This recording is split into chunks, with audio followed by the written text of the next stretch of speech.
All right. Let's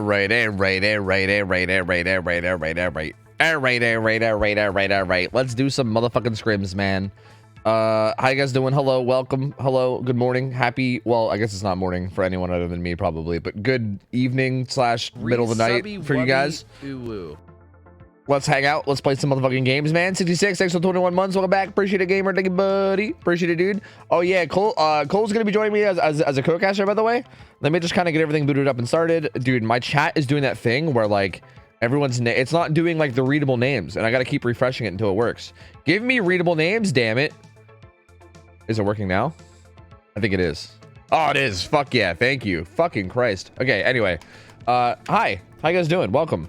Let me go hop and call with Cole real quick. Okay,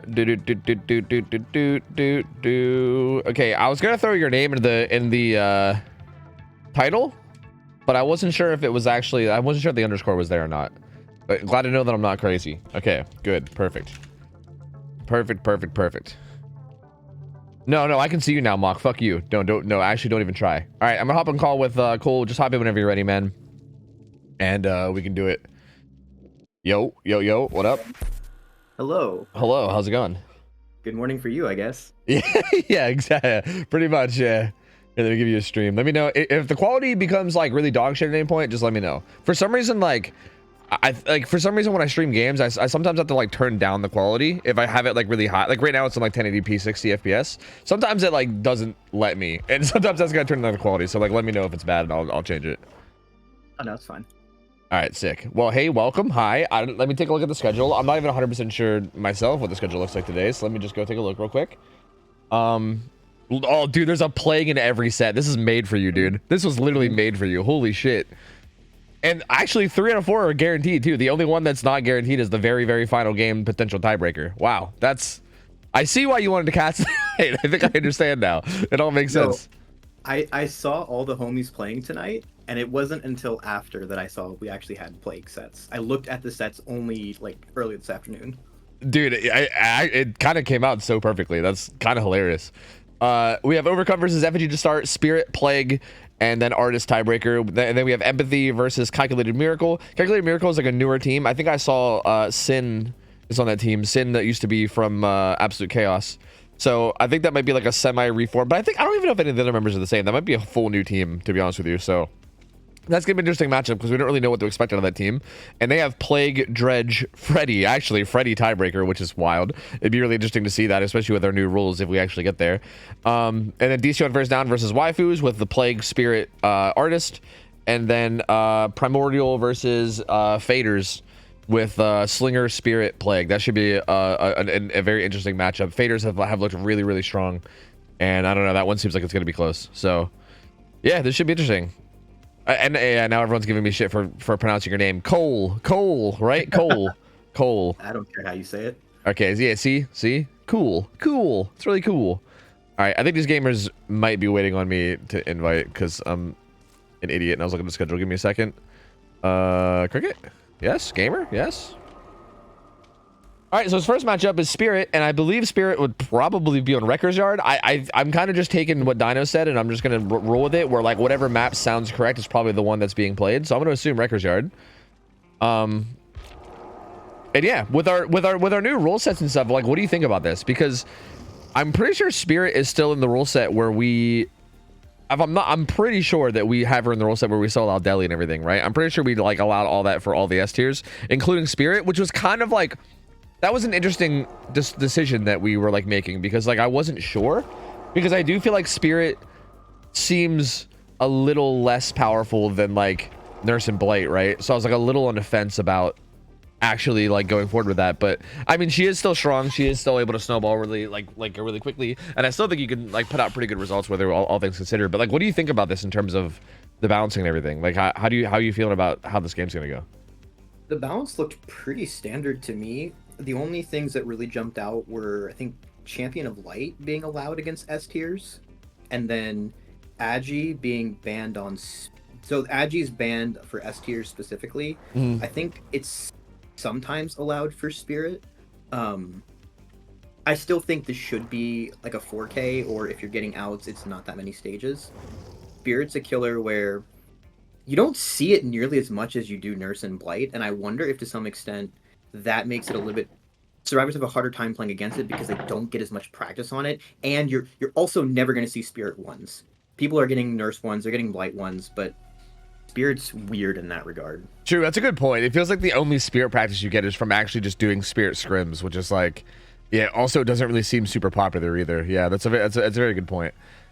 So it does kind of feel like a lot of it is like, I don't want to say winging it, but like kind of winging it, right? Like I would say much more so. Like it feels like it's probably a lot less like scientific than, you know, like the Nurse set, for instance, right? I know like everyone talks about how like the Nurse set, specifically like Nurse on Cold Tower, has been like basically beaten to the ground, has been played so often that everyone kind of has it down to a science. So I feel like this feels like a little bit more like, you know, you're kind of figuring it out as you go, maybe sometimes, and you know, it's less like, you know, just drilled into everyone exactly what to do. But I do feel like the important thing that I've always been told about sets like this is like especially the Spirit set is the whole like aspect of, you know, like you play your first health state and you try your best to like juke and stay alive and like use your resources or whatever. But once you get hit, like once you get tagged, you basically just find a death spot. Like you don't, like you shouldn't be like fucking around. And I think especially now that Agi isn't in play, that feels probably even more valuable, right? Like I feel like if you can really just force a good death spot on Survivor and then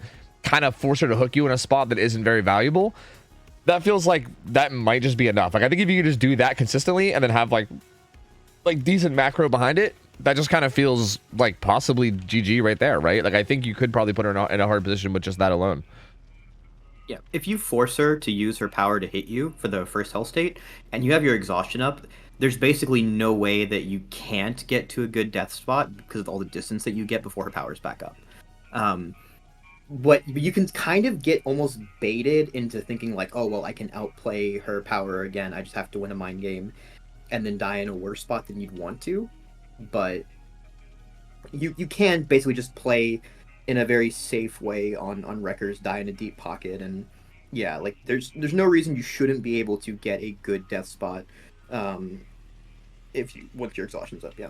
Do you think that should take priority? I'm always on the fence about it because I know I've always heard that, but then like in the heat of the moment, I don't know. Like I see a little bit of both, right? Like sometimes I see people just running to a death spot and just being like, okay, I'm just making sure I'm dying here. But sometimes you will see people, yeah, like maybe it's them getting baited. I don't know. Maybe it's like a calculated thing. I mean, obviously there's like risk reward depending on what's going on, but I feel like we have seen people get injured and then try to keep playing their life, right? Like keep like juking around and trying to use whatever resources and just trying to like prolong the chase as long as possible. But like realistically, I don't know, man. Like I feel like to me it feels very not worth it to do that. Like I don't know how you feel about it in terms of like, because I feel like it seems like you're heavily relying on the killer fucking up, right? Because it feels like if the Spirit player is like a good Spirit player, like you can maybe force her into like an awkward like 50-50 type scenario, but even then it's not even like a 50-50. I feel like they have it's like a 80-20 for them, you know what I mean? And if you get really lucky, you can get them to whiff and then maybe buy more time, but it just feels, I don't know. Like to me, it feels probably not worth. Yeah, one thing you will also see from more coordinated teams, especially, is they'll play to die on pallets early on. Like especially if you know that you're not going to have a good first chase, then you just deliberately die on a pallet. And even if you don't necessarily have like an SB around nearby for that, you can at least try to bait the killer into wasting a little bit more time, like checking to pick you up. Another play that you can see on Wreckers in particular is your first chase beelines for Shack, you drop Shack pallet, and then you have FTP pop on the person who was first chase, and then the killer has to make the choice: am I going to commit to the first person that I was chasing, or am I going to go for this FTP person who probably also has all the anti-tunnel? And you basically bait the killer or force their hand on tunneling out the person that you want them to tunnel out. Yeah, that makes a lot of sense. Yeah, you kind of put them in like a lose-lose situation where no matter what, they're not really in a great spot. Yeah, that's actually a really interesting, like tactical, like strategic decision to make as a team. I would love to see that kind of stuff. That would be great because it feels like that, like making a good play like that feels like it's all it really would take. I feel like to maybe get out ahead in a set like this, right? Like that puts so much weird pressure on the killer where it's just like so hard to actually commit to the game plan that you want. So I guess we'll see. I mean, this is going to be a ping matchup, which I feel like it's not going to play a huge role on a Spirit set. Like maybe a little, like maybe passive phasing might get you here and there because of ping, but this is going to be a ping matchup. This is NA versus EU. So these survivors will be playing on a bit higher ping. But very curious to see how this goes, man. I feel like Effigy has played really well as a team, like lately. I feel like especially the past like month or so, they've grown a lot, like a lot. Like I know early on they kind of struggled a bit. They definitely had a lot of sloppy games to the point where it was like, okay, like sometimes Effigy will show up and play okay, and sometimes they'll show up and just kind of like fall apart and die. But like I feel like lately in particular, they've had some really solid matchups, and I feel like they've been pretty consistently strong lately. But also the same thing with Overcome. Like Overcome has been a pretty solid, consistent team throughout all of this as well. And I'm really curious to see how this matchup goes. Like I'm not really sure who I favor here in terms of like taking this win. I don't know. Who picked this? I'm assuming the Overcome picked this, right? Yeah. Interesting, because I don't recognize the Spirit player here. Yeah, Fooder, he's got Sloppy, Noed, and Pop for perks, and the add-ons are pretty much what we'd expect. It's speed and recharge. They're pretty much what we'd expect. They don't have the for the people on the character with all the anti-tunnel, so they're not going for anything like that. As a matter of fact, okay, no, they have it on Deli actually. So they're really hard committing to like Deli not getting found early, basically, because yeah, that's gonna be really tough. If Deli does get found early, that's gonna pretty much stifle all plans. This is actually interesting too, because Fooder is very deep in the gens, and like in the corrupt gens, but I'm pretty sure the survivors were already on gens. Like look at the progress Ace has already. Like he has the aggressive build, right? So he's just all over it. Correct me if I'm wrong, but normally when you're playing Spirit, wouldn't you, if you're using your power for mobility, you'd be like using the half of it and then coming out so that if you find a survivor, you got a little bit more to go, right? Yeah, typically, yeah.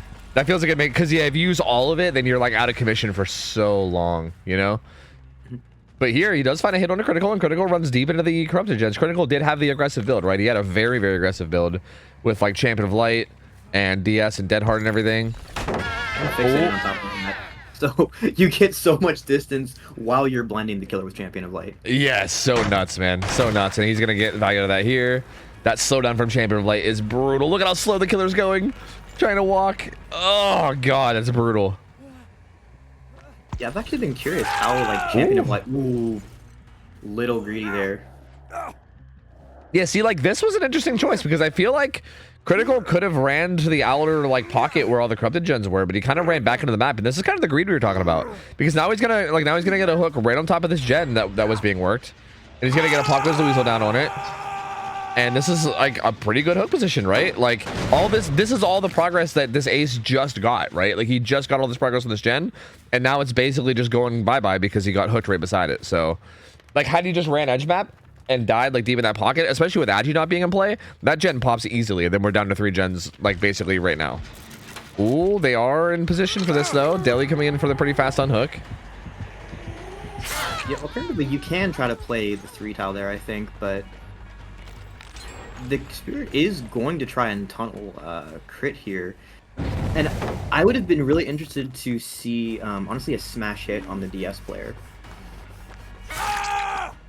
Okay, trying to bait Dead Hard, but yeah, I mean he's got Dead Hard and DS, and yeah, smash hit would be interesting, right? Like basically going down on her pallet, DSing, smash hitting away. Yeah, because I feel like that seems much more guaranteed value than Dead Hard, which can be kind of hard to hit. Like if she comes out of phase right on you, like this is hard to time. Especially on ping. That's true. That's the big thing. True. Although this looks like a little bit easier to time, depending on how this goes. And see, like there was even a pallet here, right? Like this would have been such a better death spot. He's doing it now, and Champion of they Light should be working 7 now, I think. Surely they would have picked that back up. Yeah, we'll see if he can hit this dead. Oh, Dead Hard's a little bit early. They're actually they were doubling main, and yeah, it looks like Bink. I'm pretty sure this is 7, right? No. Yes? Yeah. Yeah. So yeah, I think they're picking it back up. But I mean, again, like all the progress here, right? Like this got regressed so much, and I feel like it could have just been done already, right? I mean, it's not a huge deal because they're still in a really good spot, right? Criticals is getting put on second hook. They have 3 gens done. That 4th one is like definitely being worked and getting close. It just kind of feels like they could have been a little bit further ahead with a better death position in that first chase. Yeah, he has to go straight back to the hook here, I think. You don't really want to waste any more time on 7 because you have to kill crit here pretty immediately. You know there's no DS. You know he's got Dead Hard, so you can at least play around it. But if crit somehow gets away from this pocket, then you've basically lost your one chance at winning. And did the Deli player not come for the FTP? Ooh. It does not seem like it. No, Deli was on that gen at 7, and yeah, they actually don't even get the heal off, and then Sloppy Butcher regresses at all. So they wasted a bunch of time, gave a free tag. Oh, that's pretty tragic. I thought it was maybe we'll make it or something, and they would get the heal, but they didn't. They just weren't able to finish it. Shack Pallet's still up, and he's gonna run over that way, but I don't think he even makes it. Well, yeah, no, he doesn't. For the people on Ada, but she's too far. I don't know. Does she make it around? And no. Yeah, but the Spirit still has to be worried about like tap being right. We see tap.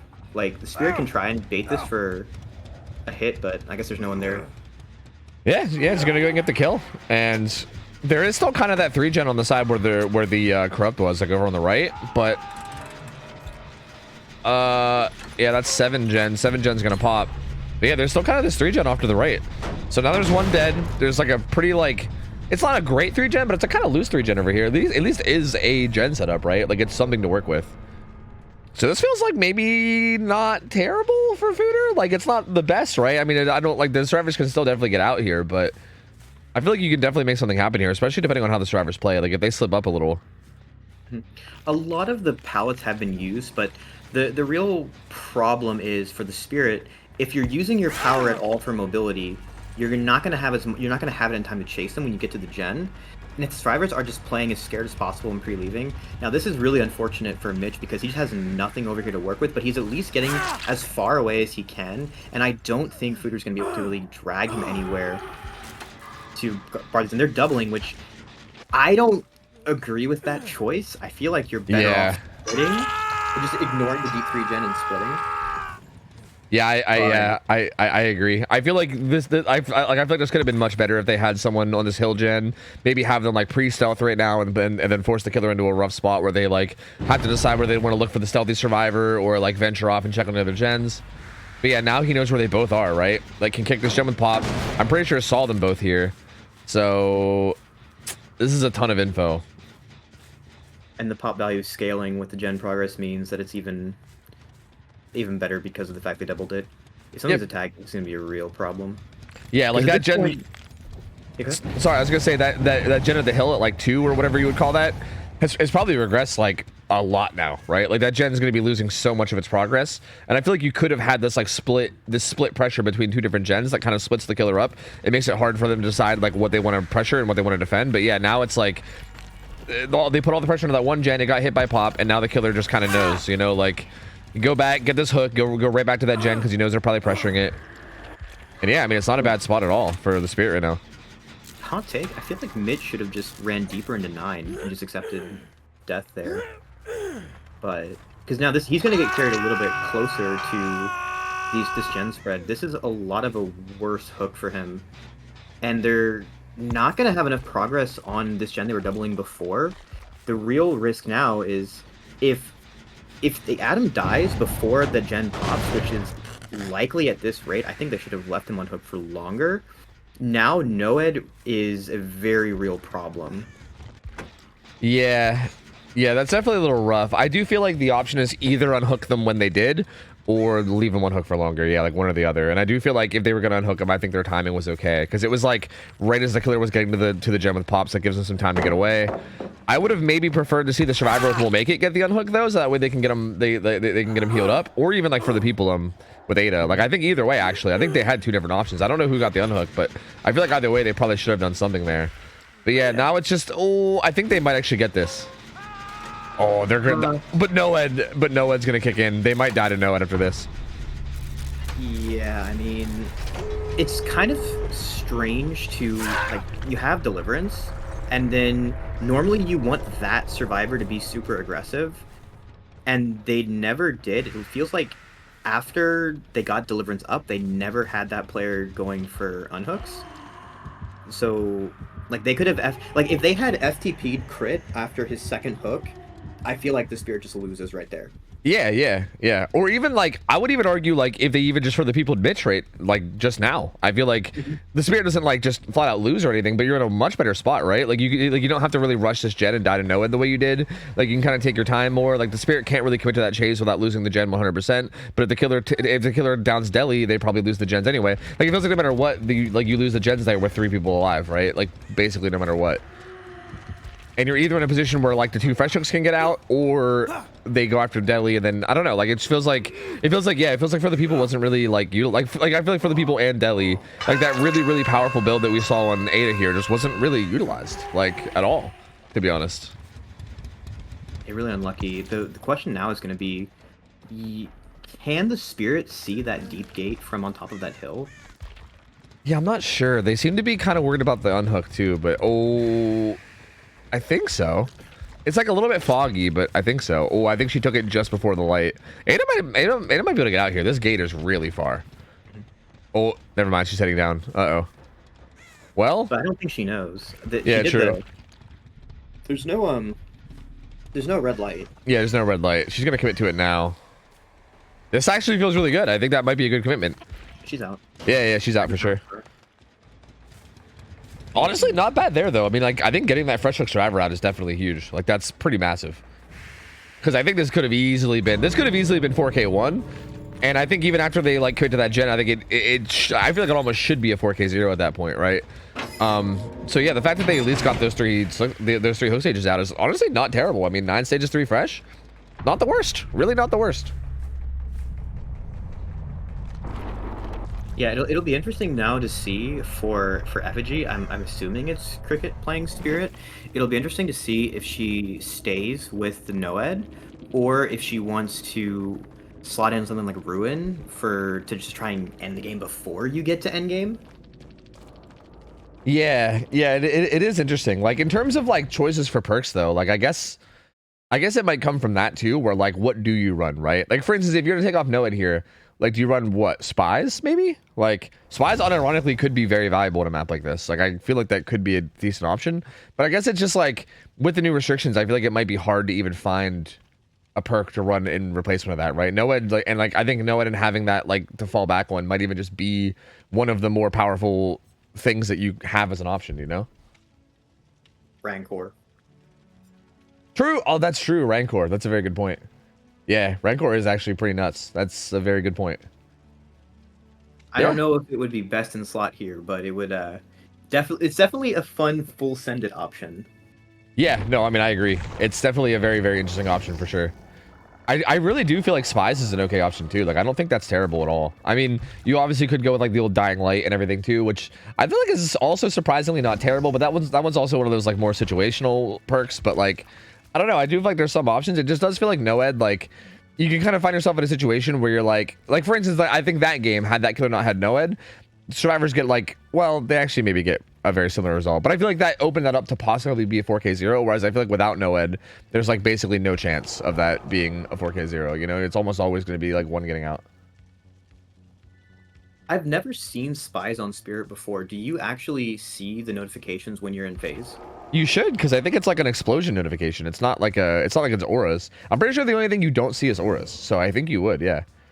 Like, I'm pretty sure anything that's like an explosion, like for instance, like you see gen pops, right? And I'm pretty sure if someone like blows up like a skill check, I'm pretty sure you see that. So I don't see why you wouldn't. I'm pretty sure Spies would show up.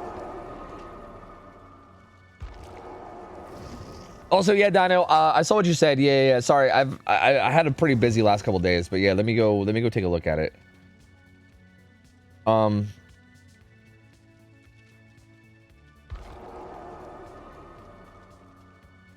Can you help me? Okay, Dino, can you do me a favor and tell me what these add-ons are, the ones that you were suggesting banning? Because I don't know them by name. I'm assuming like the green one was probably the one that makes people weaken, or not weakened. Is that what it is? Weakened like upon doing a gen? I'm casting one unknowns in rotation. Don't let anyone take my spot. Yeah, I think that's next week. If you want to interrupt, that's fine. That's cool. I know you've been cracking out on that killer like Giga hard. I know. I'm aware. I'm down, dude. I'm down.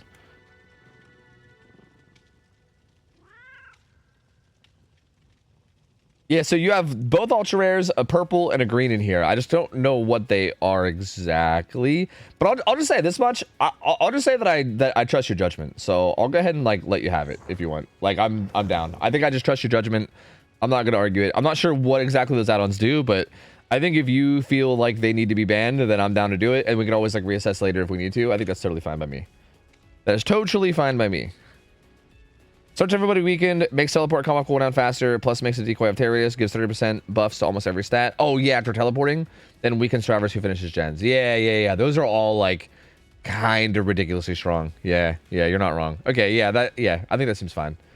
Yep. That seems totally fair to me. Wait, hold on.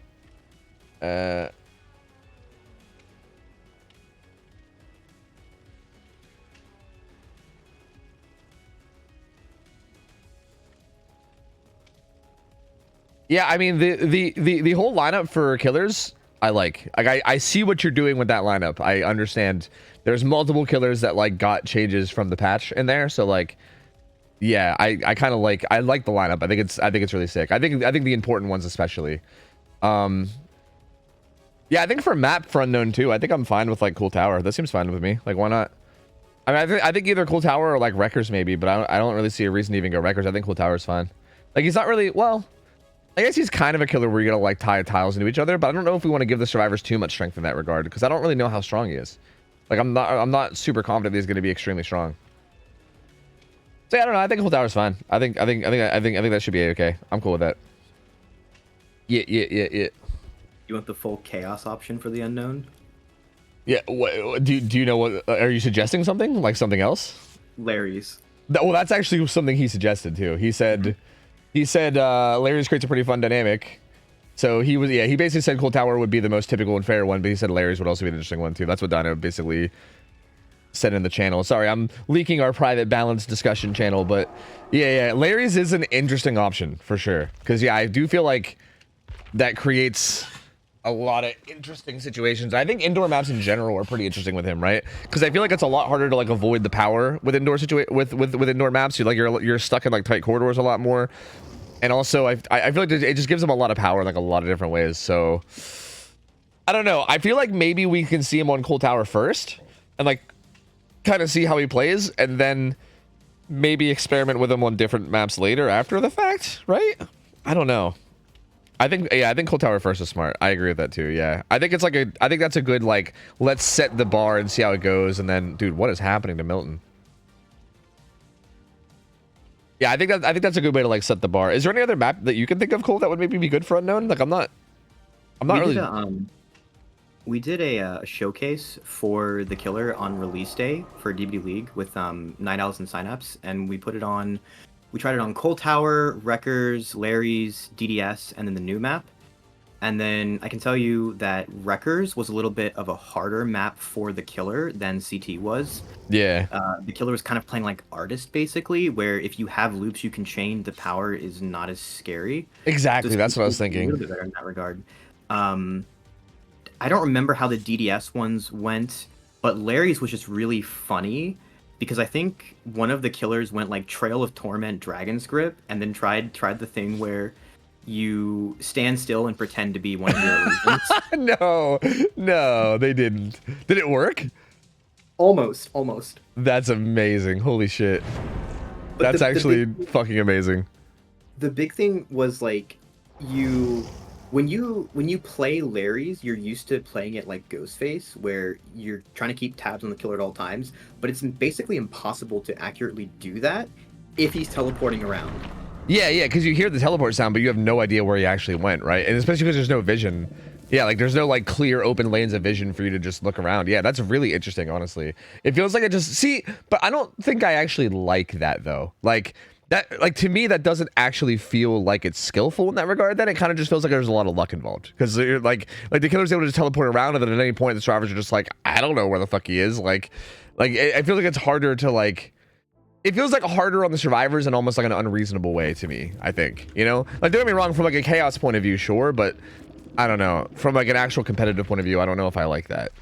Anyway, we'll talk more about that after this matchup. So let's go check this out. They actually, these guys don't have further people on the Delhi Survivor. They do have it on the DS Dead Hard. So kind of similar to like what you were saying. We might see something similar in terms of a strat. The build's the exact same for Cricket. So rocking the exact same setup. Just gonna see if she can outperform basically. We did see a bite the bullet on one of the survivors. Yeah. Bite the bullet with a med kit. I'm here for it. That's actually, yeah. I mean, against Spirit, not crazy. The DS Survivor playing a bit aggressively. Burzard, the 300 ping god out here with fucking Delhi hiding, trying to not get found. That also kind of makes sense.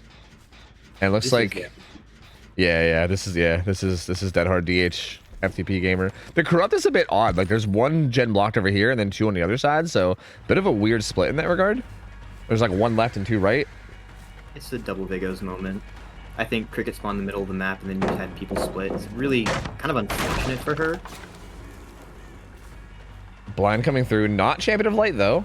Are they not? I guess they aren't utilizing that perk at all. Because if it would be on anybody, you'd think it'd be on this Fang.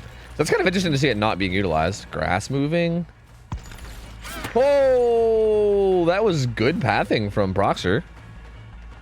Cricket seemed very confident that he was just going to go straight to that gen. And this is a good start so far for Overcome. I'm pretty sure she would make Shaq from there, but Cricket's probably dropping here. Ooh. That was a close enough chase there that I'm pretty sure they just didn't realize that Cricket had actually broke chase. I think they're just expecting she's still on Proxer. True. Yeah, true. 100%. Yeah. And now Mooney going to be in some trouble. But, oh, this was a little bit early. They've actually popped Shaq Gen very early. That's a very, very early pop. And Mooney, you're going to throw that pallet and heading towards edge map. This is really, really good. This is exactly kind of what we were talking about. And I think they kind of have this position, especially with other people and everything, where they can kind of make that same play that you were talking about. Make this a little bit more difficult. She was trying to path her way towards that edge map pallet, but isn't going to make it. And the down does come in. Shaq on this map is so weird because it always feels like it's not worth trying to work that, because if your first chase is not long enough, then it just gets popped over and over again and you almost want to just leave it. But they doubled it and got it knocked out super early, which really fucks up basically any gen spread that Cricket can have. And so if the survivors just play this methodically, this is very, very hard for Cricket to come back from this. Yeah. I think as long as they just have good macro and like positioning and everything, as long as they don't fuck up anything really bad macro wise, it does feel like, yeah, this is a really good spot. That first chase being pretty solid for them, on top of them doubling Shaq, was such a good start. Like, that's such a good opening. And it's kind of like you said, it is really risky, right? Because had that first down happen really quickly, and then Cricket goes there with pop, and then regresses that gen, and then suddenly the game is in like a really weird, awkward spot where you're just losing progress over and over again. But oh, does come back in time to get this 1-for-1 though. So we'll force the 1-for-1, but this is Deli Unbreakable into Berzard, so not the end of the world. Yeah, and we do see actually there is a reasonable gen spread here where this hook was between like 10-1 and 3. And they're making it. They're doing it. Yeah. So I almost feel like Cricket should have just sat on this hill while the hook was there to try and like cut off the person, but oh, this is basement. Yeah, I think like maybe after getting the pop on that gen, I think you just go right back and sit on the hill, right? This is basement, but this is also deli, so I don't think it's like. And also it's front hook. It's not the end of the world, I don't think, but it is still in a pretty good. It's in a position where she can go back to it like basically from anywhere, right? So. Oh, this. That's greedy. Yeah, that is very greedy. This will be Proxer's first hook though, so it is a bunch of fresh hooks. And this also does get Berzard out of the basement at least for now. I mean, I guess the bright side is if you fresh hook everyone, they have to get 2 people out in order to actually win. True, that is a good point. Yeah. So like now with I think Milton being the only fresh hook left, it does kind of open up that option. Berzard will be going back down though, but these downs are happening fast enough that it's kind of making me a little worried. Like I'm starting to get a little concerned here. Last mine, I think, hitting the killer right there, but she still will get the pop down on this gen, so a good bit of regression there. Yeah, I'm assuming this will be basement. Yeah, look, it's looking like it. I don't think they have any other gen progress, and they haven't popped 10 yet. No, so Cricket still has this gen spread that we pointed out earlier. And Berzard is now back in basement with no deli up. So if Cricket just sort of loosely hovers here, she can keep an eye on all 3 of those gens and make sure that Berzard just can't really get out of there, or at least force a 1-for-1. Yeah. I think I feel like Berzard should be basically dead here. Like I feel like unless you leave, like, oh, this gen actually getting a good bit of progress. Heading way deep into... I don't like this. That's the only place you don't want to go. Oh, and also puts pop down there too. Has pop as well and uses it on that gen that barely has any progress. Yeah, that's the one gen that's like really far from all this. I think if she takes pop to this gen that's being worked over here, this is almost GG. But she doesn't, and this gen's going to pop. And now that gen over by the bus is actually in a pretty good spot. I think that right there was a massive throw. This is where you need a no-ed snowball, basically. Yeah, there's no reason to ever go to bus. like the survivors will get that gen for free, basically regardless of what you do if you're playing it out correctly. And so like yeah, Burzard's gonna die here, but now it's so much harder to hold these last 3 compared to just holding on to 10. Because now you can split 7 and any of the other 2 gens and then just run to the opposite corner. Yeah, it looks like Proxer's gonna get found on this bus, and yeah, these gens are just so far away that at this point, like, it feels tough. Gets that vault too. That's so good from Proxer. Still, ideally, she is kind of running in the wrong direction. Like, she's got the health state at least, but I feel like you should just be running deeper into 9, because now if you do end up getting down here, or if you give a tag here, you're so much farther away from safety, and you're going to be at risk of getting hooked close to the gens that are being progressed. Because Cricket's going to know that 7's not being worked on because you just chased the person who was working it. Yeah, exactly. So I feel like you can pretty safely commit to a chase here now, knowing that like 7's still going to be a little while away from popping. Yeah. Yeah, and Proxer also had Dead Hard too, so I feel like Proxer could have, like, honestly, Proxer could have just taken a hit, ran deeper into 9. Oh, okay, well, they pop it. Run deeper into 9, and then use Dead Hard to buy even more time. Actually, I think somebody was working it. It seems like maybe maybe Claudette, like, rotated over to work on it the second he left, I guess. I don't know. But they do end up popping the final gen, and now, yeah, Cricket's got to get at least one more on top of Milton, but also Milton's still on the ground, and he might get picked up. They have for the people if they need it. They're actually just going to pop it right away. That's interesting. I would maybe go for like a heal. Well, I guess that's fine because it's Noed anyway. So yeah, actually, never mind. I mean, with the gates being split like that, even if they found the totem. Yeah, that's going to be game. You just don't have the ability to do anything about this. The gates are too split. Even if the survivors don't even try to stealth it out, they just run into the corner and you cannot hold both gates. Yeah, there's no way. Yep, especially with Noed popping, that's just, yeah, that's gonna be it for sure. There's just absolutely no way. This was really well played by Overcome. Honestly, I think Cricket actually did a really amazing job too. Honest to God, I think just taking that pop to that bus gen instead of that gen on that 4 lane off to the side. Like I think it was like right on top side. Like it was like 12 maybe like 11. I think not taking the pop to that gen was literally like the massive game changer here. I think you take pop over to that gen and you hit it and then kind of protect that 3 gen while Burzard dies. This is, I mean, I don't think you win necessarily, but I think you're in a position where you can win, right? Whereas I feel like going to that bus with it and kind of giving up that gen that was close to the basement and then putting pressure on the one gen that was super separated from everything else just kind of punted away the macro to the survivors and kind of let them have it for basically free. Yeah. You just accept that it's gone. You don't care about it. Yeah, exactly. I think you... Yeah, I think you like see the gen positions with the survivor being in basement too. You get to recognize, okay, 3 are like right here, the 4th one's way out there. Like maybe that was like a bit agreed. Like maybe she just didn't like remember that one gen that was being worked and just didn't even bother to check it. I don't know, but like maybe she was trying to greed and keep up all 4 gens for the kill or something. I'm not sure, but like I do feel like you protect those gens that were close and then you get that kill with all 3 of those gens up. And honestly, I think actually if she would have taken the pop to that gen, she actually would have gotten the kill with 4 gens up. So like, yeah, just a little bit of a miscalculation there, I think, from Cricket. But I think otherwise, actually very well played though. Like this really could have swung either way. Overcome did do a really good job and they do get the win, so they're gonna go up 1-0, but super close matchup. I mean, that easily could have been a result for either side there. Like that was very close. That mid game was looking a little bit spooky for a hot minute. Yeah. We're at 3 gens, like, these downs are coming in fast enough, but right, yeah, I was getting a little bit monka too. Yeah. But I think like the fact that it was all fresh hooks too, and they were doing a really good job of making sure there was no good tunnel out target, I think is kind of what kept them in it, right? Like the fact that they just kept 4 people up. But I mean, yeah, even if you look at the end score, 9 stages 3 fresh versus 8 stages 4 fresh, like it doesn't get much closer than that, man. That's pretty fucking close. So yeah, I mean, I think like one little thing going more for Cricket there, and that easily becomes like a tie or a win for Effigy. So honestly, very good fight. I feel like Overcome to me seemed a lot more like comfortable in that set in terms of like strategy and stuff. Like they did the exact thing that you said in terms of like using Shack Palette for the people, making the tunnel out hard. Like they were doing all these like good moves that made them look really comfortable in that set. And even with all that, Effigy still kept it really close. So honestly, impressive. I'm honestly still impressed with them. I'm curious to see how this best of 3 plays out because this really could still swing either way. That's gonna take us into the Plague set, which I'm not sure if we're keeping the lobby or not. Let me just ask. I know Cricket does play Plague. Is Plague still Suffo? Or did we... move her somewhere. Probably, right? Plague feels very Cepho. Cepho one. Yeah. That feels pretty plague appropriate, I guess. They said, yeah, Sam. Okay. Unless they are lying. Oh, Lord.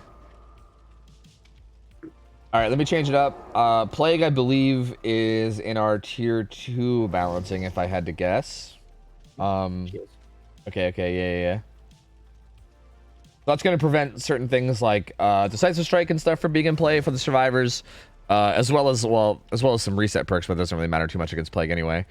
So yeah, I'm curious to see like what we see in terms of builds and everything. There's going to be a little bit less options, but still obviously a good bit. So you're a Plague enthusiast, right? This is like it's safe to say this is like your favorite killer is this your favorite killer to watch, play? Is it everything, or like what? It started out as a running joke because this was my favorite set to play Survivor on, and then it just got a little bit carried away, so I'm just doubling down every time now. Yeah. Okay, I see.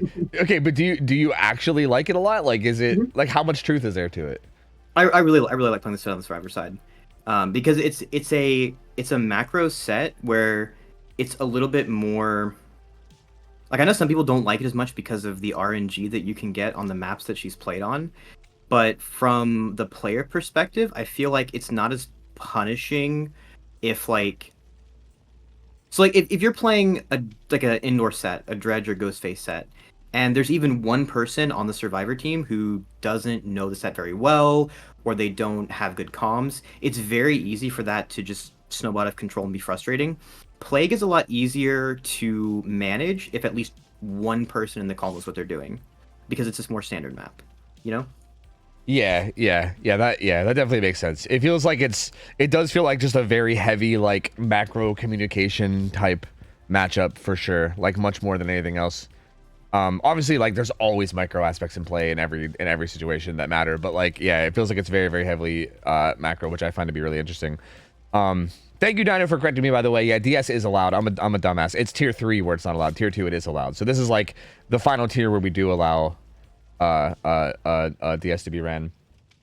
So yeah, what do you think in terms of like with our balancing and everything? What do you think in terms of like expected result here? Like, do you like it should be? It's one of those situations where I'm always told like at high level play, it should be outs for the survivors, but it like can easily go into like a 4K. You know?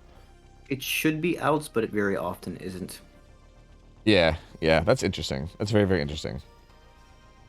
So I'm curious to see. This was Effigy's pick, so they should be comfortable.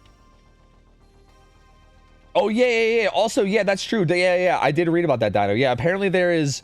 Well, we don't even know. We don't even know if it's a bug or if it's intended because it's behavior. So like, I don't know. Like, we never fucking know with behavior. But yeah, there is a new thing where before... Plague would get knocked out of her power only when she gets stunned by a pallet. Like you had to be really careful around pallets when you're in your power, because if you got pallet stunned, it would kick you out of power. But other stuns didn't do it. Like head-on stuns, DS stuns, flashlight save stuns. Like no, like every other stun wouldn't affect it. It was only pallets. Now every stun does it. So like blast mine, head-on, anything that stuns the killer will knock you out of power now. So yeah, Dino basically informed the teams of the change so that everybody's aware of it, and he basically said that we're like not gonna like enforce any rules around it because we don't even know if it's intentional or not. We have no idea. Like maybe this is what the devs want for Plague, and maybe it's not a bug, maybe it's even intended. We don't really know, to be honest with you. But it's also one of those things that's hard to avoid because things like Blast Mine are going to be ran, like things like DS are going to be like it's hard to like, it's kind of hard to play around it. So we're just going to allow both teams to utilize it if they want to, which does give them a lot more options in terms of like. I mean, it gives them more options, but at the same time, like, I feel like the Plague can avoid a lot of those too, right? Like, I don't know. So it's going to be interesting. I'm curious to see if that comes into play in any way. I don't know. I feel like realistically, this is more of a head-on thing than anything. Usually with your red puke, you're either using it to secure stages on a hook or you're trying to snowball. And if you're doing either of those things, you're not picking up the DS survivor and you're not going to kick a blast mine. So, but it does mean that if you're trying to do that in red puke, the head-on anywhere in mid is actually kind of spooky. Yeah. That honestly does make sense. Also, I saw a comment who said, for someone who's new to ranked DVD, in quotes, is there any place where the rules are located? Not sure if I follow killers with tiers and things like that. It's all in Discord, by the way. Exclamation point scrims will give you a link to the scrim Discord. There's a bunch of channels in there, but like I can quickly explain it.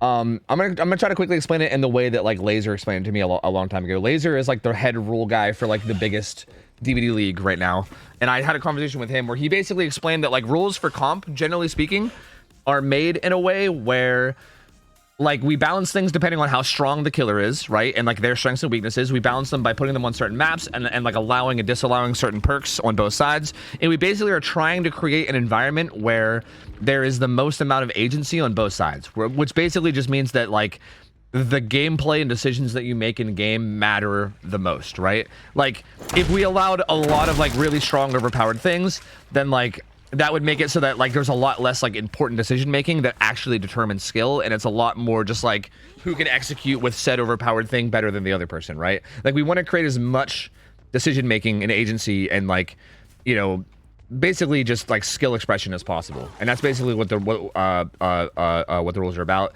I can go into more detail about the tiers and everything if you have more questions about it in between games if you really want, but I do think I want to mention that to people, especially if they're asking in chat, because I do want the experience to be relatively viewable if you're new, you know?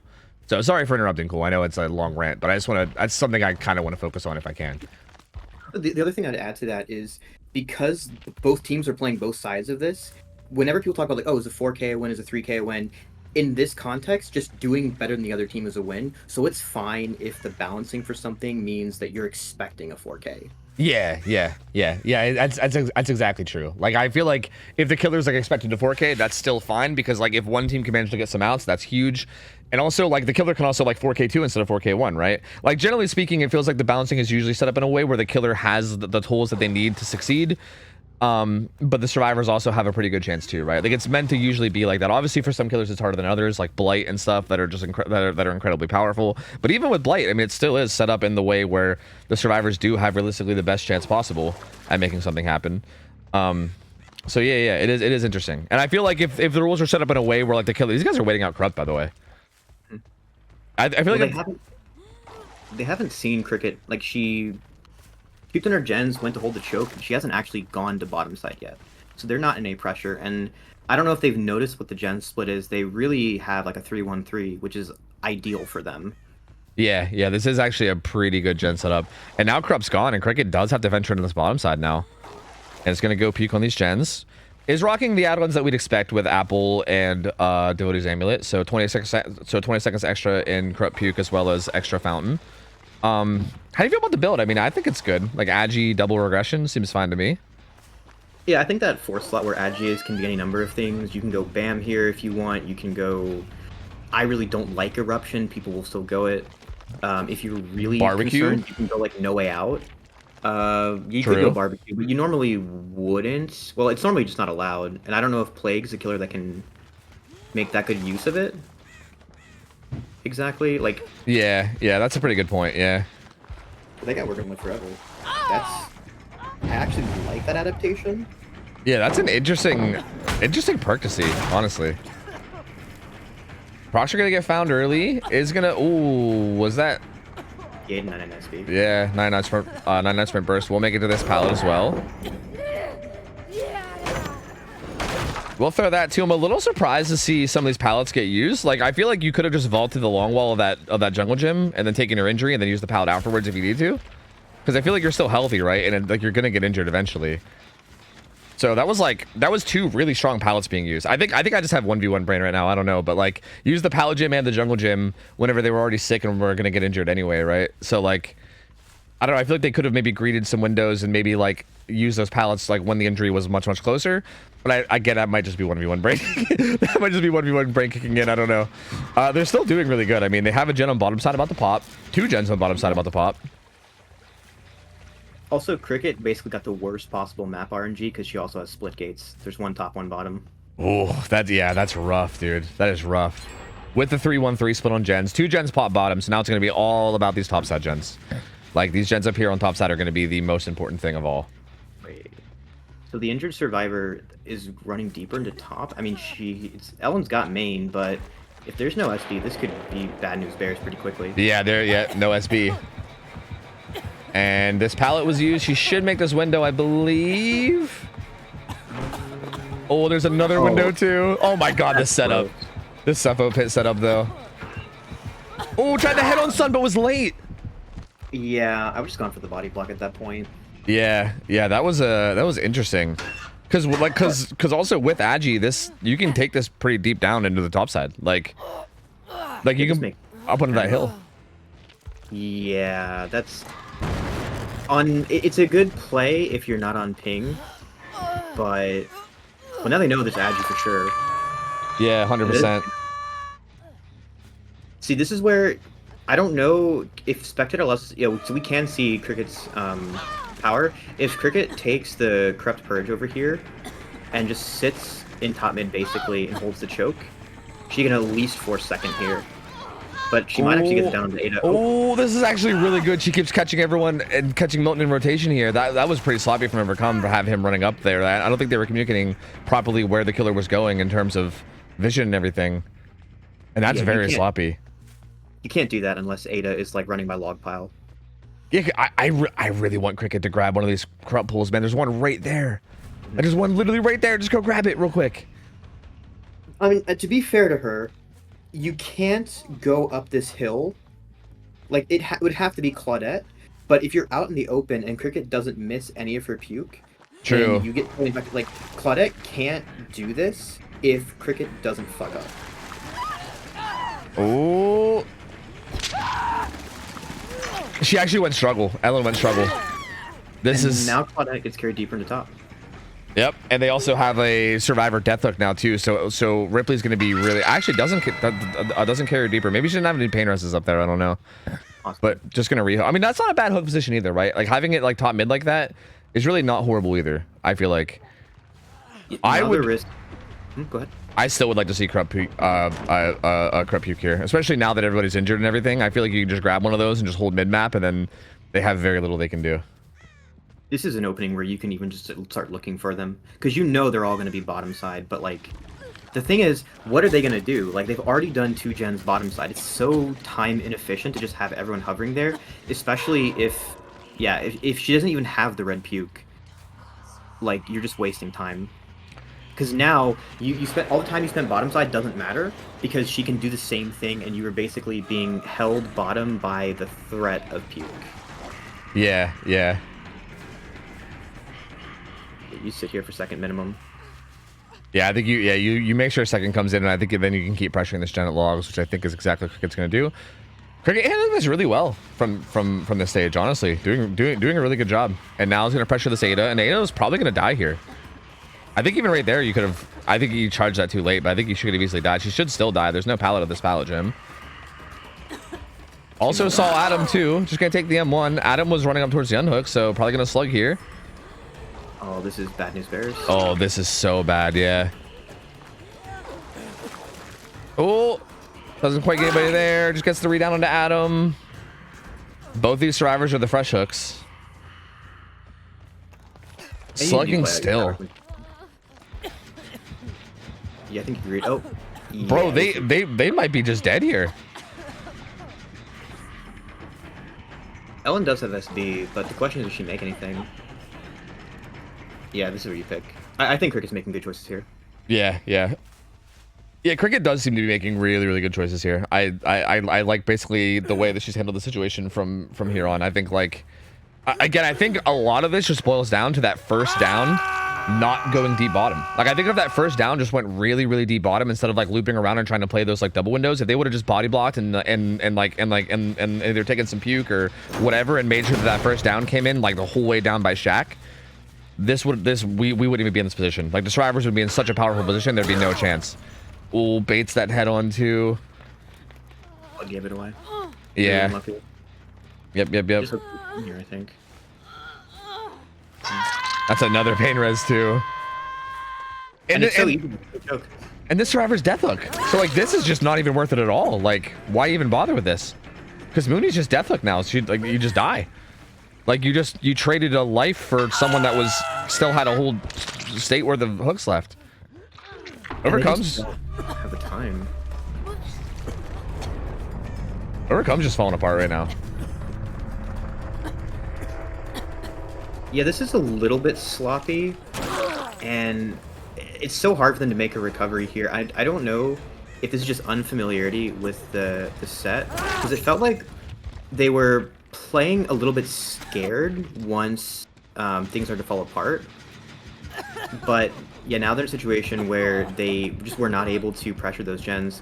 I feel like if nothing else, you could have at least played to pop the last bottom side gen that you had and maybe go for mid. Because if you realize, like, okay, the game state's so fucked we're not going to get outs here, you can at least play for the free gen so that your win con is, like... Playing for 4K1 is very different from playing for 4K3. Yeah, this is impossible to play from. Yeah, like, assuming Cricket actually does secure this 4K3, this is, like... Again, I hate calling sets before they're actually over, but that's, like, pretty much guaranteed effigy win, right? Like, it's so difficult to match...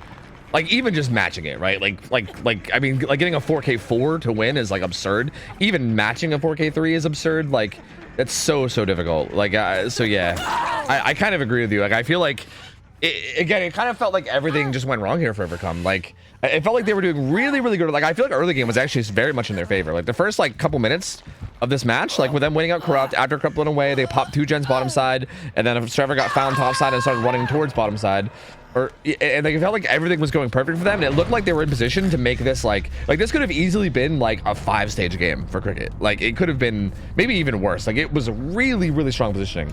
And again, I think it's sad because I think that's all it would have taken was that first chase to just go deeper into bottom, right?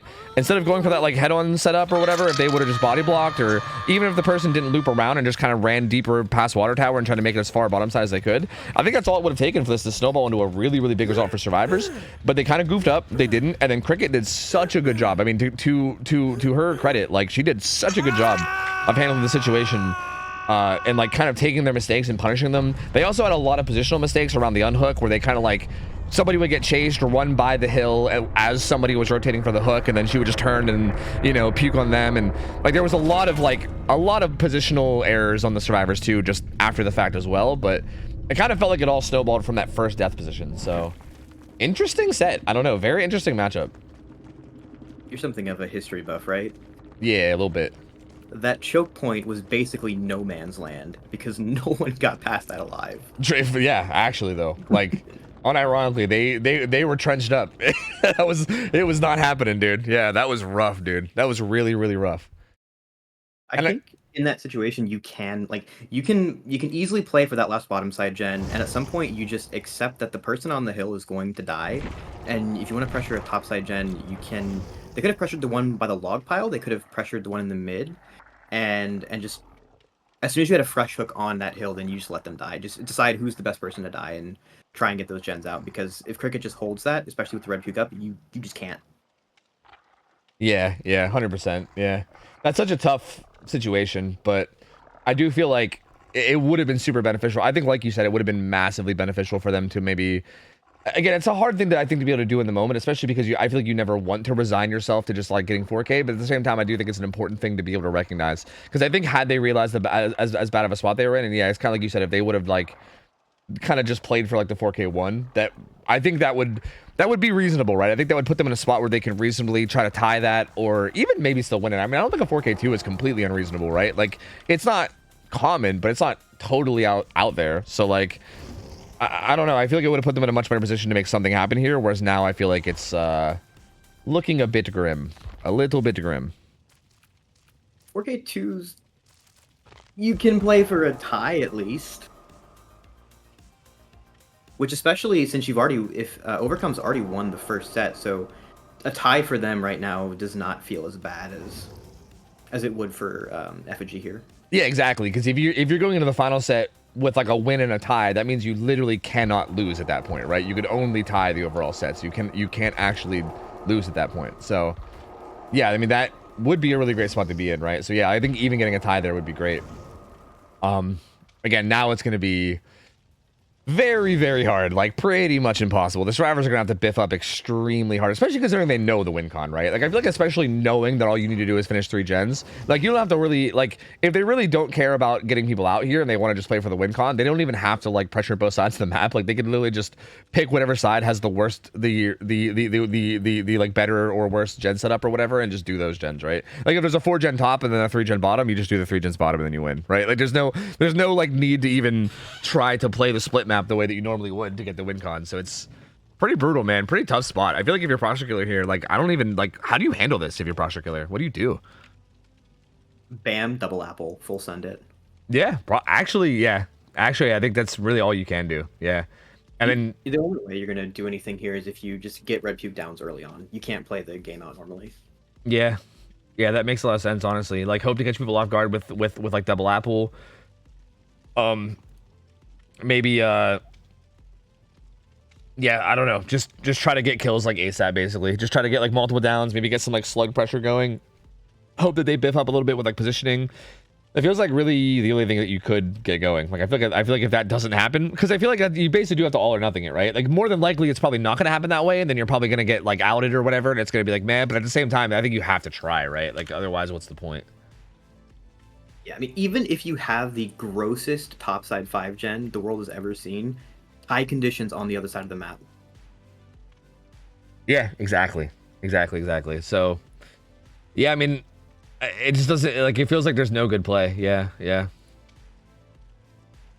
Because I mean, hypothetically, we have seen 5 gens, right? Like that's not a completely unreasonable thing. We've seen like we've seen like a 4 gen deep, like a decently deep in the top with like the 5th gen like in the middle, kind of like top mid. Like we've seen this kind of setups before. Like it's not unreasonable, but it's kind of like you said. Even in that setup, they could just do both gens bottom side, and then that's already a tie. And then at that point, it's just one of the 5 gens. Like I don't know. That's so hard to play around, man. I just don't know what you do here. I think those gen spreads are also part of the reason why I feel like when I watch tourneys, you'll see Plague typically on this map or on ARP, and it feels like ARP will get outs a lot more often. And I imagine a lot of that has to do with the fact that you're not getting those 5 gens on ARP at least. You'll get 4 gens sometimes, but yeah. I have seen a 5 gen like once on ARP, but yeah, it seems much more rare. Yeah. I also feel like on a map like ARP, it feels like it's probably easier to, like for instance, in that last game we kind of saw, especially with like Agi being in play, like they did take the chase bottom side mostly, right? They kind of died like bottom mid as opposed to like deep bottom, but like they did take the chase at least somewhat bottom. But with Agi, Cricket was still able to just kind of carry them right back to the hilltop side and have like a really good hook position. Whereas I feel like on ARP, that map is so massive that like I feel like as long as you're going even remotely deep into like one of the sides, it's like so difficult to actually get them back in towards the actual gen setups in any good fashion because of how just huge the map is, you know? Do you think that ARP is actually like a better map for Plague, or like a good, like how do you feel about ARP for Plague? I just think if you're trying to tailor the map to, if your concern is you don't like the RNG you're getting on Suffo, or you think that Plague is performing too well, then ARP is like a good alternative that you can do. I feel like one thing that's also different is the mid section of ARP feels a little bit less swingy, like like the RNG you can get in mid and Suffo. But I think that's kind of part of what I like about Suffo over ARP in general. I would be interested in seeing how Plague works on like Sanctum as well. I haven't seen a whole lot of that, but that was something that'd be worth cooking, I think. Yeah, that'd be interesting. I think Sanctum's mid is actually like, it's a little weird because it feels like it should be really good to hold because you have like the high up in the middle and then like the outsides or whatever. But I actually don't think it's that easy to hold the mid of Sanctum. Like it's actually like that middle choke point. I think like the gigantic structure in the middle kind of like makes it hard to have vision on both sides, as opposed to there just being maze tiles. And it's actually like again, every time I see that map, I always expect it to be like, oh yeah, you can just go up top and then hold like both sides. I feel like if you know for a fact that like you just have to hold mid, then maybe you can just go up top. But like it is, I don't know. It's interesting. It is really interesting. I would be curious to see. I really don't hate her on Sluffa Pit though. I do think this is fine. We'll have to see, because you are right. I think if we do feel like she needs to be weaker for whatever reason, that could be an option. I'm curious to see how these games go. We do have, again, 3 guaranteed Plague sets today, and then a 4th one that could happen if we get the tiebreaker. So Yeah, I mean, I don't know. I think maybe today will be a good time to get a judgment and feel for it. I don't think it needs to be changed, but like maybe if plagues are just kind of shitting on everybody, then you know, who knows? Maybe. Maybe.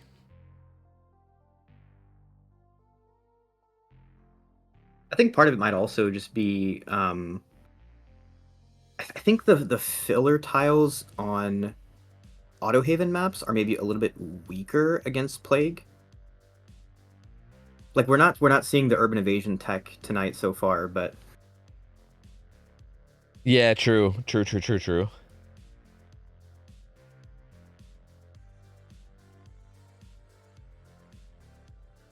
Okay, this is completely unrelated to anything, but you know what? Okay, so like, you know something I was thinking? I don't know why. I was sitting here like kind of daydreaming about it. You know how I have this like map setup overlay over like the screen on like my stream or whatever? mm-hmm. How sick would it be? Like, this feels completely unreasonable, and I feel like I would... Oh. Looks like the server died. That's unfortunate. Oh, his build is super spicy too, and I think that reveals it, which actually sucks really hard. Wow, that's unfortunate. Anyway, I'm just gonna keep saying, I'm just gonna keep going with my thought process. I probably wouldn't want to do this for scrims because it sounds like a lot of work, and I don't even really know how, like, if it's even realistic at all. But like, I think just for the idea for like any league or any tournament could be cool. I think having a map overlay, kind of like what we have, but then if you just like had someone in charge of like updating it based on how the spawns actually are. Does that make sense? I wonder how possible that would be. Like, for instance, on like a map like Suffo, I wonder if realistically, like, if somebody was spectating and then when the killer spawns up and they kind of see where all the gens spawn, if you can have somebody put the gens down on like the map overlay where they are, right? And maybe like as they get done, you could like update it. Like, imagine if you had like a live updating map like that or something, right? Or even in the, or like even if there's like a really clutch position where like, you know, like say someone's on a hook and you know the survivors like looking around for rotations or something, and you know we switch around to the survivors, and you like update where people are on the map, like at least temporarily, and then it goes away or something. I wonder if like how realistic that could ever be. Like, I don't know, I think it maybe in the heat of the moment with like the speed of a game, that feels like it might not be doable, but from like a spectator point of view, I feel like that would be super sick if something like that could be done. It would be a little bit easier if what you wanted to track was like the spawns of each side. I can tell you from depending on how the league is handling like refereeing. So for example, some I think a lot of orgs will require the players to submit their builds in advance and then check them, and only after everyone has had their builds okayed by staff will the spectator switch off killer and go to spectator so the match can start. So that way there's never a balance offense. If you're doing that, that makes it a little bit easier. But I know it's not always like that, and so you'll be, when you first load into the game, you're bouncing between the different players so that you can like see their builds. That would make it harder. But also, especially depending on the map, it would be really rough to try and just like get a snapshot from the killer's POV and then just mentally know where all those gens are on the map.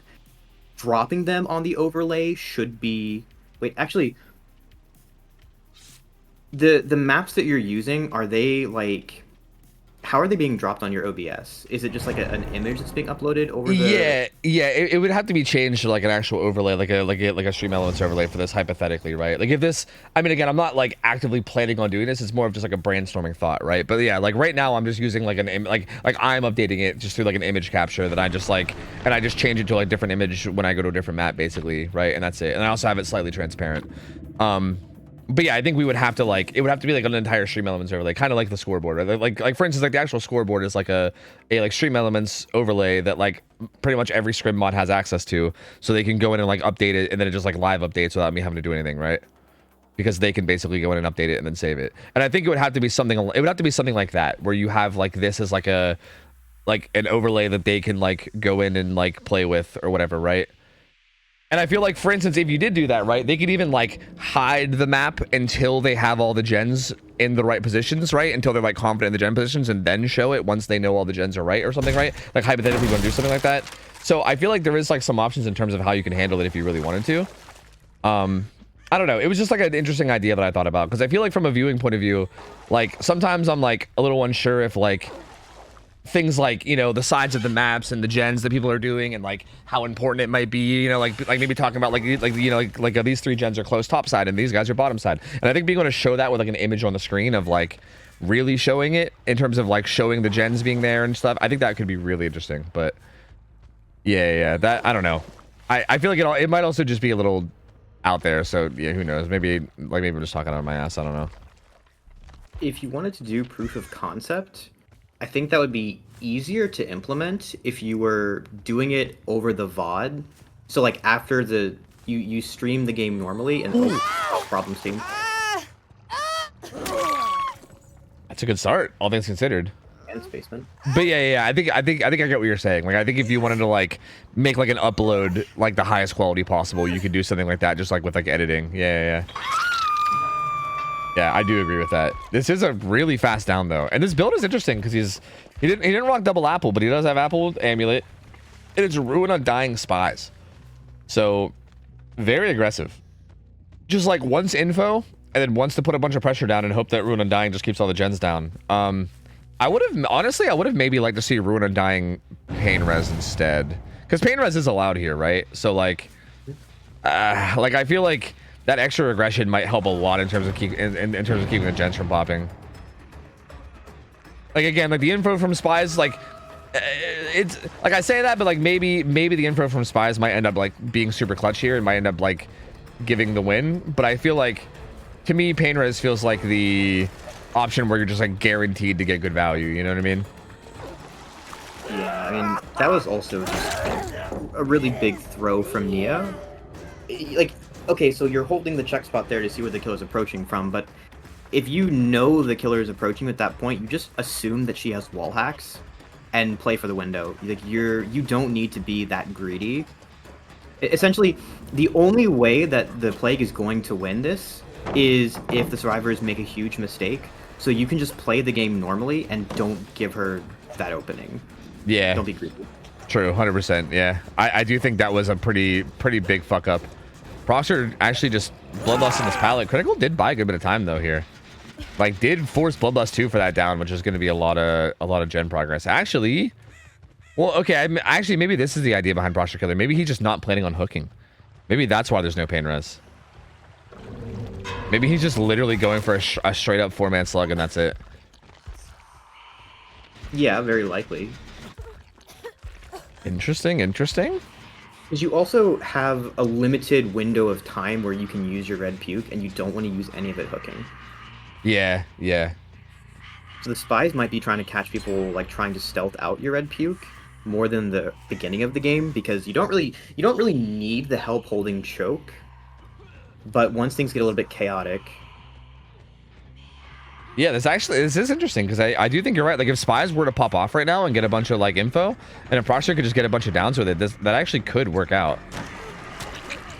Gets the down there, but they pick up way across the map. So I think their positioning so far has just been good enough that I don't know. I mean, it still could happen. There's still a corrupt pool or 2 on the map, I think, right? I think there's 1 still. There's 1.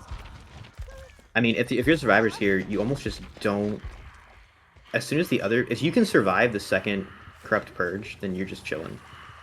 Yeah, exactly. Although the corrupt purge this actually is not bad for Proxer. If you can get this down onto this Kate and then grab this other corrupt puke here, or is it a Kate? I think so. I can't even tell.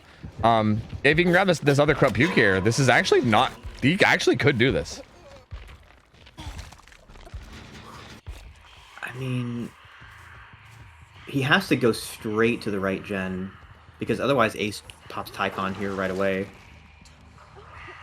He knows Nia's here. He might be able to get Tycon though, and we talked about before how that would be probably a good result for these guys, right? Considering that puts them in a spot where they can't lose and they can only tie. I think you just hop lock here almost. Yeah, I think hopping locker would actually be pretty good. Although Nia is doing a good job of buying some time. There's the down, and Ace got off the gen. But he is gonna get. He is gonna get the pickup, but because now Proxer knows that there's 3 people topside. So and Nia is slugged in mid. And also that gen he was working on is going to be regressing from Ruin too. So like, If they can't get everyone back on their feet and back to that gen like ASAP, oh, You have to hard commit to that. there's no way. There's no way he's actually gonna do it. He's actually gonna get a 4K4 here. Unless someone bleeds out, they actually they could still win from somebody bleeding out from being slung too long, because that would not actually no, that wouldn't matter because like gens. Mm-hmm. And I think Nia is a survivor who has also picked it. Wait, that's a 4 slug. Yeah, that's just it. That's just it. That's just over. He just wins. He just fucking wins it right there. Wow. I don't even know what to say. I mean, I guess this is why I need to never say that shit I say where I'm like, oh yeah, I mean, this set's basically over because like it was a 4K3, so like the other team's not gonna be able to beat that. It's basically over. I guess I should just never like. I always say like, you know, it is possible. It just seems very unlikely, but I guess I should just stop with that ever again because I feel like this shit seems to happen more than I like imagine should ever happen. Like this is crazy. That is actually wild, dude. This is where the rest of Overcome needs to be glazing Proxer in the locker room. Like, dude, fucking seriously, that like so good. Like that was so absurd. It feels like everything went right for him there. Like finding that Nia immediately and getting that like that like really quick down with the infection. That also forced the infection on the unhook. Found the other two and got them sick, and then just everything just went right. It just like literally everything went correctly. this is also, I think, one of the fun parts of Suffo for Plague over ARP is because the map feels like a little bit more clustered together, so you can have plays like this. You're not going to see that as much if you have to go all the way across the map for that. Yeah. Yeah, now you sit on hatch and bleed them out.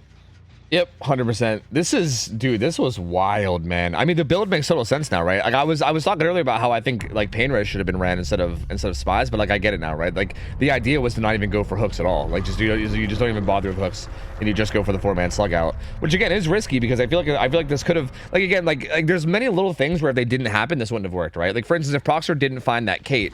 Like they had like the one down deep top side, and they saw the scratch marks of that Kate, which you can say was like kind of a throw from Kate, right? Like she shouldn't have sprinted and left scratch marks, because Kate getting found top side and then also getting downed and then kind of making it like that 2-2 split where there's 2 slugs top side and then 2 people bottom side. That was kind of like the big turning point, right? Like had that not happened, this would have never worked, and then the survivors would have basically been able to recover, wait out both those corrupt pukes like you said, and then kind of been fine and be able to recover and get the gens done. So yeah, like all of that. Even after that, I don't know exactly how Nia got found out of that too. I think he just saw her blood on the jungle gym, I guess. I didn't see exactly how it happened, but yeah, just the fact that Project Killer was able to find every like survivor player. Spies might have played a role too. I think I was switching around survivors a lot, which was maybe my fault as a cameraman, but yeah, I think Spies might have played a role too, but it's just like the fact that Proxer was able to find every survivor that was like the closest to the slugs and pressure them and get downs and just keep up that slug pressure was so good. Like that was so good. This is also one of those games where I'm really grateful for the new balancing, because imagine you're Proxer right here, you get a play like this, but you know in the back of your head, oh well, one of these guys is unbreakable. Oh well, what if I hook the deli player? Smile. Yeah, exactly.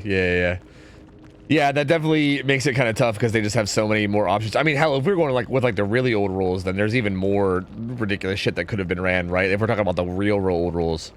But yeah, no, I mean, I agree. This definitely does make it like a lot more possible to make something like this happen. And yeah, there you go. Overcome is gonna actually just take the set 2-0. Again, not what I was expecting at all. I really thought this would be like an easy plague set for Effigy after the performance from Cricket, but yeah, very unfortunate for the survivors of Effigy there. They just end up getting 4-man slugged out, and that's going to be the 2-0. We are not going to get to the artist set, and that's going to be it for these guys. So GG's. Very well played by Overcome, man. I mean, I feel like their survivors fumbled it a lot on the plague set, right? Like they got 4K3'd, and like even though they fumbled it, I feel like Proxer brought it back, and he played really well. You can kind of say the survivors from Effigy kind of fumbled as well, and it just, I guess like their fumble just kind of cost them a little more because of how much like how much like the risk reward that Proxter was going. Like Proxter was going for a very, very heavily like risk reward type style, right? So like I feel like Effigy fumbling ended up costing them much more. But yeah, I actually can't believe they overcome takes that. That's wild.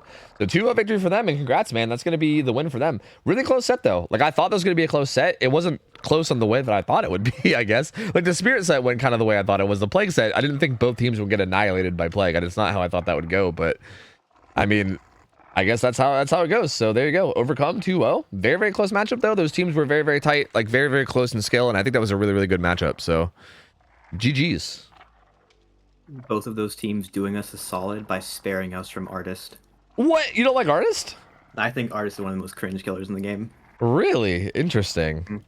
I always find it interesting, like the killers that certain people like and dislike. Like Artist is one of those ones that I feel like some people just like despise, and then like other people's, and then like other people love, and I find it really interesting. It's kind of like Pinhead in that way. Like I feel like some people hate Pinhead with like a fiery passion, and then other people are like, he's okay. Like I don't know. I feel like I get that.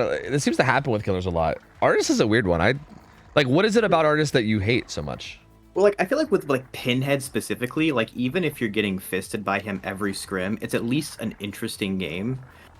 Like I don't find Artist's gameplay interesting at all. Like you just leave the tile. Yeah. Like, if you're gonna play a killer that has a chase power, there's all of these killers that have actual interactive chases, or at least they're M1, and then Artist is just not that. See, I guess I don't really enjoy Artist play when it is just like mostly zoning away from palettes and stuff. And I honestly, maybe I've not seen enough Artist sets, or maybe I just haven't paid enough attention to really know. But like, for instance, I think Artist play can be really fun when they're like going for like the one bird swarm and then chasing you, and then you're basically having to loop while also looking out for the follow-up birds, which like I know can be kind of frustrating, but at the same time I think it's an interesting dynamic to have, right? Like I think that's like an interesting chase dynamic, and I kind of like when chases get played that way. But I do agree that the chases are played in a way where you're just kind of like setting up a bird on this pallet so you can't go there anymore, and then they run somewhere else and you're like, okay, I'll set up a bird on this pallet so you can't use that anymore. Like if that's kind of how the chases are being played, where it's just like zoning out resources over and over again until like they run out of good resources, that definitely is, yeah, it's like a little stale. It's very like Skull Merchant-y at that point, right? Like you're just like hitting M2 and then the survivor has to leave and you're like, oh, okay, you know? So I don't know. I actually don't find Artist to be nearly as bad as some of those other killers, because I do think even when you set up birds on some of those tiles, especially if there's like vision blockers, it's not really like super free, right? So like, I don't know, but maybe I just don't understand it as much as you do. To be perfectly real with you, I probably don't. Like, I think maybe if I just played the sets more, and if I had more experience, I'd maybe be in the same page as you. I just don't, like, I've seen some sets and that's really it. I've not really played like any like Artist scrims, or even like, you know, like done. I've not like seen enough like super high level Artist scrims to really know for sure. But it is interesting. It is interesting. Like me from where I'm sitting right now, at least, I'm kind of interested in Artist sets. I think they're interesting. Like I would like to watch some. I wouldn't even mind like playing in some. But yeah, I mean, that's definitely open to change depending on you know, the experience I get, and if I end up changing my mind. I don't know. I don't mind the killer as much when it's not on ARP. Like if you put it on Suffo as an alternative, or if you put it on Wreckers, it doesn't feel as bad because it's less likely that you're just in that zoning game. But yeah, I do think, to me, that seems really important for Artists, is like making sure she's on a map. What map are we? We have her on ARP, right? yeah, ARP is pretty standard. Yeah. I'm pretty sure it's ARP. Yeah, I think that's also huge too. Yeah, because I think if you have her on a map where like it's harder to like kind of zone out of things like that, then I think that definitely helps a bit. So yeah, I don't know. It is an interesting like kind of topic in terms of like figuring out what you want to do. Although I do think ARP is a really, really good map for her. So yeah. I don't know. We'll see. We don't have any guaranteed Artist sets today. It's only a tiebreaker. So that one's already gone. We might see it on the DC on First Down versus Waifus, if we end up getting there. But yeah, I guess we'll see. Up next is actually Empathy versus Calculated Miracle, by the way, and we're actually going right into another Plague set. So even more Plague, dude. Your killer. Hey, it's your killer. We got even more of it. And this will be an interesting setup. Again, this is gonna be our first time seeing Calculated Miracle. I think I recognize like one or two players from their team in terms of like having experience. And Empathy is the team. I think that's the team that Loris is captaining, and they have a lot of players on their team that are pretty experienced. So that team should be decently solid in terms of putting on. I think this will be a pretty tough challenge for Calculated Miracle. I guess is what I'm trying to say. Empathy feels like a pretty strong team. I think they've like picked up even more strong players semi recently.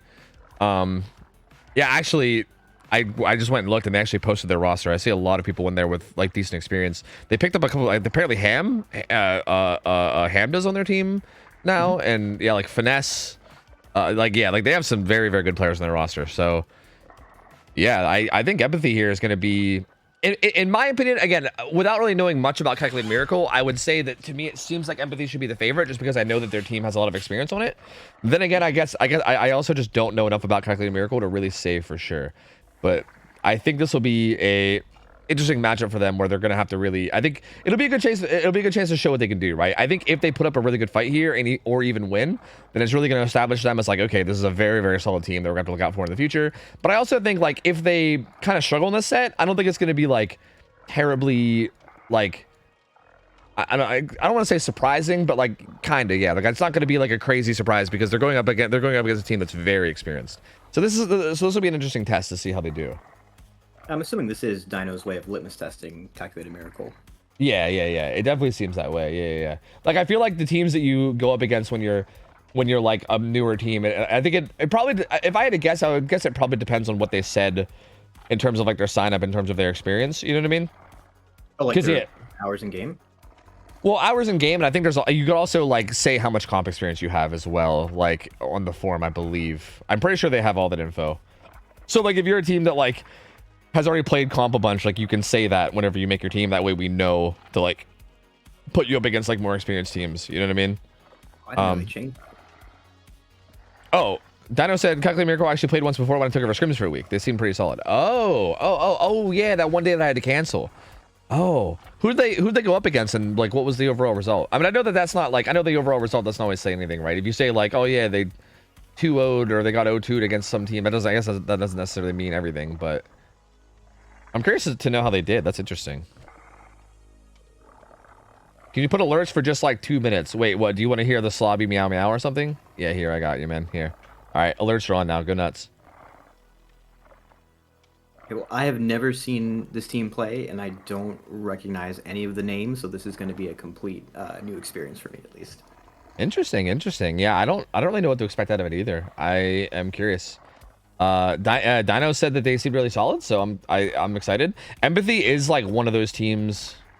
Oh, Nick said it was not a close matchup. This is pretty much my way of tipping the scale until I see where they bounce. Oh, okay, I see. So you put them up against Nyx, and they basically like annihilated Nyx. So now we're like, okay, clearly we got to put you up against like someone with a lot of experience. So yeah, now Empathy is like the next test. Like hypothetically, if they were to like completely like blow out Empathy, then we'd probably put them up against someone like Faders or someone next, you know, to be like, all right, let's just keep escalating like higher and higher and higher until like you're up against like fucking, I don't know, like the best team we have in all of scrims essentially at that point. So that definitely makes sense. Yeah. They already are against the best team in all of scrims. Finesse is the GOAT. True. Finesse do be a juicer, honestly. He do be a juicer.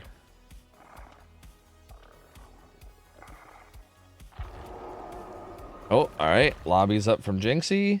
All right, so it's gonna okay, there it is. Is that all you needed? Yo, thank you for the 100 bits. Thank you. I'm gonna turn it off now. It actually fucking scared me. I'm gonna be honest with you. I forgot it was on. So I'm turning it off now. That was your one meow meow. There you go. It's gonna be Empathy on Plague up against the survivors of Calculated Miracle to start, and then Calculated Miracle actually picked Dredge, which is interesting. This is our only Dredge set of the day, and Dredge is actually, it's really interesting to see the killer choices today because it's like a lot of Spirit and Plague, like 3 guaranteed Spirit games, 3 guaranteed Plague games. Outside of that, the only other guarantees were 1 Dredge and 1 Slinger.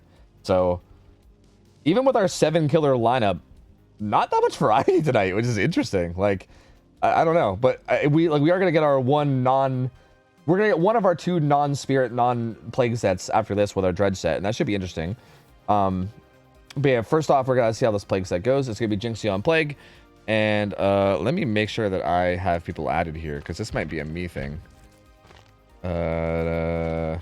Yes. Wait, why did I sent Shay a friend request, but she didn't accept it? When did this happen? Okay, I don't know. Let me go see, and I'll see who I gotta invite.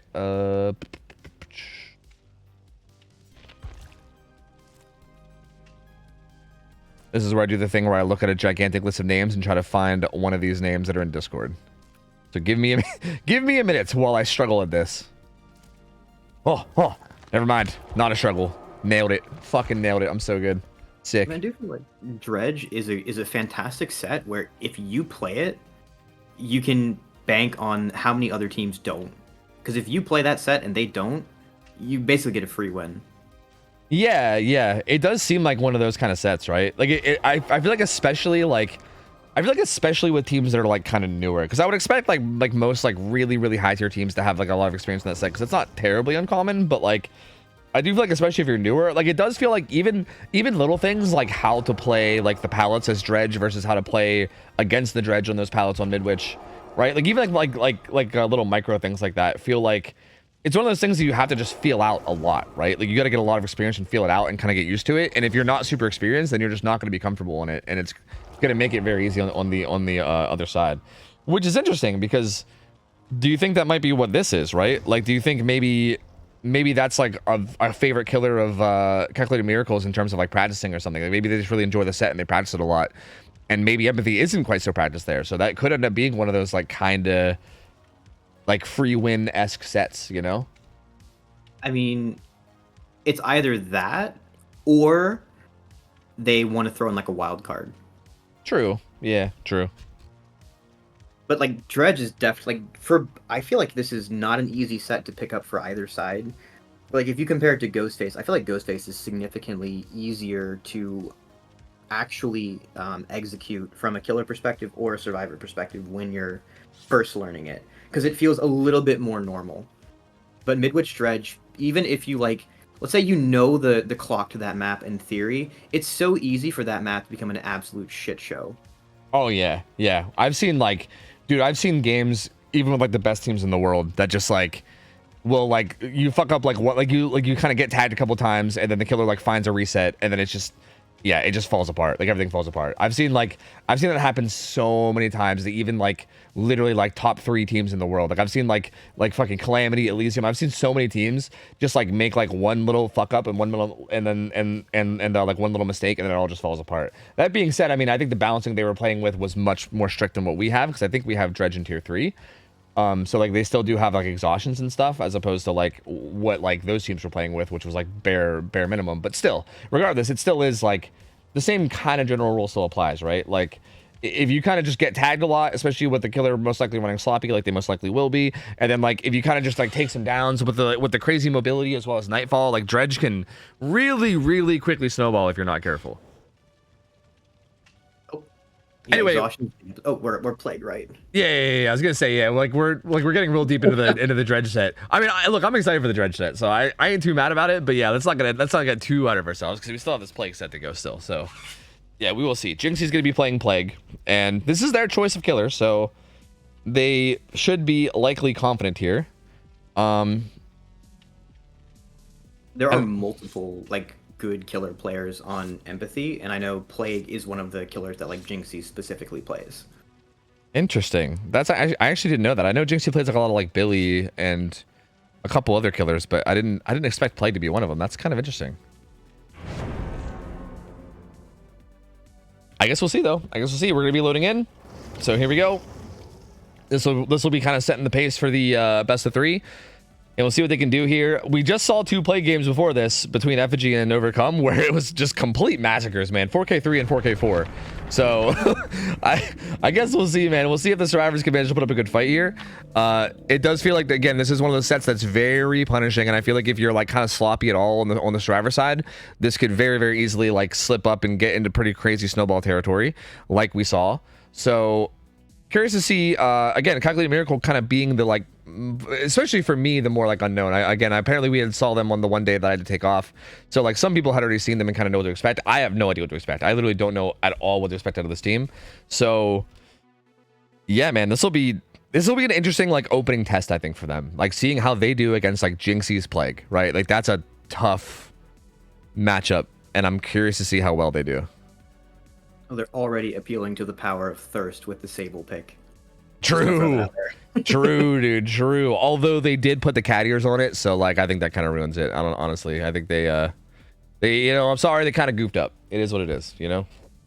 Every meower in chat is gonna be rioting right now. They always do anyway, dude. They always do. Fuck them, man. Fuck them. I'm sorry. It ruins it, man. It ruins it. I got booted. Oh, Jinxie got booted. Oh, well, shit.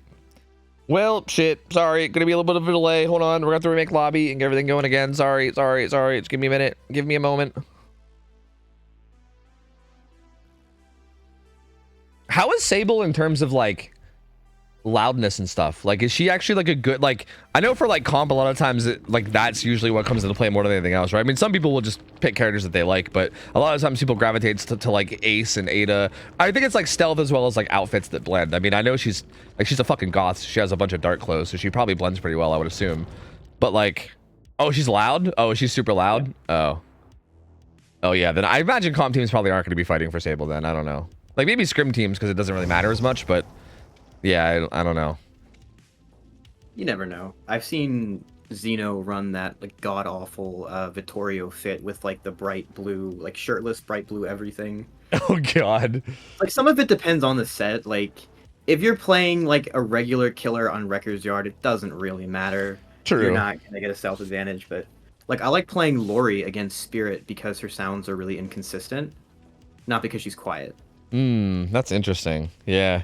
Yeah, I like that whole dynamic between like the sounds with Spirit thing is like very interesting because yeah, there is so much, right? It's like volume of sounds, but it's also like frequency in terms of like how often they like make sounds, because some survivors will like very consistently make at least some kind of a sound, and then some people will like even like breathing. Like some survivors like breathing, they'll do like one big breath and then they'll be like silent for a while and then another big breath. Like it's very, very interesting. There's so much. And that's why, dude, that's why I always get pissed every time I hear people say that like Spirit's so fucking easy and like one of the easiest killers to learn. Dude, it drives me nuts because dude, there's so much to that, man. Like if you really want to deep dive into like the like full like learning, like the full skill ceiling, there's so much, dude. There's so much.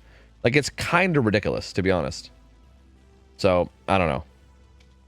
I mean, now we've all had enough time to heal from the trauma of 2018 Spirit, so it doesn't feel as bad to say the killer takes skill. Yeah, exactly. I mean, I think when the killer first came out, it was pretty reasonable because yeah, everyone just fucking sat at pallet and didn't move, and then fucking, you know, yeah, like that shit was so dumb, dude. Release Spirit was so absurd. So yeah. I do think with all the changes and everything now, and I think especially with like, again, I think to me, especially watching so many like high level games of Spirit, it becomes very, very blatantly obvious when you're watching like a ridiculously good Spirit player and then you're watching just like a kind of solid Spirit player. You know, like those are two very different things, I feel like, and it's something I think you can kind of like easily identify just by watching too. So yeah, I don't know. I think that's one of those things that still kind of triggers me when I hear people say that shit all the time, because it's such just a dumb opinion. In my opinion, like I hate hearing it, dude. I hate hearing it. There is someone I've been seeing on Twitter. I don't remember the name, but they've been going through like every single David, including legendaries. Yeah, David. Yeah. No, I was following through that heavily because it was like every day was like a new survivor. They like made their whole like tier list video, I think, kind of recently, which I think was really cool. And I think the very top of S tier was Ada. I was like, let's go, baby, let's go. I knew I picked the right survivor. Let's go. So yeah, I did see that, which is really interesting. Yeah, a lot of the things, I don't know about you, but a lot of the like tests that they did were kind of surprising to me too. Like a lot of killers were like, or a lot of survivors were like placed higher than I thought they'd be, or other survivors were like placed lower than I thought they'd be. I thought it was really interesting. Like for just specific interactions, like, oh, you slow vault a window, how does that sound, right? Something like that. Yeah. Just like a lot of little things, as well as like everything we were talking about before, like frequencies and like how often they make sounds, and like I don't know, just like every little aspect about it. It's very interesting. It's very, very interesting. As a matter of fact, if someone has a link to that, feel free to put it in chat, since we're already talking about it. I think that's honestly like super good info. If you guys want to link like either their tier list video or even just like one of their tweets or something, I think they set it up so that you can like search their Twitter and then like search for whatever survivor it is, and you can find their whole thread about it where they do like all the tests and see all the info. I think if you're somebody that's like maybe like wanting to look into Spirit, or even like looking into playing against Spirit or anything, if you're just trying to learn about Spirit, that feels like a really good resource. So yeah. If anyone has a link, feel free. I was gonna grab it, but we're about to start. So actually, maybe I still could. It's kind of taking a minute. Let me go fast. Is this it? No. Shit. Doot. All right, here we go. I'm just gonna link the video, but you can also go check out their Twitter if you want to know what it is that we're talking about. Here you go. Go nuts. Go nuts. Anyway, here we go. Ooh, okay. Ruin Undying Pain Res on Jinxie. With Hematite Seal too. I love Hematite Seal, man. I don't know why, but I think this add-on is so... Oh, also this gen setup. Oh my god, dude. It's that 5-gen setup. And it's got both totems up here. Oh my god, what is this RNG? Oh my lord. Oh no. Oh my lord, dude. What? Dude, Jinxie must have like pleased some kind of DVD god today. What the fuck? This is crazy. This is, I mean, the kind of like downside, I guess, is that these totems are like, even though they're both on the side, they're very open. Like they're very obvious, right? They're not really very well hidden. If they were like both on the side and at least like somewhat hidden, that would be crazy. It's still crazy, but like at least the survivors are going to be able to pretty easily see them and kind of know. And for play get paid off. Dude, fuck it, for real. This is wild. And if this Steve, he's gonna take that vault. Jinxie doesn't want to take the swing until he's injured, but yeah, he's not gonna get injured in time. He's just gonna get the hit and let him go. But he's not gonna leave this top side. There's no way. There's literally 5 gens on this top side. This is absurd RNG. And also, if he pukes on these gens, they stay puked on for 70 seconds, right? I think Hematite Seal adds 30 seconds to the 40. I don't know the numbers off the top of my head. Damn, the plague enthusiast. Unfortunate. I don't think I play. I know, I'm just giving you shit, but I'm pretty sure it is. I think it's 40 by default and it adds 30. So yeah, 70 seconds. It's like a minute 10 that those gens will stay puked on. So yeah, I mean, pretty insane. I actually think Hematite Seal is one of my like, I don't know if it's actually better than like the purple amulet. It's probably not. I just kind of like seeing it. I think it's an interesting choice, and I think seeing people run it to me is just kind of like, I find it fascinating. It makes sense with Ruin Undying specifically because you want to disincentivize survivors from getting back on the gens. Yeah. It's like a lose in that regard. I really do like the choice for Ruin Undying here. Plague is one of those killers that previously we were seeing like Pain Res pop Eruption on it to hold the gens, but I feel like Eruption is such a bait now for most killers, and Ruin Undying is actually really underrated. We saw it before as like a fuck it we ball pick for Overcome, but I think it's unironically like a good default choice. Yeah, no, I agree too. I feel like especially if you're playing a killer that can get a kill fast, like I think any killer that excels at getting a kill fast too. Like, I mean, obviously in a plague set like this, it's also pretty good because you're so like area control-y. But I feel like any killer that can get a kill fast too. Like, I think if we were ever to have like Chucky scrims again or something, I feel like it could be crazy in like that regard, right? Like you get a kill fast, you force a 3v1, and if you could do that with Ruin still up, it's so hard to make anything happen from there, right?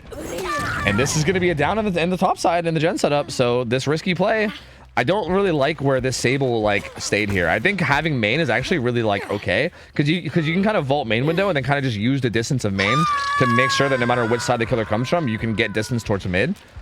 And I think kind of like staying where they did and kind of positioning themselves on that unsafe pallet out front is very, very bad, and that kind of leads to Jinxie getting a hook here.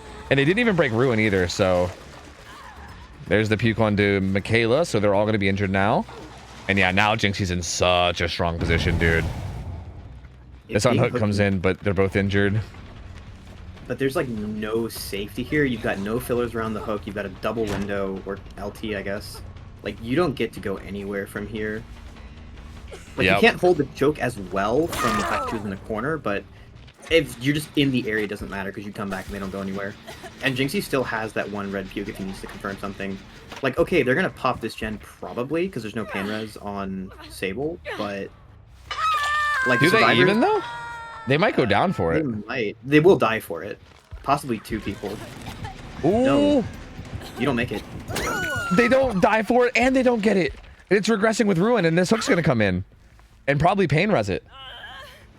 I actually feel like you just slug here. I don't like this pick. I don't like this pick at all. I think you just slug here and you kind of keep it like they're all injured. I think you can just patrol the hook and keep that person hooked. You can kind of patrol the hook and the gen and just kind of like hold down this area. You have so much pressure there. Instead takes the pain res though, which I guess also isn't terrible, right? But I think like if that gen would have popped before that pain res came in, I think you would have felt kind of silly. It makes sense because of the fact that there's a pain res nearby, but I would have gone to go for Tunnel Sable out right away, but And even Yeah. this is incredibly lucky that Sable came up here, because I think this is incredibly wrong. Yeah, I think keeping the hooks like towards top side, I think just like controlling the area and then keeping the hooks like deep top side probably would have been the better choice. But oh, the hit comes in through the pallet. That's so unfortunate. And Sable is dead, right? Sable's full dead. Yep. I'm a little confused. I don't know. I feel like in that scenario, Sable is the one person who should not be here. She can still be working one of those bottom side gens for free, basically. Yeah, because you do eventually have to get those bottom side gens done, right? Like, it's not like, obviously those are the less important gens, because these ones are like the main ones you want to break in terms of a setup. But yeah, I mean, oh, they got ruined at least. But yeah, I mean, like, I feel like you could just take Sable and like have her work the bottom side gen safely, and I mean, that way you don't go into the 3v1 scenario. But instead, yeah, like very aggressive play. Tries to like hug the setup by main. Maybe I think was maybe pressuring the totem. And now you're in a 3v1 scenario, right? Like yeah, you got rid of Ronan dying at least, but you're still in a 5 gen setup top side in a 3v1 against a plague that has 2 fountains up here, you know? Now basically the decisions the survivors have to make is, are they going to try to, like, they can all stay bottom side and not give her an opening, but if she decides to go bottom side now, they're all clumped up and there's a snowball risk. Yeah. But I think this power's going to run out before anything happens, so we're still in a top side 5 gen and basically every resource here is used, and there wasn't a whole lot to begin with. Yep, 100%. Yeah, so this is very tough. They do still have like the good window of main without Bamboozle and Jinxie, so like that does, I think that means that like if you commit in your main, again, if you play main correctly, and especially if you just like have really good, if you hold vision really well, you can kind of use main to get distance to make it back towards mid, right? But like it's not 100% safe. It's a little risky, but it's like a lot. It's pretty much the safest thing that I think they have up there at this point, right? Like if you're gonna, for instance, if you want to have somebody maybe try to like work one of like the deep top side gens or something, like that might be their best bet. Especially if they have exhaustion too. Maybe that'll also help them get out. But yeah, this is a really tough scenario for the survivors, regardless, no matter what. Jinxie seemed like he was pretty content with using that entire corrupt puke to just kind of patrol the gens and watch this one regress to make sure it didn't pop, which honestly I don't hate. Like he's kind of got like a 4K3 setup here if he just doesn't give up any more of these gens, and he really just wanted to make sure that this one didn't pop before a down came in. But he also knows the mid RNG was pretty bad to begin with, and the pallets are all gone, and Michaela's been hooked before at least once. I don't know if this is death hook for her. Yeah, it's not. She still has one more stage. But they don't make anything. Yeah, they're not gonna finish either one of these gens. Like it's weird because in theory you want to work the gens that are closer to mid so you can run there, but it also means that when Jinxie rolls up through this choke, he can kind of get vision on both gens. If someone working this gen in the corner or either of these corners, it's a little bit easier to sort of sneak it if his game sense isn't there. Yeah, I honestly think, and there's also like a god palette here at 11, right? Like I feel like working this 11 gen probably would have been the play. Like there's a lot of vision blockers, right? This big ass rock is kind of blocking the vision from mid. Like it's hard for the killer to like see vision to like see it from mid. He has to walk the whole way over to actually get good vision of it. I'm surprised to not just see a hook here top. Is Jinxie gonna? Okay, yeah, Jinxie's gonna go back. But yeah, like I think working this gen at 11 actually would probably be the play. Like working this one and then logs, honestly. Like do this and logs. Because those are both super separated. They both have giant LOS blockers, and yeah, I mean the person that's here at least has one pallet and also main, right? And if you pre-leave early enough, you can just go main, right? Like you can stand right here where the killer is, right here, and kind of use that window and just use that distance plus this window to get out. Or otherwise, if you don't leave early enough, you still have a god pallet there too, right? So I feel like either way, that 11 gen feels like a really good one to pressure. And yeah, it's kind of like you're saying. Like I think like naturally, I think you like instinctively want to go for these two like mid gens because they're so much closer to bottom side. Because obviously you want to just run bottom side anytime you get chased. But yeah, I mean, I do think at least having one survivor deep in there to like try to stealth out that gen maybe would be the play. Because this is just a bad spot no matter what, right? Yeah, depending on how much progress Tap had, I almost feel like the play is to have Steve pre-drop the filler and just die in the corner and don't even save Michaela and just play for like 4K2. Yeah. They're cleansing. Maybe they're gonna go for this, but I don't know if they realize there's like a hematite seal in play. I don't feel like cleansing here is gonna do you a whole lot if you can't get anything out of this now, because Steve is dead. This is a 1v2, and good luck. True. Hamate Seals actually is going to come through huge now. That is interesting because yeah, I don't think they probably didn't recognize it because it didn't really come into play early at all. Like the early game was really fast and like Jinxie just found a chase and found like a target really early and kind of just like got the show going, right? Because Hamate Seal really excels at these situations where survivors are like trying to like healthily stealth out things. Oh. And even if you've cleansed, if you get tagged by even a small amount of the puke, it's basically like Ghostface Mark. You have only so many pounds you can use. You're going to get injured again, and Jinxie doesn't need to commit to get that injury after that. Like, okay, he can literally just leave Michaela here if he wants, and look for tap on the log gen. Yeah. Yep. Yeah, I think he wanted to see if he can get like a quick 2-tap, but doesn't get it. I think just takes the tag and leaves. But yeah, it's like you said, he could have even left the second he got like one single like bit of puke on her, right? If he wanted to. But even here, he can do the same thing to tap. He zones this fight. Tap doesn't get anywhere. Yeah, puke on the window. Yeah. Yep, tap gets injured no matter what now. And I feel like they're also running out of fountains, right? So like, I think the more they cleanse fountains on bottom side, the more that if they're gonna want to get back to full, they have to use a fountain like either mid or top. So even if you just leave them here and go back and kick the gens, you're still in like a plus position, right? Oh, I think he's gonna go get the corrupt puke though.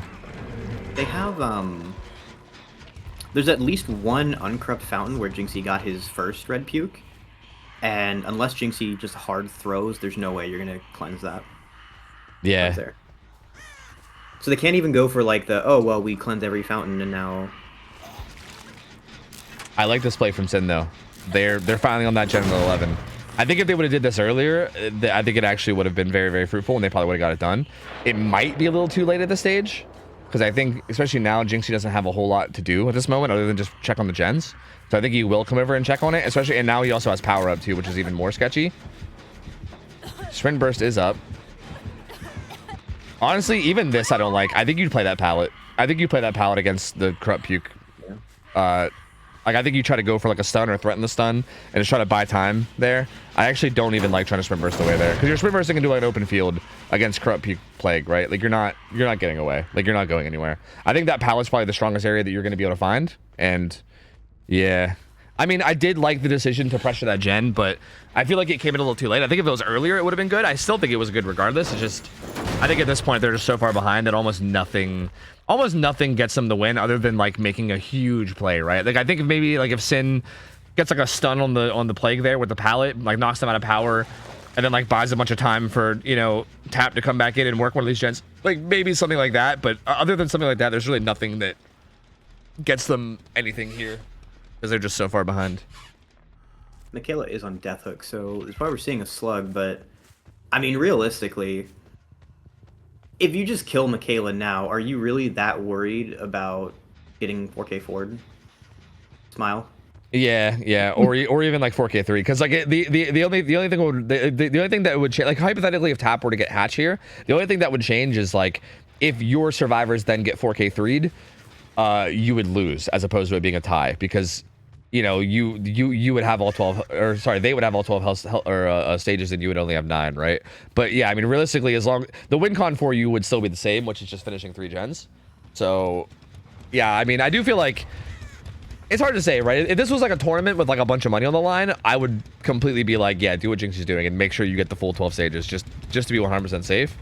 But yeah, I mean, it also wouldn't surprise me if he just like killed her and just like, whatever, we can get 3 gens done, right? Like, so I don't know. The other thing now is, like, you don't need to actually hook Michaela because the bleed out doesn't matter because you've already hooked her before. And now because Tap picked her up, he's infected, which means it's, if you go for round 2, it's so much easier to actually find wherever he is. Like okay, you slug Michaela again, surely you see her. Yeah, red puke round 2.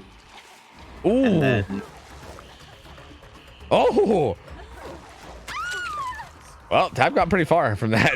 He got pretty far. Like, this is the problem for him because he can't even cleanse without showing himself now. True, yeah. Yeah, and now he's also going to be coughing and puking and yeah.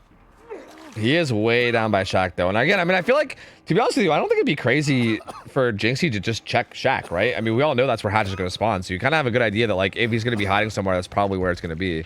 But maybe he's also just concerned with him like stealthing around here and maybe going for like a pickup to get the gen done. I mean, that gen at 11 did have some progress, so maybe you're more concerned with the. I guess it would make sense, right? I think if they hypothetically try to like sneak that gen at 11, you know, for instance, like hypothetically this tap was doing the gen at 11 right now, or if he was in a position where he was going to try, and you then check Shaq and then you give up one of the gens and it's a 4K2 instead of a 4K3, that would feel fucking awful. Like that would feel so devastating. So I guess I don't hate this from Jinxie. I think this is like the correct safe play to do here. If the survivor's play is to try and go for hatch here, why would you pick up the Michaela in the first place? Why not just go for that the first time she was slugged? Yeah. Yeah, Tap's gonna get hatched now, but yeah, I mean, to be honest with you, I was wondering. I think they were hoping for the gen too, because when they picked her up, she got back on that gen at 11. I think what they were hoping was maybe the killer would commit to tap or something after the pickup. Yeah, he's gonna get hatched. Yeah. Yeah, I think maybe they were hoping that like the killer would commit to tap or something, and then Michaela would be able to get that gen, because she did immediately hop on that gen at 11. So I think they like. I feel like they probably were hoping to turn it into a 4K2 instead of a 4K3 somehow. Because again, ideally for the survivors, that probably is the best thing. Like I think tap getting hatched here is cool or whatever, but you're still in a spot where like your killer now has to 4K3, right? So like, it's still not great. Whereas like if you pop that gen, then like, you know, they're like, okay, well, you know, 4K2 is good enough. Like that's really all you need then, right? To tie it up. So I don't know. I mean, it's interesting, but this is still a really good start for Jinxie. 4K3 is an extremely strong result here. And now the survivors from Empathy just have to basically get 3 gens done. Just 3 gens done. Which, I say just 3 gens done, but again, the last play game, we saw the same thing. 4K3 opening, and I was like, wow, that's crazy. They're never going to be able to beat that. And then the other team just 4K forward. So, like, I don't know. I mean, yeah, I mean, if history is going to repeat itself, maybe we'll just see another 4K4. I don't know. Hard to say. Hard to say, dude. I mean, the strongest perk in the game is Caster Curse. Megadurt Potato also said calculated miracles killer has been 4K2ing and 4K3ing most of their playing matches, well, practices. There's still very much of a match. That's interesting. Interesting. I'm curious to know what practice matches they had and who they were going against. Again, Empathy is a really good team too, right? Like again, I'm not saying like that, like, you know, oh, whatever team they're practicing with is trash and they, you know, Empathy is like a million times better, but Empathy is a really good team, and I feel like I would expect getting that big of a result against a team like Empathy should be pretty hard for pretty much any killer, I would think. Like, regardless of how good you are, I feel like you're gonna have to hope that they have a pretty rough game, because again, I think realistically here, and you can correct me if I'm wrong, Cool, but I think realistically, like actual perfect survivor play here, or like close to perfect survivor play here, should basically be able to beat this win con every single time without fail, and like honestly should be able to get outs, right? Like perfect survivor play should be able to get outs even in this set, like regardless of how good the survivor or the killer plays. Yeah, I feel like if the killer is getting better than a 4K1, it's survivor mistakes, not the killer outplaying them. Yeah. So like I would believe that this killer probably has it in them to snowball. Like if the survivors fuck up, I would believe that they have it in them to take that fuck up and snowball it into a big result. But like, I still think they're going to be relying on the survivors fucking up a bit. Because I mean, to be quite frank, I do think that the survivors from Calculating Miracle definitely fucked up quite a bit. There was a lot of like positional mistakes, you know. Like I think the Sable playing really aggressively while Death Hook and like all that stuff that was happening with like the aggressiveness topside. I think that all was like some pretty big positional mistakes that Jinxie was able to take advantage of. So I feel like, again, if that kind of stuff doesn't happen now with Empathy, then like, what do you do, right? Like, it's regardless of how good you play on the killer end, you still need them to kind of fuck up a bit. So it also, like, from the survivor perspective, knowing your win con makes it so much easier to play this out. True. Even if you have the grossest 5 gen in the world, you know that you don't need to make greedy plays to try and pop it. You get your 2 free gens on the other side of the map, and then as long as you have 3 people up, you should be able to break 1 gen in the 5 gen. Yep. Like whatever's closest to mid. Yeah, exactly. Like I feel like even if this ends up being, I mean, we also didn't talk about it. Like, I think RNG doesn't play like as big of a factor as a lot of people make it out to be. So I kind of hate talking about RNG sometimes because I feel like that's like this big thing that everyone says is like, oh, there's too much RNG in DBD for it to be competitive. It's like this fucking stupid thing you hear people repeat all the time, which is just because it's not true. That's not true. RNG does play a little bit of a role, but like good skill can still override RNG. So just gonna throw it out there. But I do think that RNG for Jinxie was like almost as good as you could ask for, right? Like 5-gen topside, both of his hexes were up there. I think also both of his pools of corruption were up there too, right? Like he literally had like everything on topside that map in terms of like strength. So that was probably one of the worst case scenarios for survivors and best case scenarios for killer in terms of like RNG. But still, like, I mean, even outside of that, it's kind of like you said, like the survivors still did make a bunch of mistakes, and had they not made those mistakes, right, I think you easily can at least get 1 or 2 more gens done there, right? Like I think no matter what. So yeah, I guess we will, I guess we'll see. I guess we will see. How do you feel about, people calling killers by their first name? Cool. How do you feel about that? What's your thoughts on that?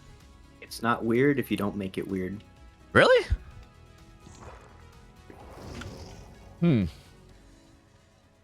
I feel like, especially because like, there's going to be a lot of people that play DBD that don't know the killer's first names, right? So if you're like, oh yeah, dude, best Kenneth NA or something, or like, yeah, bro, I love Adiris or whatever, like, aren't you just like why? Like, why are you just confusing people? Like, why are you doing that? Why don't you just call them by their name that everyone knows them by, you know?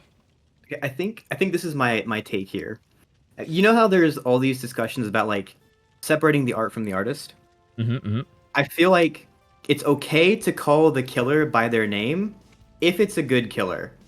I'm okay with calling Mastermind Wesker, but you can call Clown Kenneth all you want, it's still Clown. Play a better killer.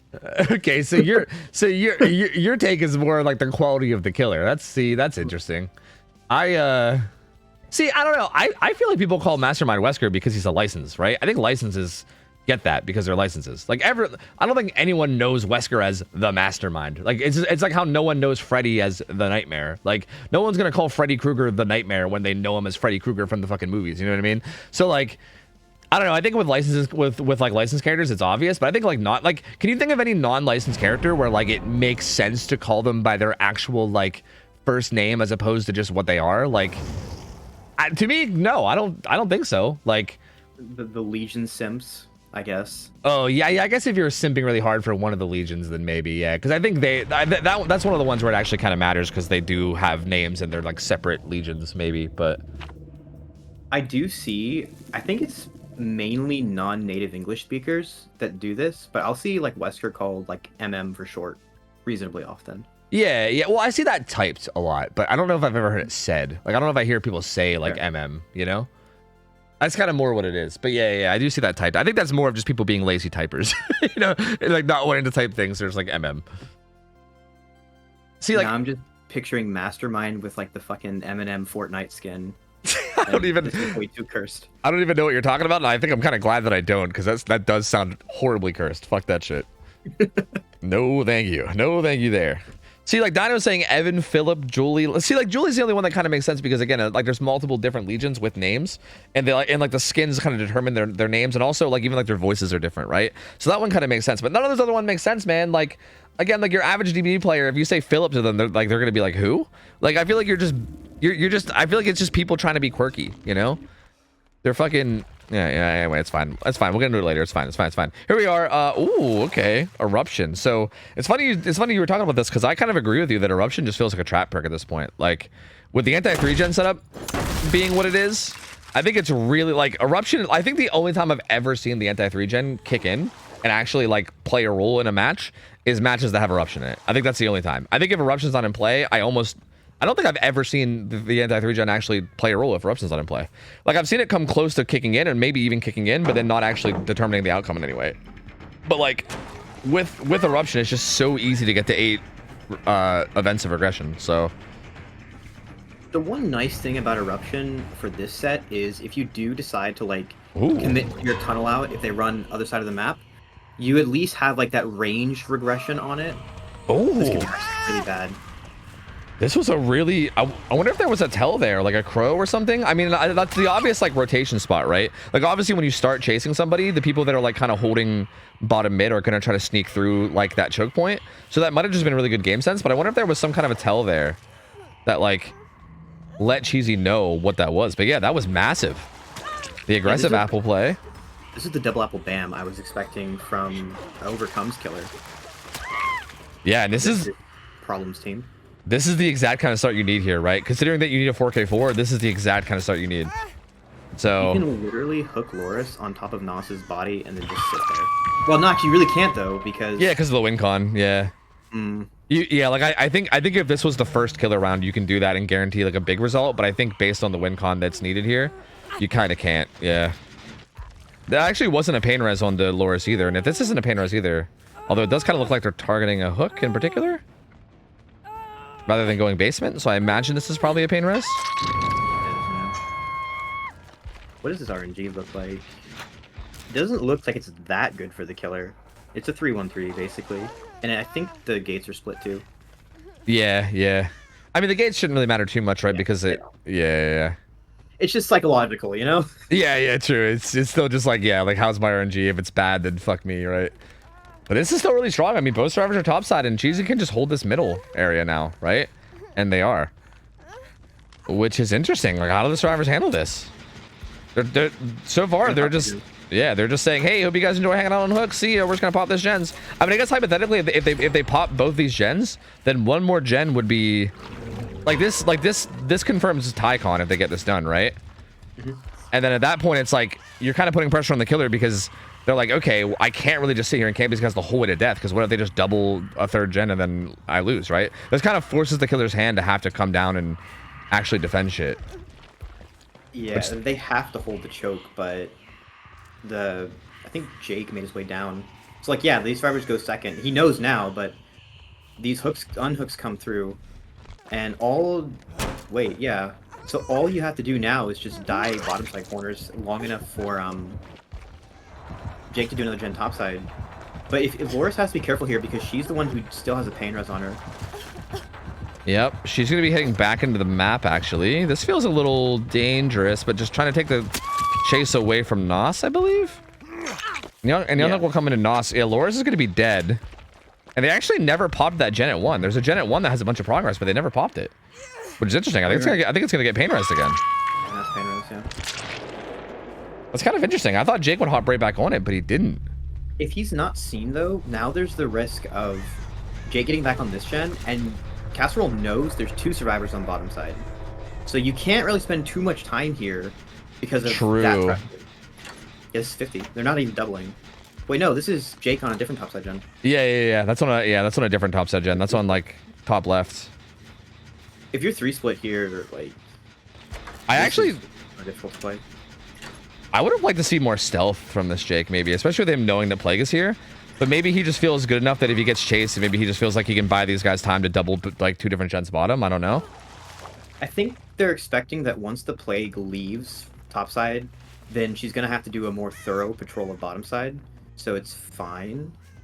Probably something like that. Yeah, I mean, it's working out. He didn't get spotted, so... Sort of paradoxically, because the first 2 downs came in so fucking fast, all of the resources bottom are still up. Nothing was used. Yeah, there's a ton here. Shack pallet, all these fillers. I mean, these fillers aren't very great against, like, the actual power, but, like, still, that top set gen that Ham was on pops, and that's still not even one. Yeah. That secures tie, and then one more gen's the win, and they're pressuring quite a bit right now, so... Yeah, that's the gen at 1. Yeah, they have a gen at, like, 1 and 7 that are both being worked, and it's looking very, very good. That's just not even 7, it's like 8 or 9, but still, like, very, very good pressure right now in terms of just, like, 2 gens that are split where on the map. Eruption's gonna go down on both of them, and Cheesy basically needs a down, like, right now. Like, literally, like, right fucking now. Does find Finesse, though. Yeah, I mean, I think this is probably the first... Okay, the early game oopsies aside, this is the first, like, really sort of calculated survivor play we've seen in this set. This is more or less how this set should go if you just don't panic. Yeah, yeah. No, agreed. Yeah, this feels very, very strong for these guys. And they actually do pop the 3rd gen, and they actually do take the win. So that secures Empathy 100% winning this plague set, and they're going to go up 1-0. But I'm really curious to see how they can continue to handle this, because I feel like they're in a position where they can actually still make something happen here, right? Like, they're in a pretty strong spot. Finesse, being a slippery bastard, will get peeked on a bit there, but I think has time to make it on this pallet. He's going to be playing it very patient. Finesse, we know he's very, very good in chase. Chasing Finesse is always lose con. Yeah, I hate chasing this fucker. I hate chasing him so much, dude. I've only had the unfortunate, I don't know whether to call it pleasure or the unfortunateness of doing it a few times, and every time it's fucking miserable, bro. It is not great. That motherfucker is good, dude. He is good.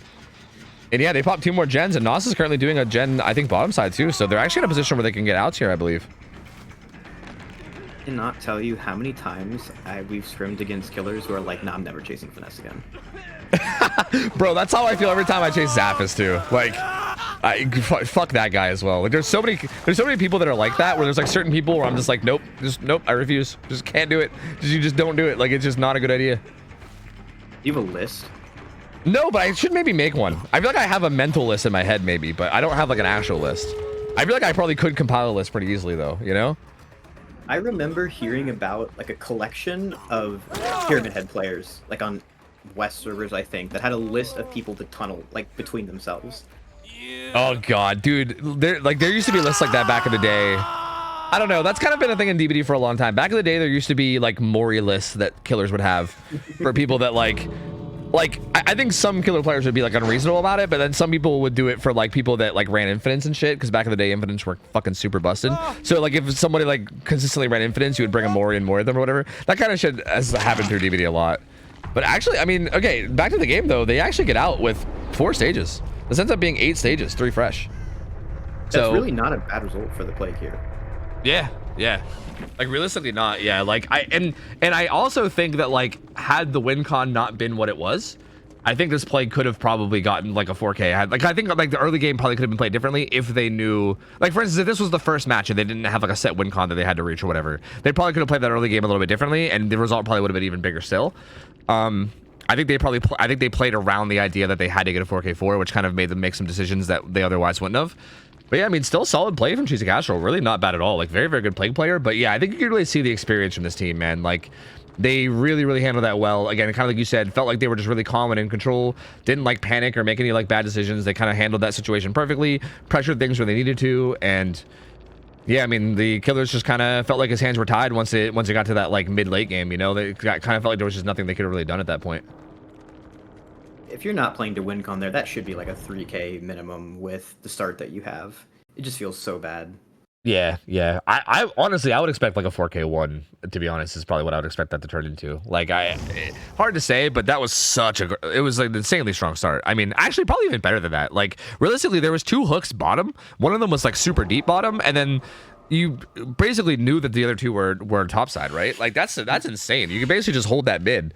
That's honestly probably like a 4K2 in my opinion. Like, that could have been an insane. That could have been like a huge result.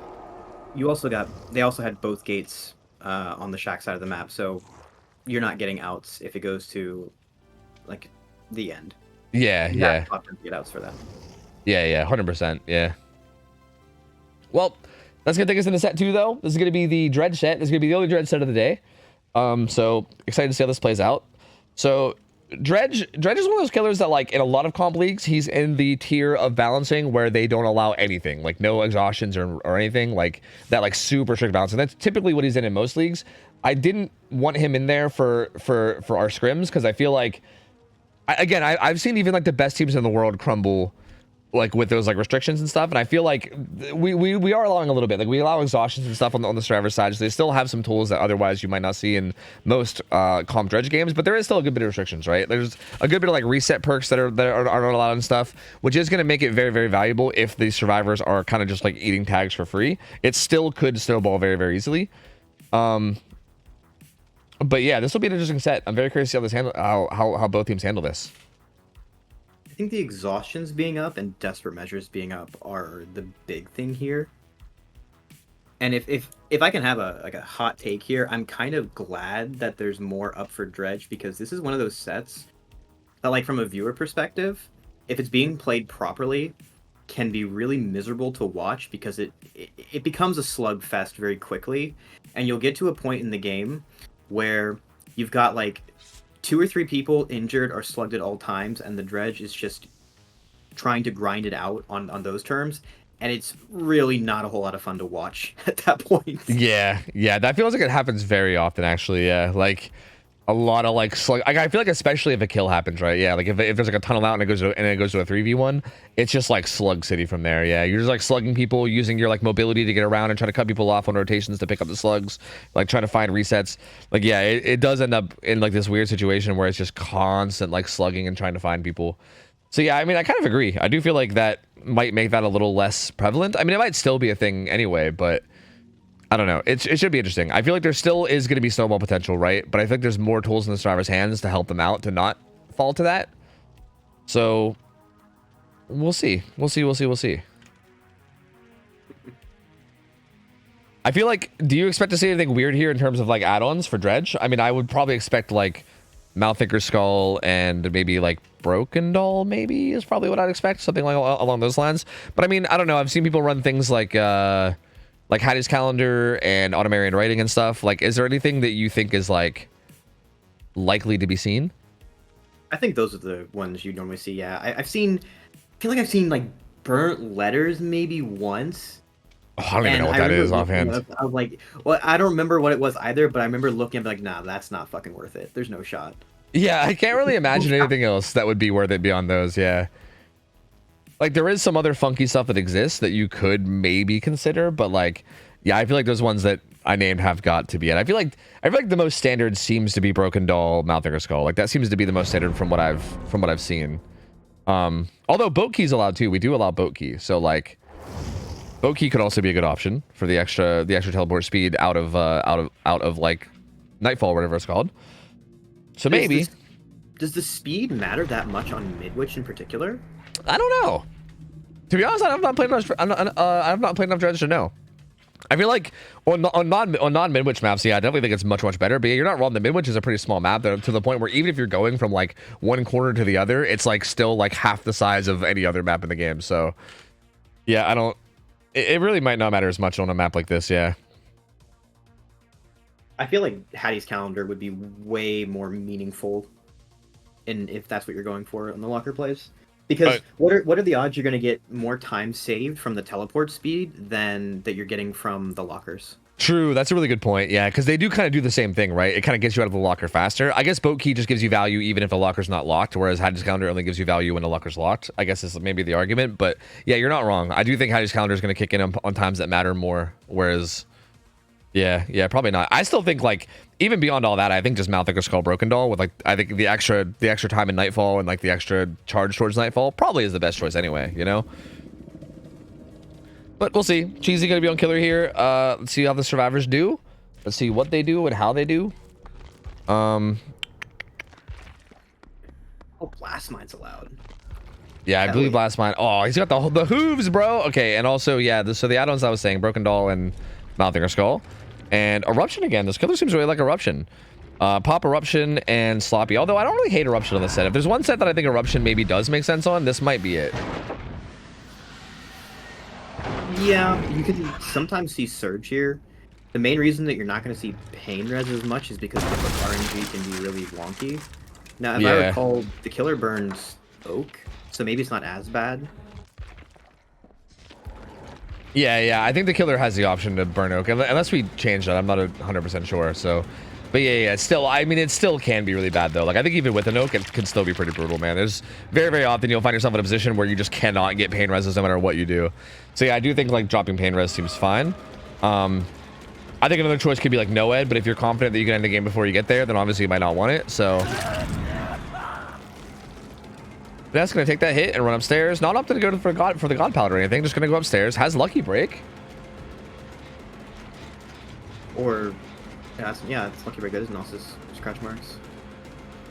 I'm really confused why he didn't. Maybe I'm going to assume that he thought he was gonna make the other palette. I don't know why he wouldn't go for the God Palette straight away. Because if you go God Palette straight away, then you're guaranteed to make the palette he went for.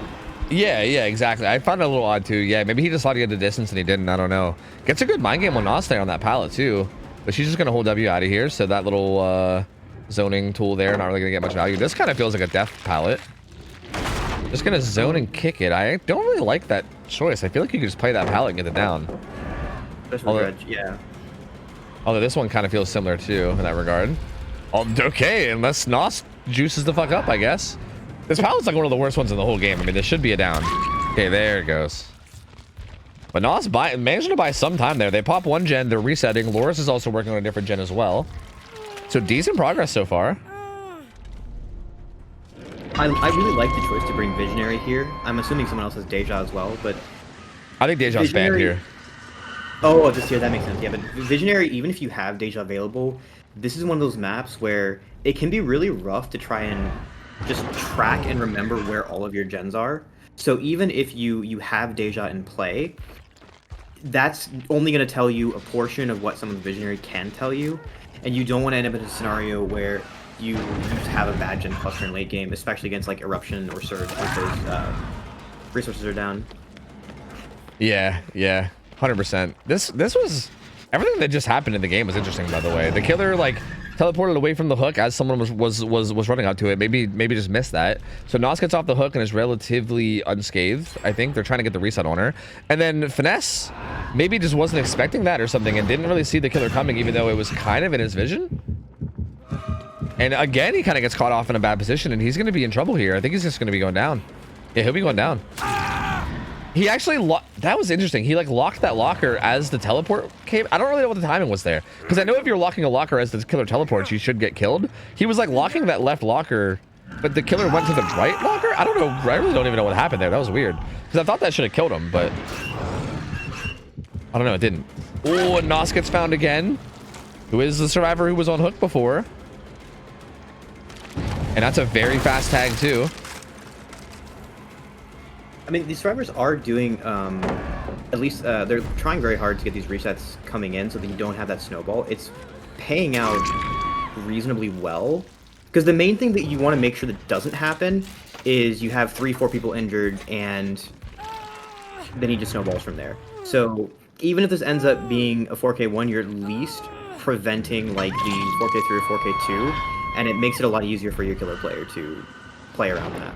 Yeah, that's definitely makes sense. You just want to make sure you don't get snowballed on super heavily, which I think they've done a good job of. It looks like Jinxie actually for the people ace. I actually feel like that seems weird, because I feel like you maybe would want that up for Nos right now, who's now Deathhook. Like that feels Sorry, go ahead. I just feel like that feels super strange given the position they're in with like them having a Deathhook survivor and Finesse not being Deathhook. Feels odd to me. I'm not generally a big believer in like bringing FTP or like hit tanks against Dredge in general, to be honest. Yeah, I guess, yeah, I mean, that also makes sense too, right? Like, you don't really want to have somebody perma injured, you know, or like, I guess not perma, but you know what I mean? Like, you don't want to have somebody that like cannot be healed for a long time. And Finesse is actually going to go for this unhook.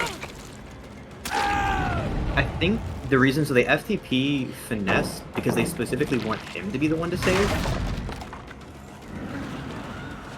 No, why? I feel like there. Why would that be, you think? Like, do they want to keep their fresh hooks fresh and try to get them out, or? Does he have Desperate? I don't. Here, I think that's gonna be a hit no matter what. He does not. No. It probably is about the hook stages, yeah. I don't know.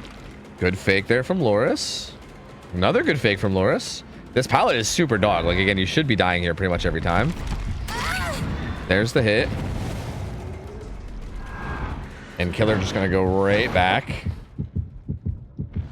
Oh, I went to the wrong gen. I think I was trying to go to the wrong locker. Was trying to go to the one inside. Well, maybe. Unless this is the one they wanted to go to. It might kind of work out. Both Finesse and Nos are Deathhook now and injured. So, like, this is getting scary. Finesse was here, too. Yeah, he's at this pallet. Ooh, goes for the very fast teleport. Jinxie taking the down for it. I think you maybe even just slug here if you're cheesy. I think you just slug and stay on Finesse. I wonder if Jinxie was expecting to have to go for a Beamer save? I'm not sure. Because if he just didn't vault into that, then Finesse makes that vault 100%. Yeah. It felt like he felt the urgency to make some kind of a play. I will say it was a really huge heads-up play from Jinxie to kind of recognize that when he vaulted in, he like prioritizing making sure that finesse gets out, right? He like ran ahead and was like, he's like, go ahead, take it, you know? But that's actually a really huge heads-up play to make in the moment. But yeah, you are right though. Like I feel like, ooh, well played by finesse, gets a ton of distance out of there. These gens are also in like opposite corners. Yeah, but everyone's injured right now, and this is kind of that scenario you were talking about, where like it's very snowbally from here.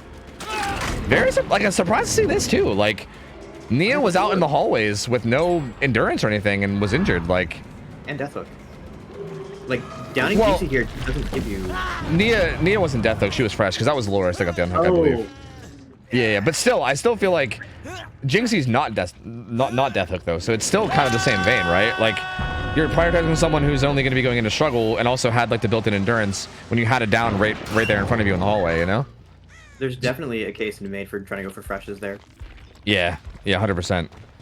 Like it's the freshes as well as like just the free down, whereas like Jinxie got at least one hit for free with the endurance, you know? They also managed to full reset each other all, which I think that was a big solidarity play. I think one of them had solidarity, I believe. Because, yeah, that was, like, really fast. Yeah, that was solidarity on finesse, I think, playing a huge role there. They all managed to triple reset very, very quickly. And this is one of those moments where I'd love to see the game from, like, the serve POV. Because I feel like Desperate is a ridiculously strong perk in sets like this. That was, like, I remember watching when the balancing came out, that was the big surprise that I had. I feel like that's definitely playing a part in how Sarge going to reset so fast. Yeah. I think if there was anything we were ever going to change about this, that would probably be one of them, because I agree. Yeah, Desperate is pretty wild here. Yeah, it's a very, very strong perk. It does feel like it might have helped them a lot with like getting these resets. Oh. Okay, down comes in a finesse. He's dead. The gen progress is... Oh, they're tripling this. Interesting. Honestly based. This can backfire pretty drastically, but like... The killer didn't go to the right gen. If the killer went to the right gen here, this would have been devastating. They're gonna pop it in their face. Like if the killer had just gone there right away and hit that with pop, that actually would have been super devastating. And this is a win condition you can be happy about. Honestly, if you pop all gens against Dredge, you're happy about that, no matter what happens in endgame. I mean, the fact that they're all healthy means like you should be getting 2 outs here, basically guaranteed. Loris can literally just sit here and accept her fate, and it doesn't matter to get 2 outs.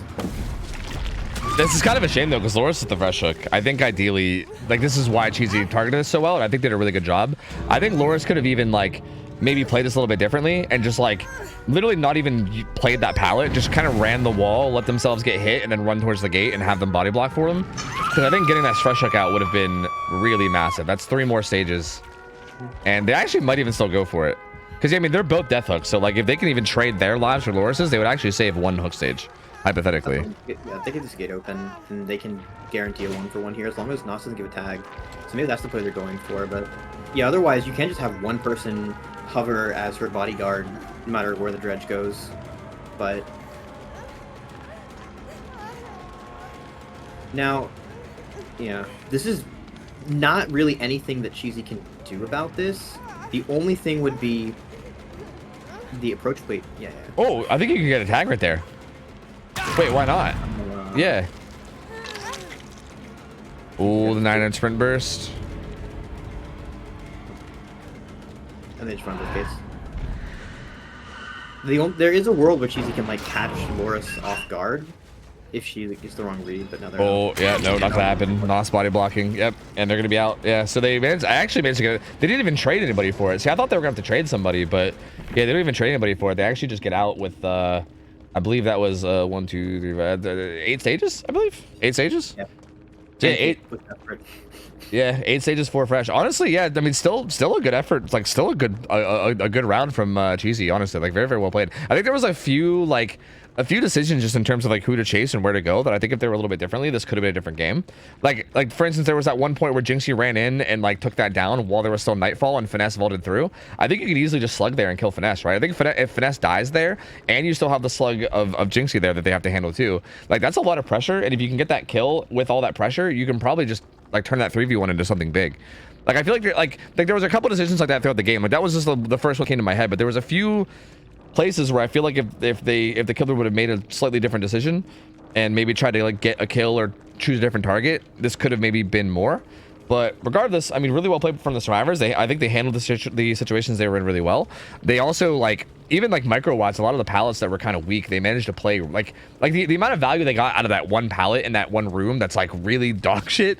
Like every survivor that went there just got way more value than I feel like they should have ever gotten out of it. So yeah, they were all playing 50-50s very well. Yeah, 100%. They were doing so well. So well played by Empathy, man. That's gonna be tough because if you were calculating Miracle, you need this, right? Like you need this set in order to stay alive. So we'll see what they can do on the survivor end. I'm not sure who the killer player is going to be for Empathy, but we'll see who they send in. And yeah, they're gonna have to get some outs here and try to beat this result, which again could be tough. Like this is easily a set that can snowball into a 4K if they're not careful. It looks like it will be. Well, Jinxie might just be inviting me. Let me check.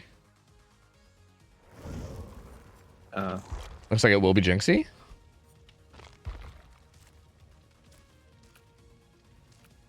Our chances of seeing a Freddy set are on the line though. True. Yeah, I don't, I can go without the Freddy set. I wouldn't be too opposed, to be honest with you. That's not one of those sets I'm necessarily dying to see. I wouldn't be opposed. It'd be interesting, I think. But like Freddy is very, like, my lord, dude. Like he is a pretty bad killer. He's pretty bad. He is pretty bad. Like I don't, But when has a Freddy set not turned into an absolute shit show? Dude, it's always so memey. It's always so dumb. Like every time. I keep thinking of like Freddy Booty Smacker coming in and just doing dumb shit. Like I feel like that's what happens almost every single time we see a Freddy set. It's always just ridiculousness. Well, I feel like maybe half of the Freddy sets we've seen in the past couple of months have been my doing, and then also my doing for like just end up griefing the whole set anyway. Yeah, it's so we've seen like big results out of Freddy's for no reason. Like that's another thing too. Like I feel like we always see Freddy sets and we're always like, okay, yeah, he should be getting rolled and it should be like a really tough struggle. And then sometimes the Freddy's will just go ham and we're like, oh, never mind. I guess never mind. I guess Freddy's just a god killer. Like, well, I'm honestly, like, what can you say? I remember when my old team played against DC1D, we first picked Freddy. Pryon thought it was a joke. They had to buy Freddy for Pryon. And then we proceeded to play the absolute worst game we ever did in scrims against them. Oh man. I feel like I might vaguely remember that. Like it was like Cold Tower Freddy, right? Mm-hmm. I think I remember that. Because I'm pretty sure like didn't both Freddys get big results, I think? Was that a thing? There were outs in both sets, but like Freddy should not be getting more than like 4 or 5 stages on those rules. Yeah. Oh yeah, especially with the old rules too. I forgot about that. Yeah. Oh yeah, that shit's insane, dude. In the theory was like Freddy is we drag you down to our level of idiocy and beat you with experience, and it just backfires horrifically. That's actually kind of hilarious. I mean, that's a sound strategy. Like I think from like a strategic point of view of like drafting killers or whatever, that actually doesn't seem too awful. Like I feel like if you think you're just like the more experienced team, then that kind of makes sense. You just like, fuck it, we'll just Freddy it, But I don't know. Yeah, I guess it didn't pay off for you too well. But it's a funny idea though. I actually have a suggestion then for the balance team. Okay. If Freddy is going to be a meme pick anyway, can we get a forced pallet Freddy in the balancing? Wait, get what? Like, okay, so you make it so that Freddy players have to run black box and or paintbrush and pallets. Oh, I mean, commit to the meme. Maybe. Honestly, maybe. Like, I almost feel like I would feel bad for Freddy players though, because it almost feels like you're forcing them to have like no power at that point, right? Because I mean, assuming that the teams have like good comms or whatever, pallets, like realistically, pallets shouldn't be doing anything, right? Assuming the team is actually like calming well. So in a way, part of me like wants to do it because it's funny and like you commit to the meme, but another part of me feels bad because I feel like whoever you're forcing to play Freddy, you're basically just saying, yeah, you have no power. But at the same time, I mean, I don't know. You're just an M1 killer. I guess that's pure DBD, right? I mean, if you're a DBD purist, that's the purest chase you can have. It's just a pure M1 killer. So Palette Freddy, but all survivors are perkless, dude. That, you know, we might be onto something. We might be onto something here, actually. Huh. You know, I might have to think this one over. That's interesting. That is real interesting. All right, let's see what the survivors can do here. Ooh, on Devour for Jinxie. Ruin, Undying, and I mean, this is one of those maps where trying to find totems is kind of rough. Yeah, and I mean, there's a lot of impactful totems, right? Like, you need to basically find all 3 totems, otherwise there's going to be at least one impactful perk in play, because Ruin can be very impactful here. Devour is obviously insanely impactful if it gets going. So yeah, I mean, this is actually, like, this is definitely high risk, high reward, but if the reward ends up paying off, this could be huge reward. This also feels like one of those sets where Ruin in general is really valuable. Really, really well played on that palette from Jinxie, and Sable unfortunately just getting down pretty quickly, and this is going to be a very, very early start. Not very much gen progress at all to speak of. Actually, basically none. That's it. Just that little bit is all there is. But I bug him out. He'll unbug. He'll unbug. There he goes. I do think the Devour here is Jinxie cooking a little bit because of his win con. I'm pretty sure if this were the first game of the set, he'd still be going like sloppy. Yeah, I'm very surprised to not see sloppy. But to be honest with you, I'm a little surprised. Like, I feel like you could even take off corrupt maybe and throw on sloppy here. Like, if you're really going for this all or nothing like snowball, because I feel like sloppy is so good for the snowball. Like, right? Like, that seems to be what this build is. It's like all or nothing snowball with the hex perks. So I feel like this feels like it would have been a good time to circumvent corrupt and just throw on sloppy and just like see if you can get it going, right? Because it doesn't really matter. Like, I think whether this gets going at 5 gens or at 2 gens, like no matter what, I think if this gets going, it's like gonna be basically game ending, you know?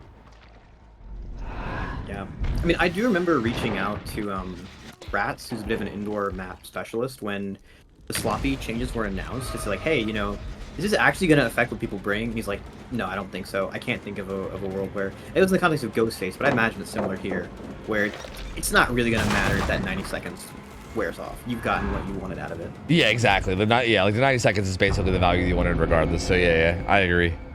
Especially for Dredge, because you're part of the sloppy value is playing off of Malthinkers. Yep, 100%. Yeah. And like here, they're getting this heal, and I think it did wear off here on this guy, but yeah, it's kind of like you said, like the Nightfall is starting now, right? So the value is already there.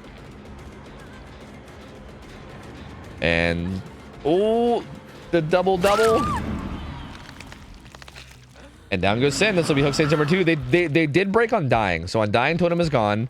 Oh, which one was that? That was Ruin. That's probably best case scenario, to be honest with you, because Ruin was the one they knew about. Like, if they would have broke Devour, then they would have been like, oh, Ruin's still up, so there was some other totem. Like, they don't even know that there's still a totem in play right now. Like, they have no idea. So It looks like the Devour's in the bottom of the bathroom? I think so, yeah. I think that's where it was. Who the fuck is going there?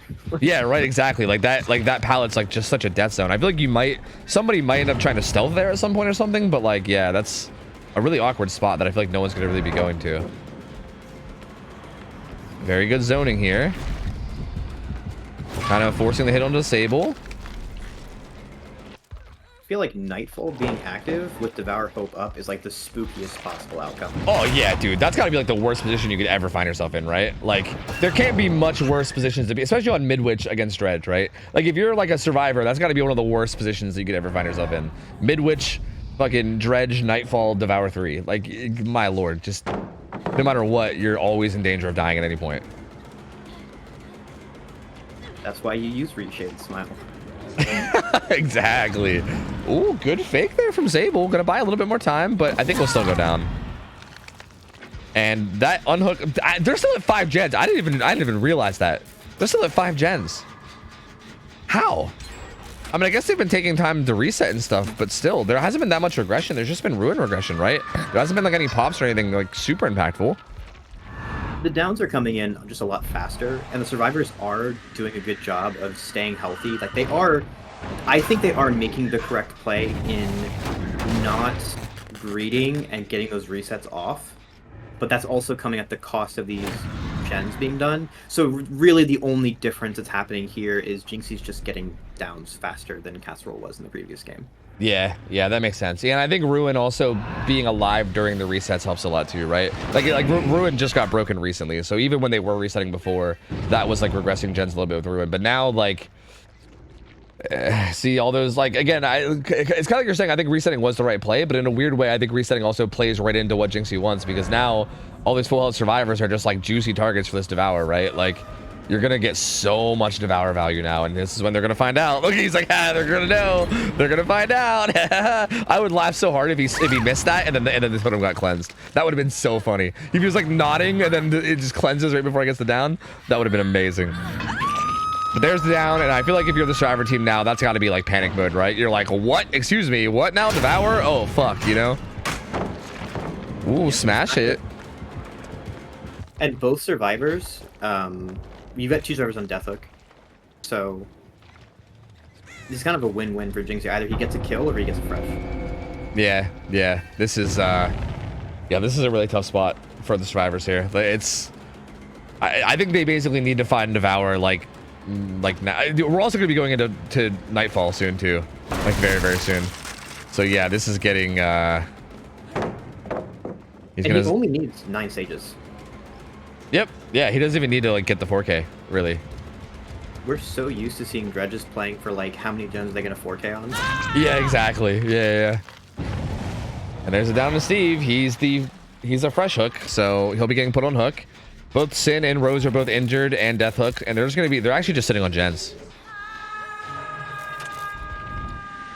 I don't think this works. I don't think there's a world this works, because you're just going to be giving him Nightfall like for free. And he has so much mobility and tracking as well as his Devour.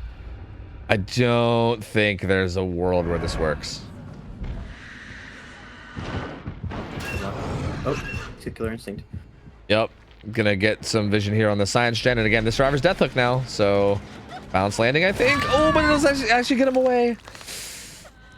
And this is right on top of the hook too. Oh, and also he wants the Mori. Yep. At this point, you're playing for Mori. Yeah, true. Actually, true. This survivor's Death Hook as well. I guess he keeps swinging a little bit early here. Does get that down too, though. Cheesy's the last one up. He'll be going for the save. He's actually gonna go ahead and hook Sin, yeah. Drop, Mori. True, you could just drop in Mori. Come on, drop in Mori. Yeah, let's Hell go. yeah. Let's go. You love to see it, dude. You love to see it. Yeah, this is just like, you might as well. This is actually really, I think this is like, technically, if we're gonna be nerds, we would say this might be time inefficient, right? Because I think it takes longer than hooking. But you know, you can't. Yeah, that's a good point. You're saving the hook. That's true. That is true. Thank you. You're right. It is worth it. Thank you. You're right. You're right. And I still don't think they found it, right? No, I don't think it doesn't seem like they're even looking anymore. There is a little bit of trivia about this map for the nerds in chat. What is tiles? So you know how there's 2 classrooms on each side of the map on each floor? Yeah. The tile spawns are sort of tied. So whatever tile you get in one floor always results in a particular tile above you. And then really?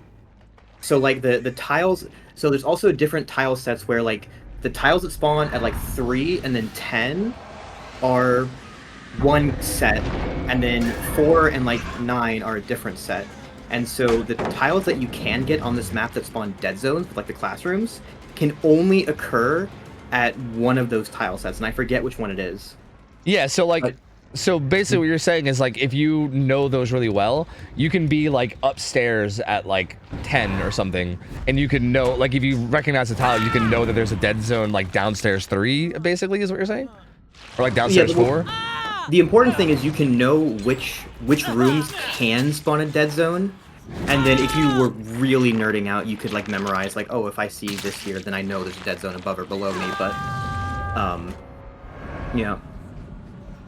Yeah, that's actually interesting. I didn't know that the spawn logic worked that way. That's actually very bizarre. Because that actually, like, unironically, if you really want to turn out hard, that would be like a weird way to like scout the map without actually having to scout the map. Because I do think those dead zone classrooms are brutal, man. It sucks so much when you're getting chased, and then you run into one of those classrooms, and it's just like, just a bunch of deaths, and you're like, oh, well, life sucks. I'm fucking dead, you know? So, like, I think if you could identify early where those are, that actually would be super valuable. Also, we're at the stage, by the way, where that was the second Mori coming in onto Steve. Next hook stage is GG, I believe, right? So, actually, I think it's GG, or no, it's not GG already, because it was 4 fresh for the other killer. Actually, yeah, this would still be a win. Yeah, the survivors can get out with this, would still be a win. Which, like, Jeezy kind of juicing, though. This pallet is pretty much death, though. Yeah, but like, let's say Sable pops the last gen, you can't really go anywhere Without being unsafe. Like, you're not going to be able to run down a hallway. Like, you don't have any god pallets left to actually get to the exit. You're praying for Hatch to spawn at your seat. And then you say skill issue in post-game. Yeah, it's not happening, though. Cheesy actually put up a really good fight here and prolonged this chase quite a bit. Like, I actually extremely valiant effort. But yeah, he's going to be going down. Is he carrying him to a place to Morium? Is that what's happening? Yeah, he's trying to take him to the light, I think. He's trying to get a well-lit area. Okay, he's trying to make it cinematic. All right, you know what? All right. Sure, Jinxie. Sure, whatever, man. Whatever. It's very cinematic. Well done, dude. Well done. He's giving the people what they want. Hey, I respect it. Honestly, I respect it. Very well done.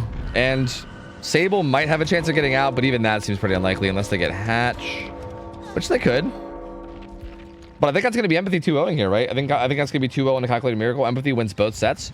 And yeah, this is kind of like I was saying. Like, I actually do think Calculated Miracle did look pretty strong in the set. Like, again, I didn't really know what to expect of them going into this at all. I was not really very familiar with them as a team at all.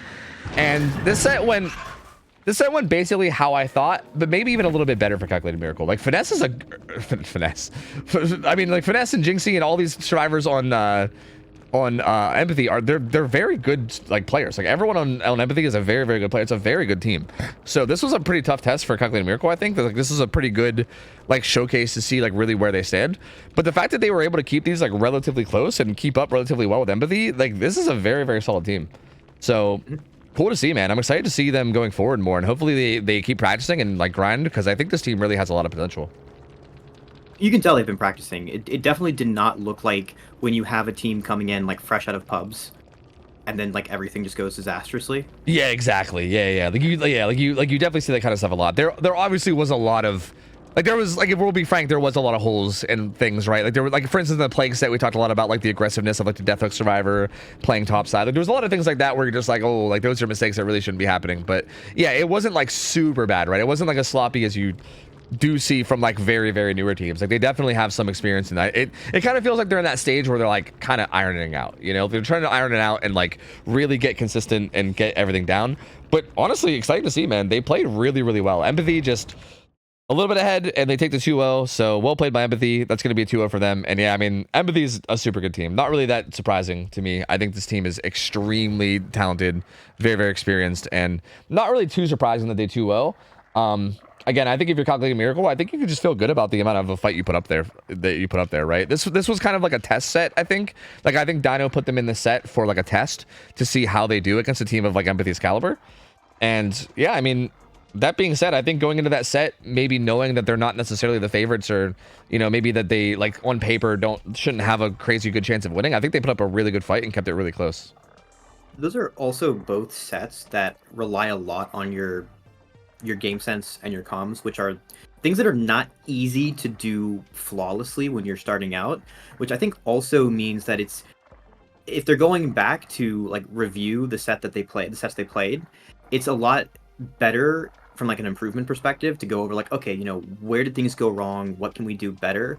As opposed to sets where it's like, oh, well, I just got 2-tapped here. Like, yeah, that's a very good point. Yeah, like, I do think those are, like, I think in terms of, like, looking back and reviewing, those do seem like really good, like, VOD review type of sets where, like, it's based a lot around, like you said, like, teamwork and decision making and macro and stuff. So yeah, it's a very good point. Yeah, that's interesting.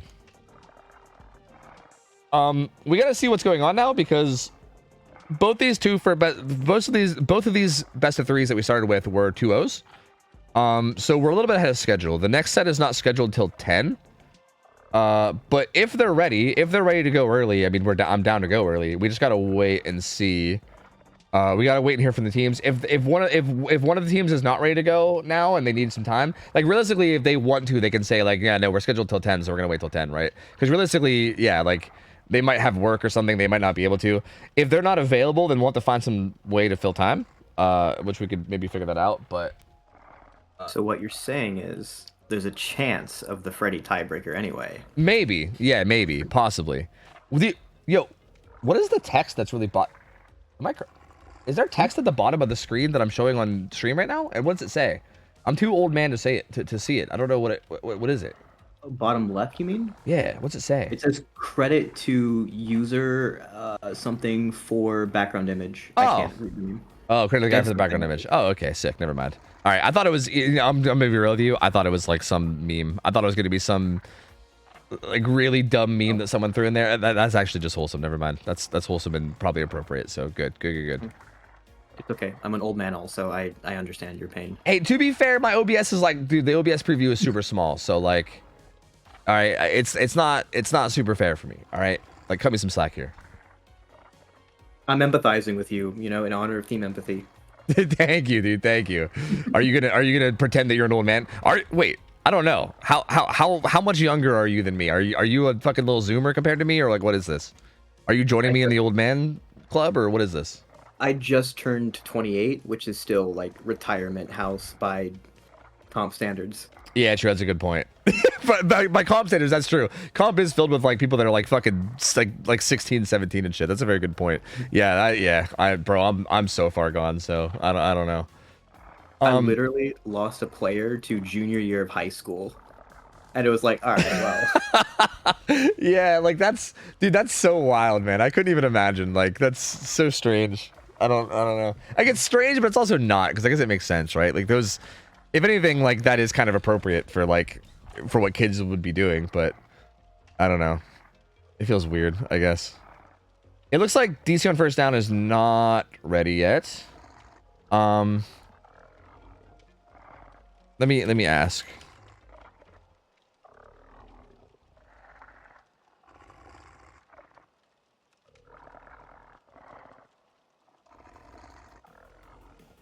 Yeah, I think we're probably got the fill time regardless. I'm just trying to figure out about like how much time we have to fill. I think I'm gonna quickly take a break and grab coffee, but I kind of just want to see how like everyone's doing and everyone's feeling. If both teams wanted to do the Freddy set as a way to fill time, we could hypothetically do that. We could just watch the Freddy set. If not, we could also try to just like do some of the SCRIMS show matches. Dino can come kick my ass in 1v1s more. I mean, it don't matter. There's multiple options for what we can do. It don't really matter to me. Like there's many things that we could do. It's just a matter of like figuring out what it is. Oh, an unknown show match. Oh yeah, true. That's a really good idea. Oh, that's a super good idea. We should do that. That's a really good idea actually. Yeah, fuck all that other shit I said.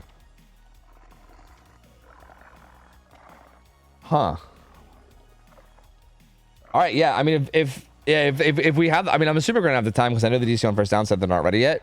I don't think we even heard from waifus yet, so yeah, we should try to set that up. If either one of the teams that just played want to like be survivors for that, then we can just set that up and then find a killer. But yeah, it's yeah, here, Dino, I'll let you, you have free reign. If you want to like even pick whoever plays, go nuts. I'm just going to step away and get coffee. If you don't want to decide and you want me to decide, then I'll decide when I get back. So it's up to you. Like, if you want to just take the reins and pick stuff, go nuts. I'll trust your judgment. I wanted to play it. That's fair too. I mean, if you want to pick yourself, I'm A-okay with that. But like, if you want to pick the survivor team or whatever, I mean, go nuts. I'm totally cool with whatever decision you make. I'm just going to go grab coffee real quick. And then, yeah, if I get back, we'll figure it out. Do you want to, okay, cool. Do you want to talk to chat while I'm gone, or would you rather me blast music? You can blast music. It's fine. All right. Chat hates me. I don't know if that's true, but you know what? It's fine. I'll still blast music if you want to just chill. So I'll be back. BRB, just give me like a few minutes. 1 sec.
Okay.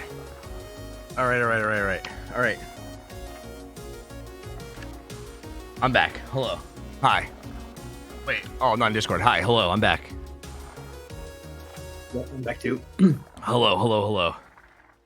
I've just been harassing Dino in chat. It's fine. Nice. Hey, I also got harassed, dude. Mariah scared the fuck out of me when I went upstairs just now. It was fucking awful.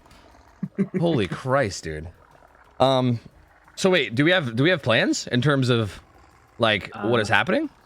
I think Empathy agreed to play against Unknown. Dino's Unknown, maybe? I know Ray was offering to play it. I don't... Pog. Yeah, hey, I'm down for whoever's down. Yeah, is it gonna be Dino? Okay, Dino versus Empathy? Because yeah, I'm down with that. It don't matter to me. She told you guys that she was gonna get me, dude. This is literally what happened. Let me just tell you guys what happened. I went upstairs, and normally, like in my living room, there's usually like at least like the TV on or like a light on or something if someone's hanging out in there. Like I live with like 3 other people, right? And usually there's like something on if there's someone in there hanging out. Like it was like totally dark, like the dog was asleep and the TV was off. It was just silent and dark. Like I literally went in, I turned on a light and I turned the corner, and I think Mariah was like waiting for me the whole time, and she had this like face of anticipation. She was literally like this. She was like this like big smile, like anticipating me turning the corner, and then she went blah. And honestly, like even less than like her going blah and like making a noise was like the face she was making, because she was like kind of like holding in a laugh and trying to anticipate the fact that she was about to jump scare me, was terrifying, bro. I like turned the corner, I just see this like big smile looking at me, and I'm like, who's in my kitchen? Jesus Christ! Like I thought there was a fucking murder in my house, dude. I was so fucking scared. Oh my god, dude. I don't even think I need the coffee anymore, honestly. I feel like I'm already awake just from that shit. Holy, dude. Wow.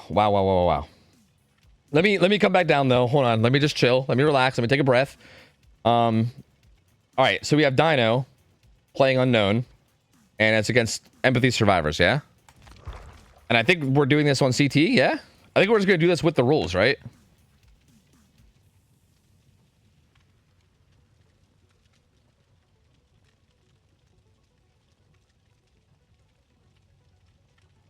All right, I see the 4 survivors. Let me get them in right quick. Hold on a second. Meow.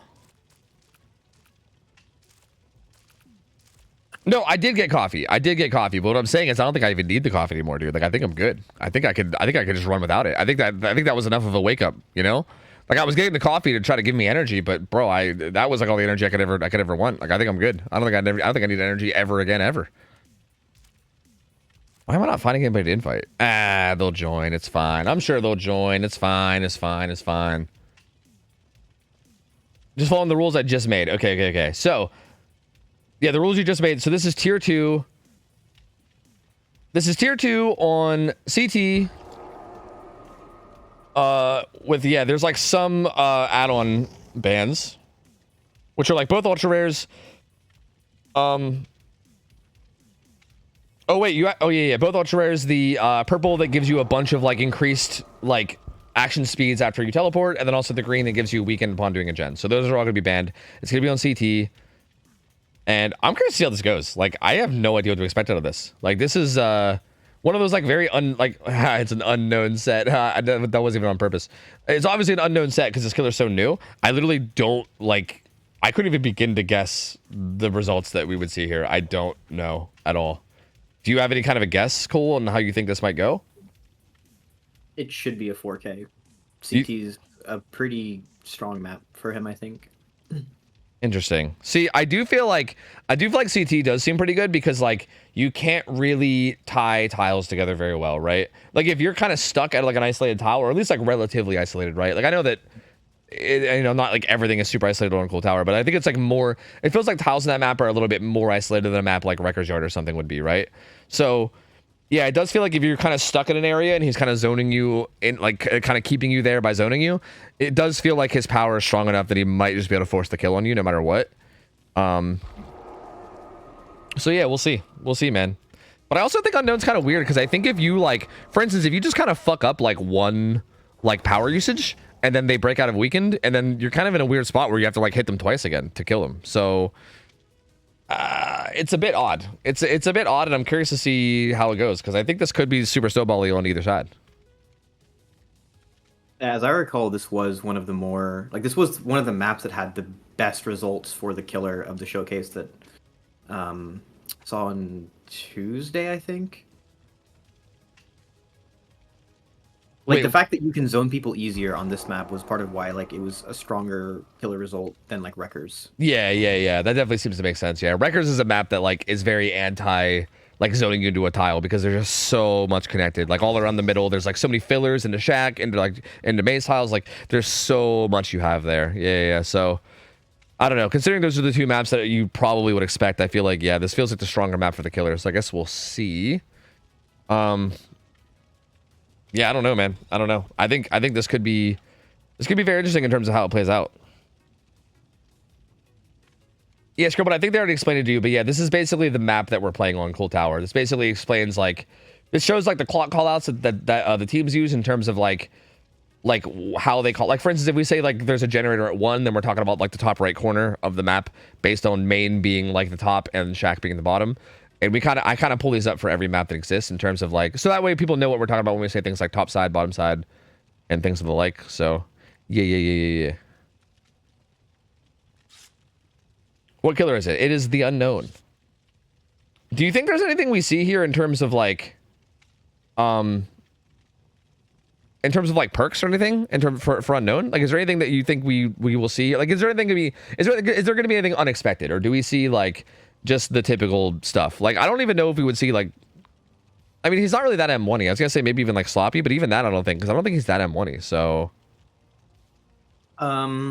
I think I would expect to see the brown add-on, which makes you not slowed as much when you teleport. Perks that I was seeing were pretty standard, although I remember Arushi was running brutal strength on specific maps, and CT was one of them. Yeah, this will be, yeah, I'm curious to see what Dino goes with. Dino's also saying it's his first game of the day, and he also has never done an unknown scrim before, so he's kind of just winging it. It seems like he's hard winging it, but we'll see. I mean, Dino's kind of a beast, so I feel like he might do okay. Dino will give us Unknown from Pokemon 2000, the movie, I believe. I wish I knew any idea what you were talking about just now, but I have no idea. Yeah, I agree, dude. I agree. That's exactly what we're gonna see. Yep. Is that a good thing or a bad thing? Can I at least know that? It's a good thing. Okay, yeah, he's gonna pop off. Yeah, exactly. Yeah, I agree. Unknowns are like Pokemon that are like shaped like letters, and then there was like a really old film that like they appeared as a swarm and were just fucking shit up. That's all I remember. Oh, like a swarm of letters? Yeah, people were just getting fucked up by the alphabet. Wait, that sounds kind of cool. What the hell? Huh. Maybe I should watch Pokemon. Anyway, oh, he's got brutal strength. That's interesting. And ruin. Huh. This is actually interesting in like a lot of ways. Brutal, pain res, ruin. Seems like an okay build. Finds is like I think it makes your hallucination spawns less like more frequent. Yeah, I'm not 100% sure. I'm just gonna quickly Google unknown add-ons DBD. This was the add-on that Synapse's killer liked to run. Here. Ooh, see, like that hit not landing there. I'm wondering how much that's gonna cost him with the teleport. Gets him a hit anyway. Yeah, so is that the one where he basically sets the hallucinations more? They actually broke ruin pretty quickly. Yeah, so that hallucination spawned basically right in time to jump scare Jinxie. Okay. Then, like, yeah, so I think Jinxie's trying to die on pallet here. Yeah, that seemed no, like... it might have been a flare for the M2. Yeah, I couldn't tell if it was a flare for the M2 or dying under pallet. It seems like it might have been a flare for the M2, yeah. And Dino seems like he doesn't really want to pick up just yet.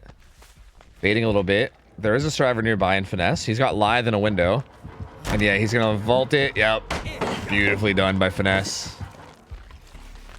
For when Finesse watches this VOD back, that's the first pallet save I've seen him hit. So you just want to make sure you give him no credit is basically what you're saying, huh? Yeah, good play, fucko. 2001st one I've seen it on every game so far.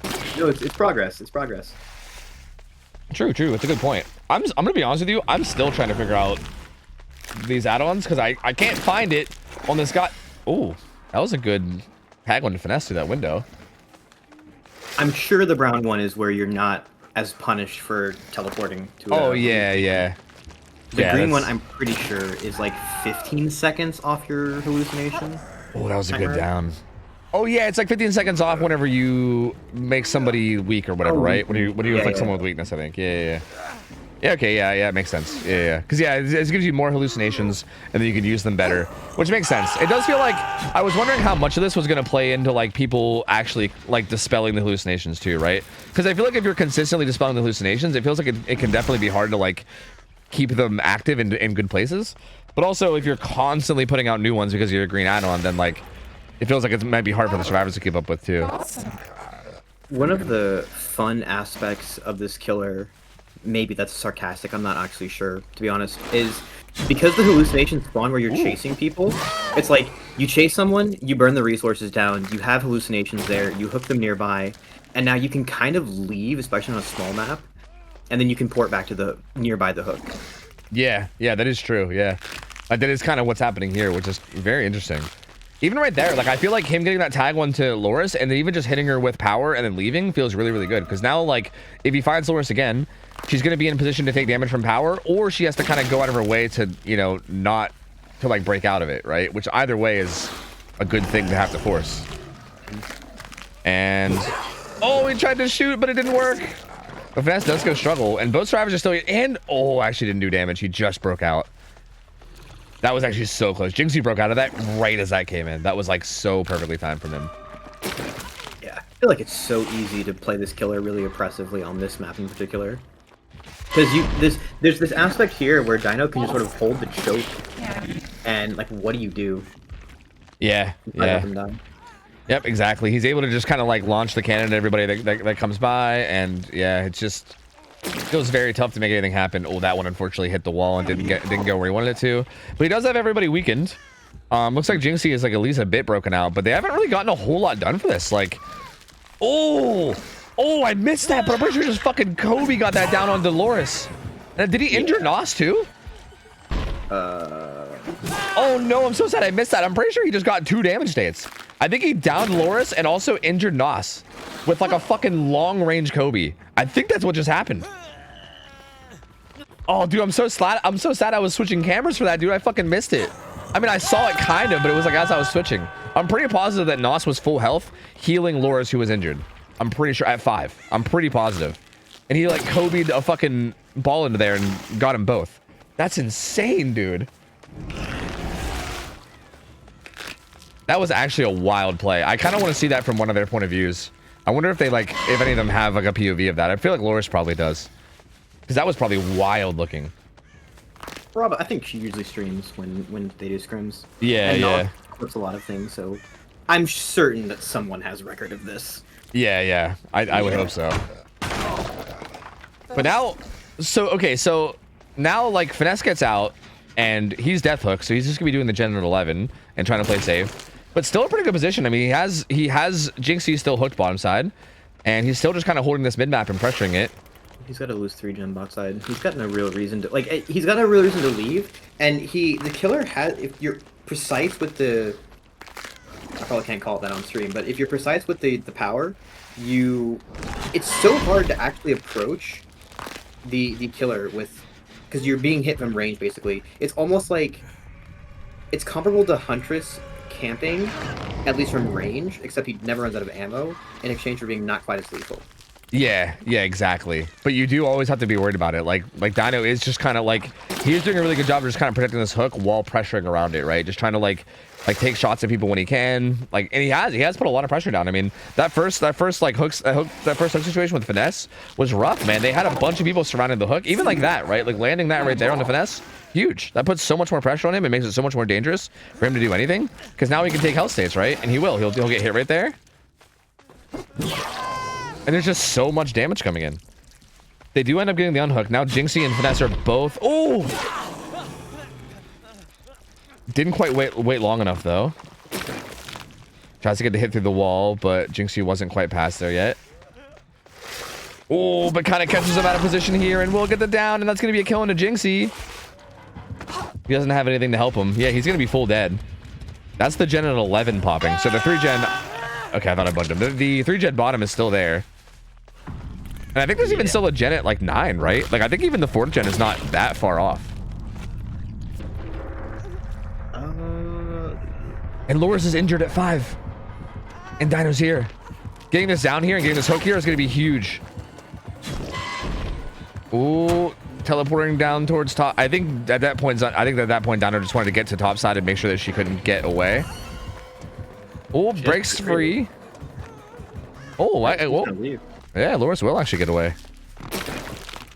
See, I'm interested to see. You're saying Nos is dispelling the hallucinations. I remember when I asked the like the showcase players about this. It was Rats I asked. He said that he didn't think it was worth it to break the hallucinations because of the risk that it's basically a free hit if he chooses to teleport to it. Yeah, it's like a free 2-piece because you get weakened and then he can M1 you like right. Oh well, I was gonna say we might see it there, but that was the one free hit. But yeah, like it weakens you and it gives them M1. Like you can teleport M1 and then they're already weakened, so you can M1 and then follow up with your power like immediately. And even if you're full health, it's almost like a guaranteed 2-tap. Yeah, it's really brutal. So that's interesting. Like I don't know if I like would agree it's not worth it at all to go for them, but I do think you have to be really careful about it. Like for instance, that one was like within vision, right? And like Dino was kind of on there. Like again, I know you're locked into like it kind of locks your camera, so Loris couldn't really look around while cleansing that. Ooh, that hit right there was so nasty, dude. Bro, Dino. Fucking Dino with his whole man, my first game of the day, haven't scrimmed this killer at all. Look at this shit, dude. Damage on the finesse also infects Loris. Dude, this man is just hitting Kobe's left and right. Oh my god. Dude, he's nasty with it. Holy shit. This is also one of the really strong things about the killer is the fact that you can do that 2-for-1 on unhooks, where you just get your health state set up for after the BT wears off too, if they decide to tunnel. It's so risky to unhook in the killer's face, apparently even from range, as we just saw.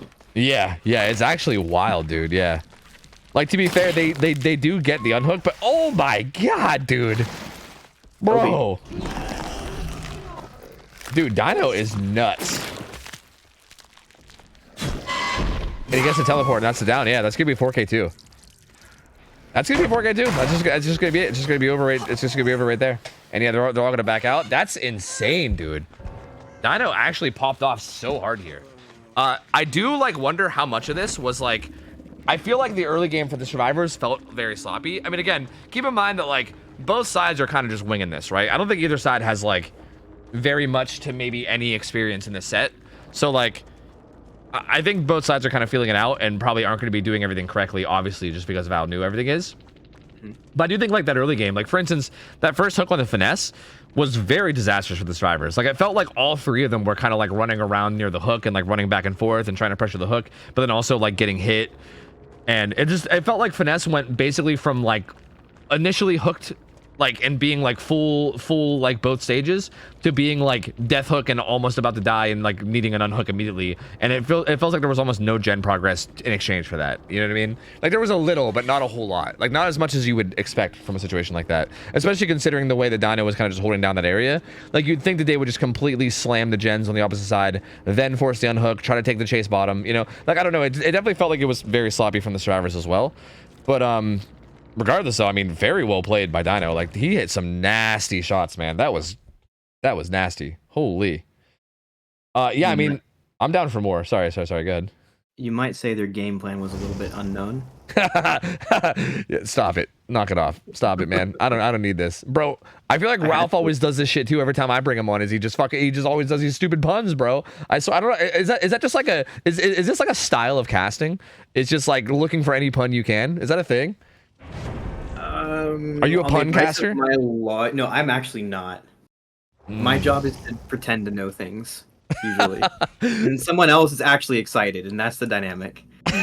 There's one person excited, and then you're like the analytical person. I think you know things. I think you say pretend, but I think you're pretty knowledgeable. I don't know. But regardless, that's fair. That's pretty fair. I'll be the hype man if it's Prion as my co-caster. All right, yeah, there you go. Only then. Got to balance it out. I feel you. So looking for him for Shay. Yeah, everyone's yelling at me. Look, hey guys, do scrims look fun to you? Do you like the idea of comp DVD? Does it look interesting and you want to give it a try, but maybe you don't have any friends on DVD, or maybe the friends you do have to play DVD think comp DVD is stupid, because a lot of people do. Well, boy, do I have the thing for you. The solo queue form, baby. Exclamation point solo queue. You can fill it out, share with us your experience, the region you're in, and totally not Shay, who is a one of the staff of SCRIMS, will basically just hook you up with a team of people that all want to learn. Please only fill it out if you actually have like a good positive mindset and want to learn. Because you're probably going to struggle, especially early on, very heavily. Good head-on stun. But yeah, feel free to fill it out. We've got some really, really good solid teams that have spawned from that, and it's a really good way to get your foot in the door and kind of introduce yourself to comp in a way if you don't really know how to get into it. That's like a really, really good way to get started. But anyway, sorry, back to the game. Head-on stun, but followed up by a goop hit, and then another hit coming through.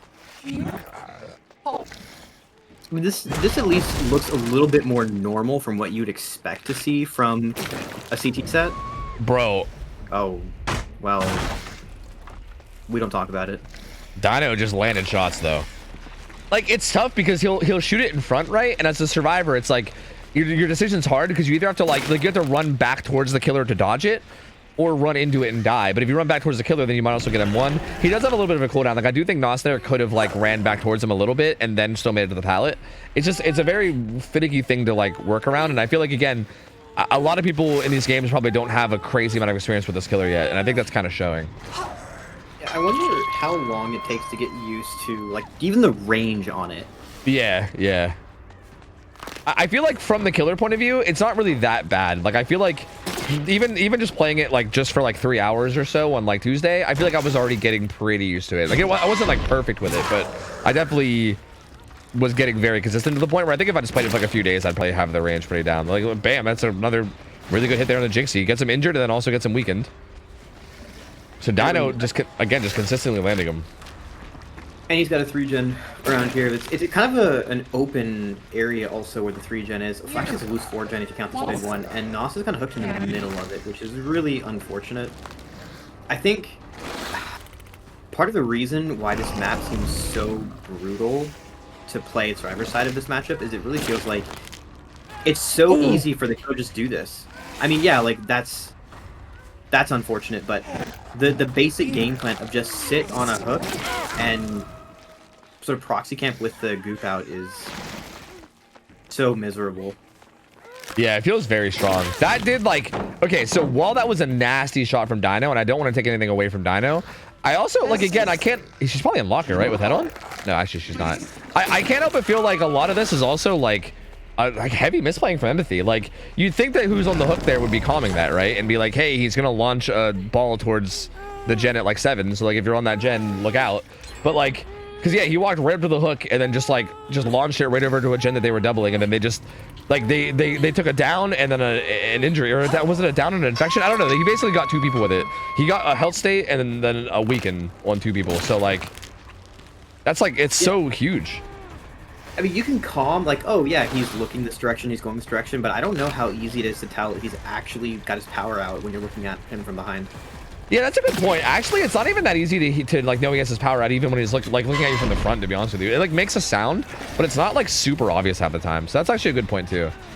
And that might also be like an inexperienced thing, right? Maybe you just like don't really know what you're looking for. Like even here, well, they managed to get away from that one, but like, are you really expecting to get hit by an orbital over the log pile? True, yeah. Yeah, I mean, it's a very good point. Exactly. Like, this killer is really, really good at doing that kind of stuff, though. Like his like arc shots. Again, it's kind of like it's like Huntress, but like it's like instead of like the hatchet having to be. I mean, obviously you don't have to be precise with hatchets. I know that's obviously a big complaint, but you don't have to be even anywhere near as precise. It's got a big ass explosion radius, so it's like a Huntress hatchet that you can be even more loose with. Oh, we tried to get the grab there, but it ended up forcing the hit. That was weird. You can't grab if they're path faulting, right?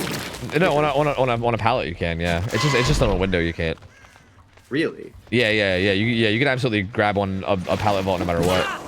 He tried to get the grab on her when he vaulted into her, but yeah, he just like did the weird thing where I think it like kind of like lagged and then gave him the M1 instead, which was pretty unfortunate. And instead, Jinxie's gonna go put on hook, but he's kind of just cycling hooks on this mid hook that is like. Okay, he was going for some crazy shit there, trying to like get shots to the wall. This mid-gen is so good for him. He basically still loosely has a 3-gen top side and Bro, these hits he's getting. Can't body block that either. Yeah, you can't body block, exactly. Like, you have to just split away and both try to individually dodge it. And neither one of them did. Bro, Dino is just fucking nuts at this killer, dude. He's just, like, he's just nuts. He's just landing, like, mad shots all over. Like, I don't know what is happening. This team can't do anything. Loris gets put on hook. That's a pain res. Nos is death hook. So it's going to be a kill. 3 gens up. Dude, Dino is just going fucking ham right now. Oh, my God. Excuse me. Yeah, What's there's it? people here as well. Yeah, he tried to get someone else through the wall there. Yeah. So again, He doesn't need to leave because he knows where everyone. Oh, the person's tapping up right side, but yeah, he kind of has him. So okay, there we go. Finesse gets out because yeah, you basically got to break out of there, otherwise you're just stuck here forever. I think he's waiting for his teleport to come back. He's gonna infect him, and then he's just gonna teleport. And he's gonna die. Oh, good double ult from Jinxie actually. Well played. He's still gonna be in some trouble here from the old flesh cannon. Oh, he breaks free though right before the hit comes in, so he actually does get away, and that buys time for Finesse to get Loris up, and they're at least somewhat back on their feet, at least a little bit. are you ready for a next level cope take on Survivor gameplay? Sure. Going into a 3v1 is actually an advantage for the Survivor team because they can coordinate better with one less person yapping in the call.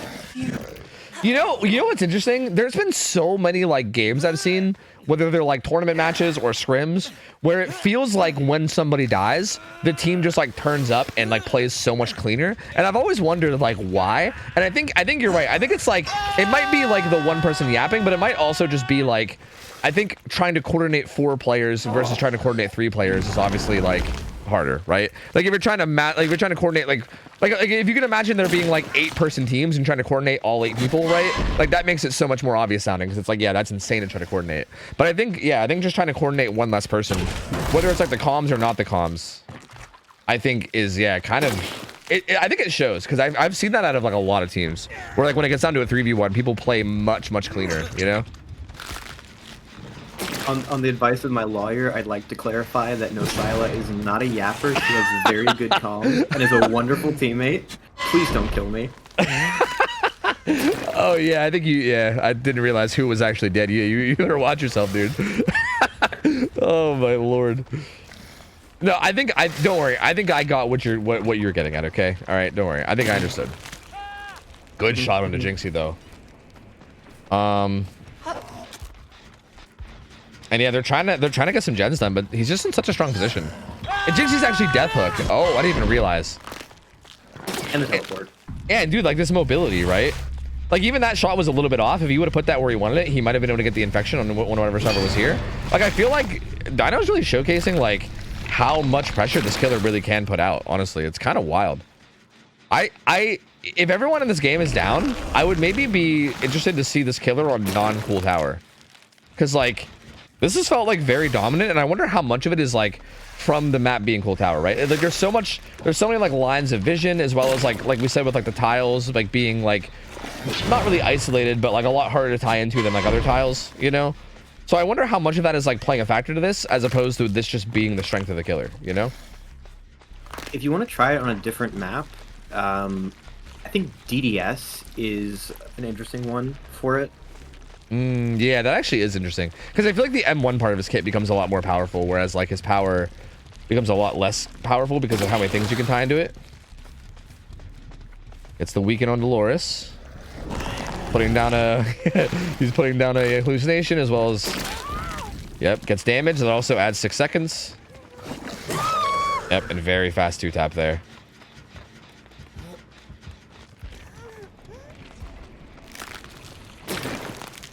And yeah, also finds finesse, and that's just gonna be it. 4K3 from Dino here.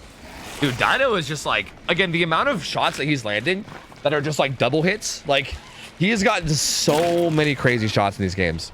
Like it's actually fucking wild to watch. Like he is just literally just popping off every single game. It's so crazy. I just love the meme potential of this killer. It's like they looked at Singularity's power and they were like, how can we make this even more suggestive? Dude, yeah. Yeah, I mean, yeah. I was trying not to take it there as much as I could, but yeah, I mean, it's hard to ignore sometimes. You're not wrong. Yeah. Oh, teleports into the hill, but Finesse calling it out. See, I also am wondering how much of this also has to do with the survivors just not being comfortable with the counterplay as well. You know what I mean? Like, that has to play at least somewhat of a role here, you would think, you know? Yeah, a bit. I'd also like to point out it's an absolute Giga Chad move from Finesse bringing Hope into a game after that last match. True, yeah, they got 4K too, and he's like, nah, it's fine, I'm still gonna bring Hope. I respect it. I respect it. Well, there you go. 4K3 from Dino, dude. I mean, he got a 4K2 and a 4K3. Just crazy good results, dude. And I mean, again, I do think that these crazy good results were also with like a lot of things going his way, FYI. Like, I don't know if this is like, I don't know if this is the result that I would expect to see out of Unknown on Cool Tower, right? I think these were just particularly strong games for Dino, where he was like hitting nasty shots. Like, again, some of those, like, dude, some of those double hits he was getting, like, he was just like launching mortar strikes that would get like double hits. He did that like literally like 3 or 4 times throughout both these games. Like, it's actually wild, the hits he was getting. So I think that also plays a big role into why he was doing so well, but I don't know. I still think he's just kind of showcasing the potential strength that Unknown has, right? The fact that he's able to do this at all is pretty crazy, right? Like, all it takes is the survivors messing up a little bit, and then for you to hit your shots, and then you could just snowball like crazy. And he did such a good job of it. Let me see what they want to do for this last game. I think we have time for one more because, yeah, the next game doesn't start for like 10 minutes or so. So if they want to do one more, I'm down.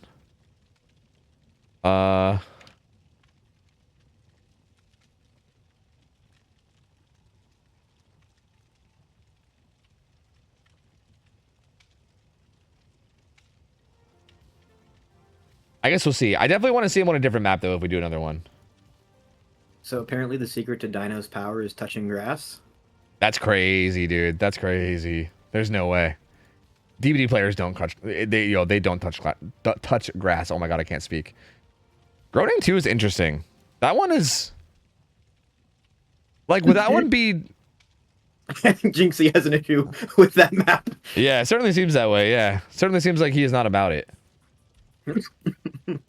Groaning 2 definitely is like there's a lot of fillers.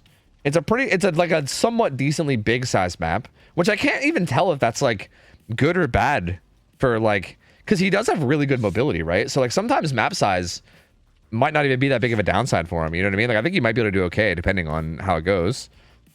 Yeah, I don't know. This will be interesting. Yeah, I think I'm down for Groaning 2. I still think like something like Wreckers could be interesting, but I think Wreckers would make like the micro a lot harder for him, which is maybe like based on that last game, maybe that's what we need. But again, I just don't know how much of like I think undeniably like the micro game last game was very, very much in Dino's favor. Like, he was dominating chases, getting hits really consistently, landing his like power like very consistently. Like, he was kind of just popping off, right?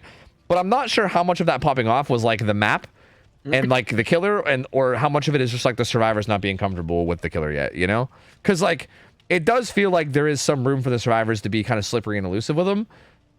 It just kind of felt like Dino it never allowed it. Like, he just hit every single shot. And again, I don't know, like, I'm not trying to say like the survivors are like, you know, bad against this killer, because I don't know, right? Maybe like honestly, maybe there's not as much openings for, you know, getting away from hits as it might seem. I just don't really know. It's hard to say.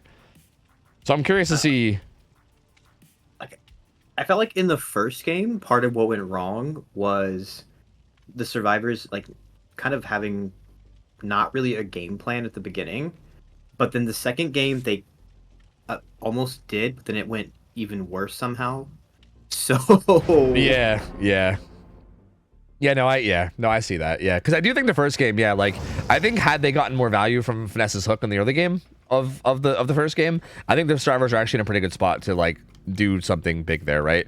Like, if they could have like gotten like all the gens on away from on the top side or something, and then maybe found a way, like, either let him die and then try to tackle like the final 3 gen with 3 people, or like try to unhook him and get him to the top side or something, you know, and then like try to get the bottom. Like, I feel like they could have gotten outs, right? I think with that first game, yeah, it did kind of just feel like there wasn't much of a game plan, and they kind of just like freaked out and didn't do anything. Yeah, but yeah, like I think the second game was also just, and again, both games were affected really heavily by Dino just hitting insane shots. Like, there was multiple times that he got like I mean, quote unquote cross map. I mean, I guess cross map for this killer is basically like max range, but he got like max range hits on like 2 survivors at once, right? He like on people doubling gens or people healing, like he kept getting crazy shots like that. So I don't know. Dino's M2 is a point and click. What can I say? True, dude. It's hit scan for him. Yeah, easy for my boy Dino. He's got the same build on, so nothing really changed. We'll just see what he can do this time in terms of how much he can pop off. Again, this map is going to be a bit bigger. Oh, I forgot to change up the map overlay. Oopsie. Let me go do that real quick. This map is a bit bigger, so it should be like a little harder for Dino just to like kind of hold down an area, because we did see like a big part of what made those last games so strong for Dino too is that he would be able to get a hook and you would kind of just patrol the hook and kind of just launch cannon shots or at like different gens around like the hook and everything and just kind of pressure things near the hook from range. And it feels like that'll be a lot harder to do on this map, especially if he doesn't have a good hook position, because the map is just bigger. Oh, see, but like that lingering hitbox, man, like Finesse even did juke that, but the lingering hitbox still gets him. I'm just gonna kick this with Brutal. He is still weakened, so Dino will have a chance to get a shot on him, or he'll just teleport and get the, yep. And even that there, right? Like it's so much to keep track of from the survivor, right? Like from Finesse's end, you're worried about the follow-up shot, obviously, but then you're like, oh yeah, also the hallucination, right? There's so much to like worry about. Well, you literally have nowhere to go if you don't have a connected tile. Like there's absolutely nothing Finesse can do there. Yeah, yeah. And even if he tries to sit at the pallet for longer to greet it, he has to worry about, oh well, the M2's coming up again. Yeah, exactly. Yeah. It is tough, yeah. I almost feel like maybe he should have ran around the front of Shaq instead of the back of Shaq there after he threw Shaq pallet to try to like get to those other fillers. I mean, maybe he was just trying to choose a good place to die instead. But yeah, I guess if he wanted to stay alive, maybe running around front Shaq. I mean, he was maybe more concerned with the macro play more than anything else. But yeah, front Shaq maybe was the better option there. I mean, at least this map does have the designated guess I'll die corners. True, yeah, there's a good point. Look at this angle to Laura. She might be able to break out of this before this hit comes in, though. Yeah, she does. But immediately gets the re-weaken on her. Also is about to poop out a hallucination soon. So there you go, right beside that gen. And we'll see what it does here. And again, just landing them all the time. Like, I feel like as long as the chases are going this way, like, it's how do you do anything about it, right?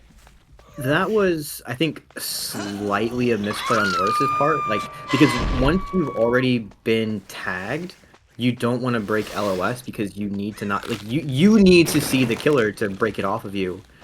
And so once you've been M2, you don't do that. Your opportunity is to dodge the first one. Yeah, agreed.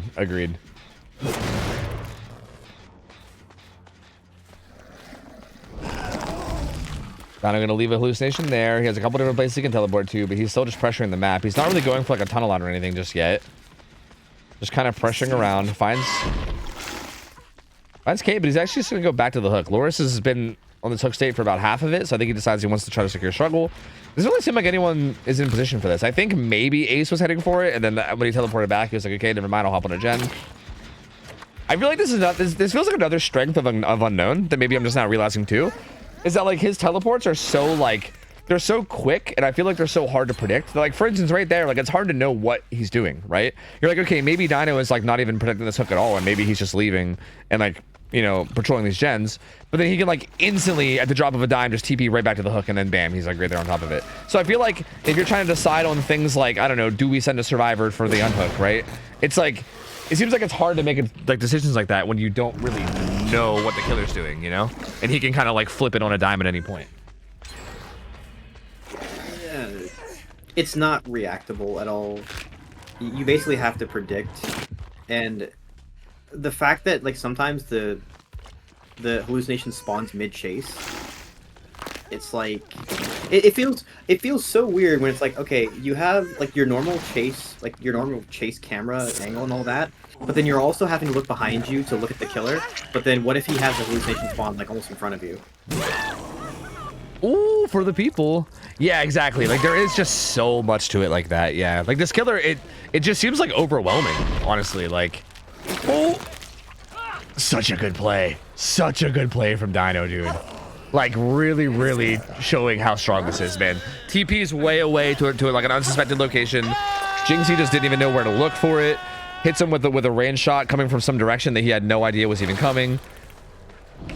Dino just, dude, Dino looks so, like, he looks so comfortable in this killer. Like, it feels like he just knows exactly what to do, and he's making such good plays.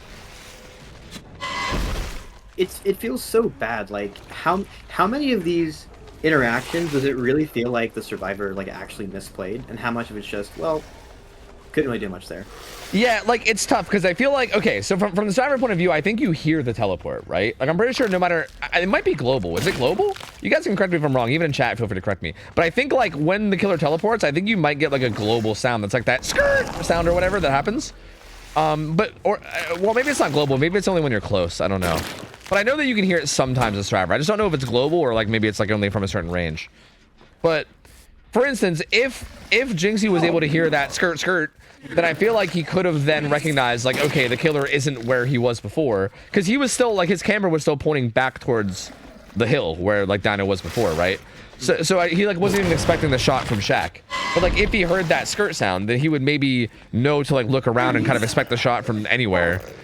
And then, because again, I don't know. Like, you can maybe say that you can blame the survivor there, and you can say that, like, you know, like, maybe he just needed to have better awareness, but I don't know. Because if he didn't hear the sound, then yeah, you're not wrong. Like, hypothetically, if there's no sound from the survivor there, then yeah, there's really no way to, like, there's not no way, but it's like, you're asking so much, right? You're just saying that the survivors have to basically expect the killer to come from any angle at any time, which is absurd.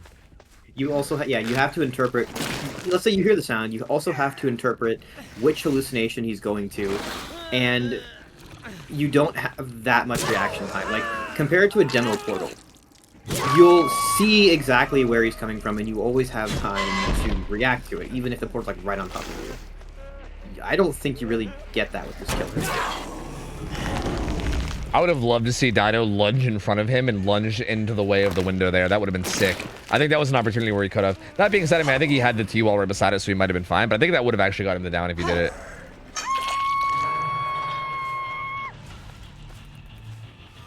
But he will get this down onto Nos and the hook as well. There's only 2 gens left. And two different survivors are death hook. Everybody but Finesse now. Finesse and Nos. Ooh. Nope, doesn't quite get it. Jinxie kind of lining up for this unhook, but he's also death hook, and now he's injured and weakened with Dino on him. And Dino might just commit to this. I mean, he knows he's death hook, so he probably just wants this kill, right? There's nothing here. And again, this is why it's so dangerous, because if you try to pre-juke, then you just run into him, right? It's such crazy zoning, dude. 3M1 anyway. Like, even if you could just cancel, at that point, you're in the middle of nothing, you just cancel an M1. Yeah, exactly. Like, even if he didn't use his power there, you're dead no matter what, just because of the zoning.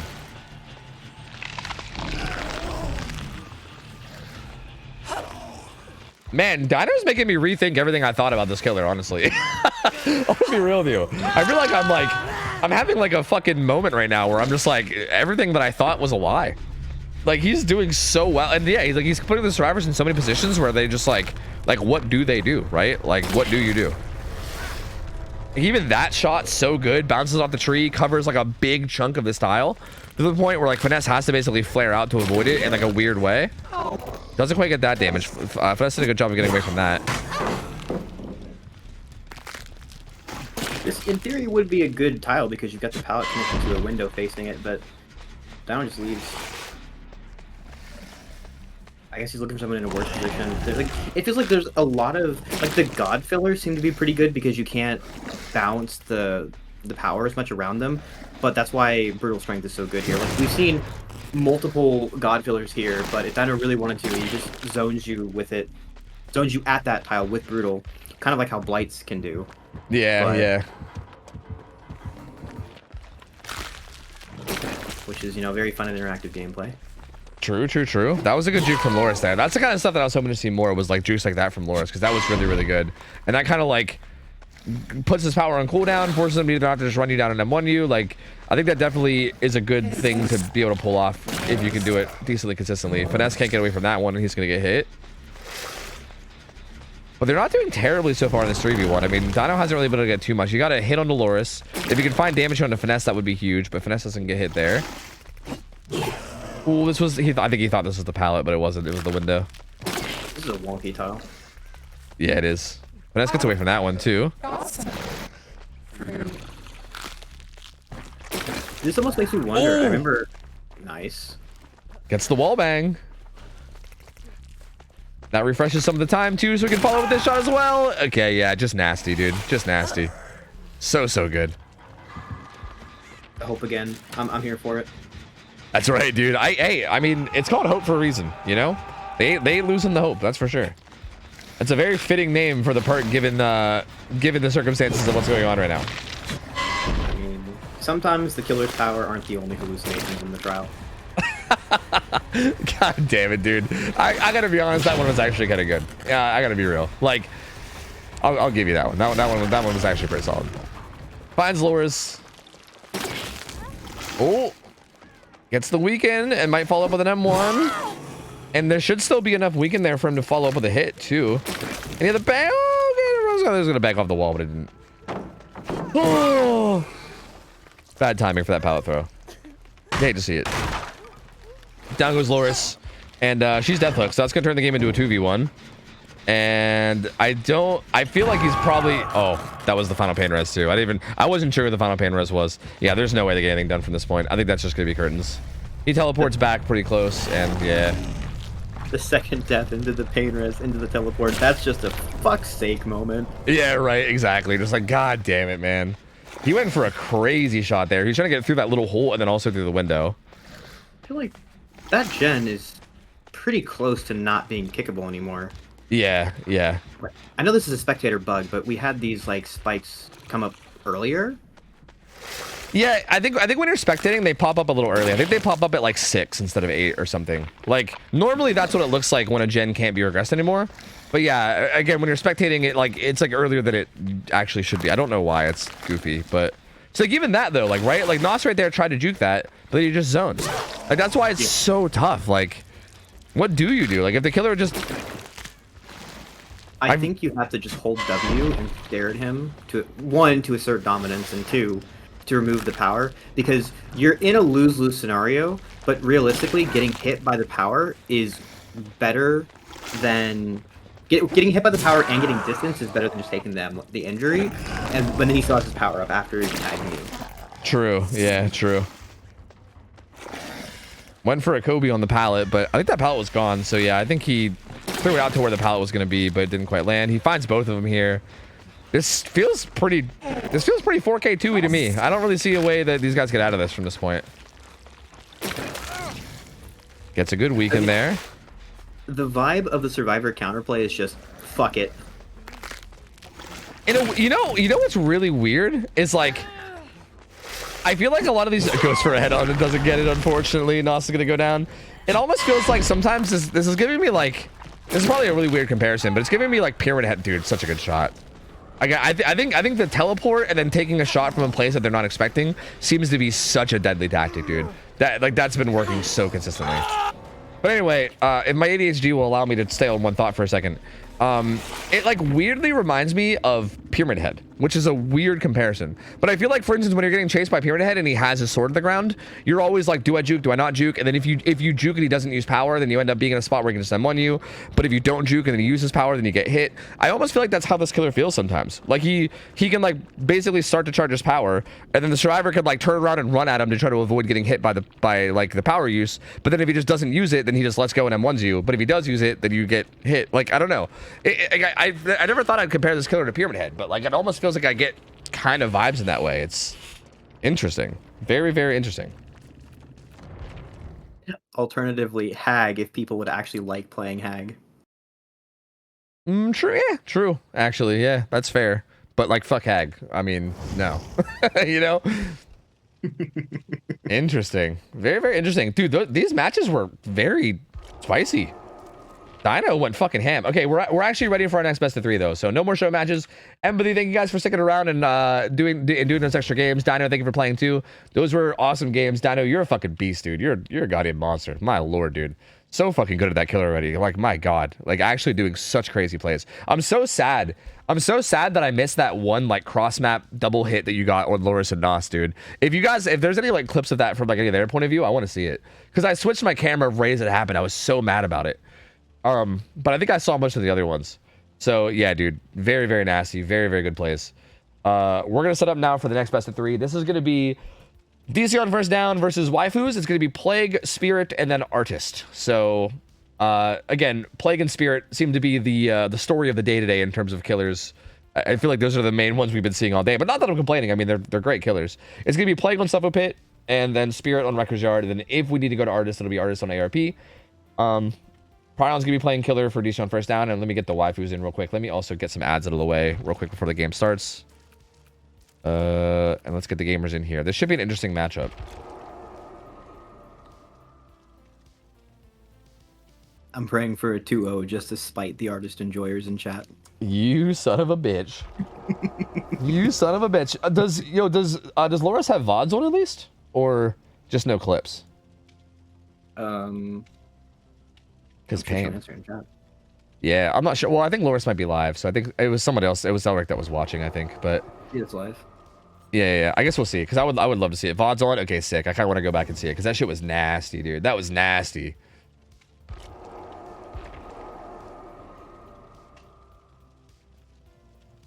All right, we're getting the gamers in. Let me get everything set up. Make sure Suffolk Pit is the map that's showing. All right, I mean, play games today have been interesting because I feel like we've been seeing like really good results from killers. Again, the only plague that actually got outed today, I would argue they only got outed because they had a crazy win con that they had to go for, and they kind of played in a way where they played in like a very all or nothing play style, right? It was the killer from It was Casserole. It was a Cheesy Casserole, which the only one that got outed. But I would argue even Cheesy Casserole basically had like a 4K2 lined up, but they needed like a 4K4 to win, so they played risky instead. So basically, just in general, plagues have been dominating today. Like it's been a day where plagues have just been going ham, and aside from that one result that I almost feel like we shouldn't count, every game has been like a 4K3, 4K4. Like again, that one I almost want to chalk up to being a 4K1 or a 4K2. So I'm really curious to see how both these teams do. If one of these teams will kind of pop off and get a big result in terms of Survivor side. Because killers have just been very dominant so far in the set. The faithful shall be rewarded. Or something, I don't know. You're trying to get biblical in here? I respect it. I'm pretty sure, like, lore-wise, like, I remember most of the Plague's lore. But, like, it didn't go so hot for, like, anyone involved. Isn't she, like, Babylonian or something? I don't even know. It's like a Babylonian priestess, and then, like, an actual plague started fucking everyone up, and then, like... She's like, yeah, like she did some like Van Gogh level shit to try and get better, and then it didn't happen, and then like her toe fell off, and that's really unfortunate. Wait, by Van Gogh type shit, do you mean like she cut off her ear? Like, is that what you mean? It's something like that. I don't know. You'd have to ask Pryon. That man knows all the lore for whatever reason. That's that's actually kind of interesting. That actually sounds like decent lore compared to like Sable's lore, which was like probably the worst thing I've ever read in my life. So, huh. Laura says she's sending you the clip now. Sick. Good. I can make another Pokemon reference here. I need there to be a third Shio. Because they feel like evolutions at this point. Okay, but like technically, isn't there like 50 of those now since like the new gens or whatever? Also, we could just ignore Jolteon. Jolteon doesn't exist. People in chat can't even say the word Jolteon, so get fucked. Get fucked. We can just pretend Jolteon doesn't exist. It's just Vaporeon and Flareon out here. That's fine. That's fine. I like to pretend everything after Gen 5 didn't happen. I like to pretend everything after Gen 1 didn't happen. Gen 1 is the only Pokemon to me, dude. Like, I know a little bit about Gen 2 shit, because I think I played Gold and Silver when I was a kid. But, like, I basically played them once and then was like, fuck that. This sucks. And then I just, like, didn't play ever again. Like, as far as I'm concerned, bro, there's 150 and that's it. Holy shit, Big Umbreon is coming for you. There's, like, a fucking cult dedicated to Umbreon. Wait, really?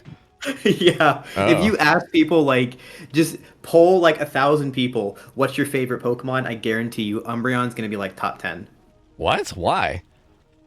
I don't know. It's like the goth kitty, you know? Oh yeah, because that's like the I can't remember what the fucking elements were in like new Pokemon. It was like Shadow or some dumb shit like that, wasn't Dark it? type, yeah. Dark type. Dark type. Oh yeah, that's a good point. Dark type, yeah. The dark type of evolution, that makes sense. Every emo kid's like, yeah, it's the dark type. That's me, I'm the dark type. That makes sense. Yeah, okay. I get it. I mean, but like Gold and Silver, it was one of those games where they added the dark type, and then Umbreon was the only dark type you could get until like you already beat the game. So like part of that. Yeah, okay, so it was like the go-to if you wanted some dark type Pokemon. Okay, that makes sense. That actually makes sense. Yep. To be fair, I don't even really know how you pick your favorite Pokemon. Like, I have no idea. Like, Even right now, if you tell me to look back and think of like who my favorite Pokemon, I don't fucking know, dude. I have no idea. Yes, Loris, I did. Yes. My favorite Pokemon is Shelder because of that stupid grin. That's the only reason. Wait, I don't even know which grin you're talking about. I made it an emoji. I'll send you.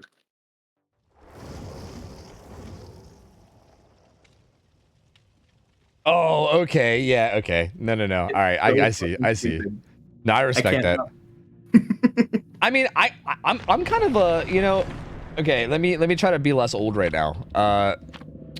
What's that thing where people, what do they call it? Head cannon. They ship people. You know, whatever the fuck, bro. Mr. Mime and Jinx, bro. You can't tell me that's not a power couple. You can't tell me that is not a fucking power couple, bro. Like, come on, you know, like just look at them, dude. Like, bruh. Like, they're both freaky as shit looking, you know?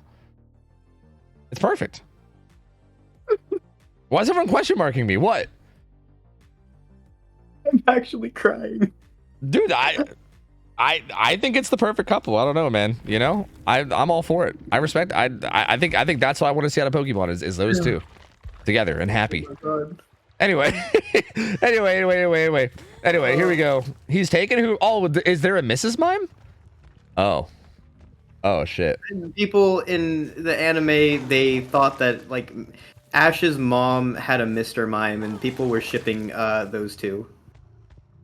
Oh wait, with Ash's mom? Yeah. Oh, that's weird though, because that's like. Or yeah. Alternatively, the professor who sends you away on a dangerous adventure when you're 10 years old. You clearly has some ulterior motive.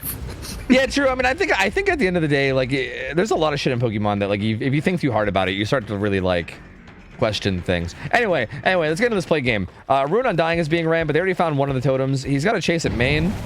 And the gen setup looks like it's actually, it's like 3-1-3. It's not that bad. Well, both these gens are kind of mid. It's like a, I don't know, the bottom side gen setup sucks, basically. 3-2-2. And the last totem is on top of a gen that's open, so that's a little unlucky. Yeah, these totems are probably going down. I think Prime got pretty unlucky with the totem spawns here. Anger Shio seems to be having a fun time right now. Everyone's currently just stealthing. It looks like no one's really trying to pressure a gen at the moment. I think they might be trying to wait out Corrupt, especially considering whoever got chased got away, but Alakazandra gets found, and they might start pressuring gens now. Although he's kind of running into the gens. I am really happy to see Ruin Undying catching on, though. Or at least Ruin. I think it's a really good choice that people should be bringing more of. Yeah, and agreed. He's not going to commit here. He wants to sort of hold this loose 4-gen topside. And, like, I think he's saying there's not really any value into chasing Andrew there unless he thinks he can get a quick down. You may as well just take the M2 tag and then leave and just let him get infected passively. Because whatever happens, this bottom side is not where you want to be with. Yeah, exactly. I'm actually very surprised to see Angry Shadow's pathing here, like heading kind of back towards topside. The down will come in like basically mid-map, so this kind of just allows Prime to take this forever. They do get rid of both totems though, so Ruin Undying completely gone now. So basically Prime's just a 1-perk killer now. He's got 4 uses of pain res and he has nothing else going for him beyond that. But I mean, that's still a lot. I guess that is still a lot to have 4 stacks of pain res, but I don't know. I think not having the like continuous pop kicks and stuff might end up being interesting to see, right? Because it's obviously a risk to do Ruin Undying instead, but if it pays off, sometimes it can pay off hugely, but this might end up kind of costing him a lot because, yeah, now he's got not a whole lot beyond this. There's not really any gen progress for it because the survivors were taking the time to find totems and break them. Like, the gens are only just now being worked, so it kind of works out a bit, and this top mid-gen is close. Like, this is kind of a 4-gen. Like, it's easy enough to try and pressure that and then fuck off the bot side if you want.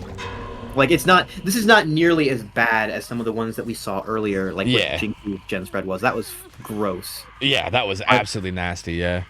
But Brian can just, he has red puke, he's got the amulet, he can literally just sit here, hold choke, and Geo is going to second. There's nothing you can do about this. Now, Slasher working a topside gen here is really important, and I don't think Brian expects him to be there.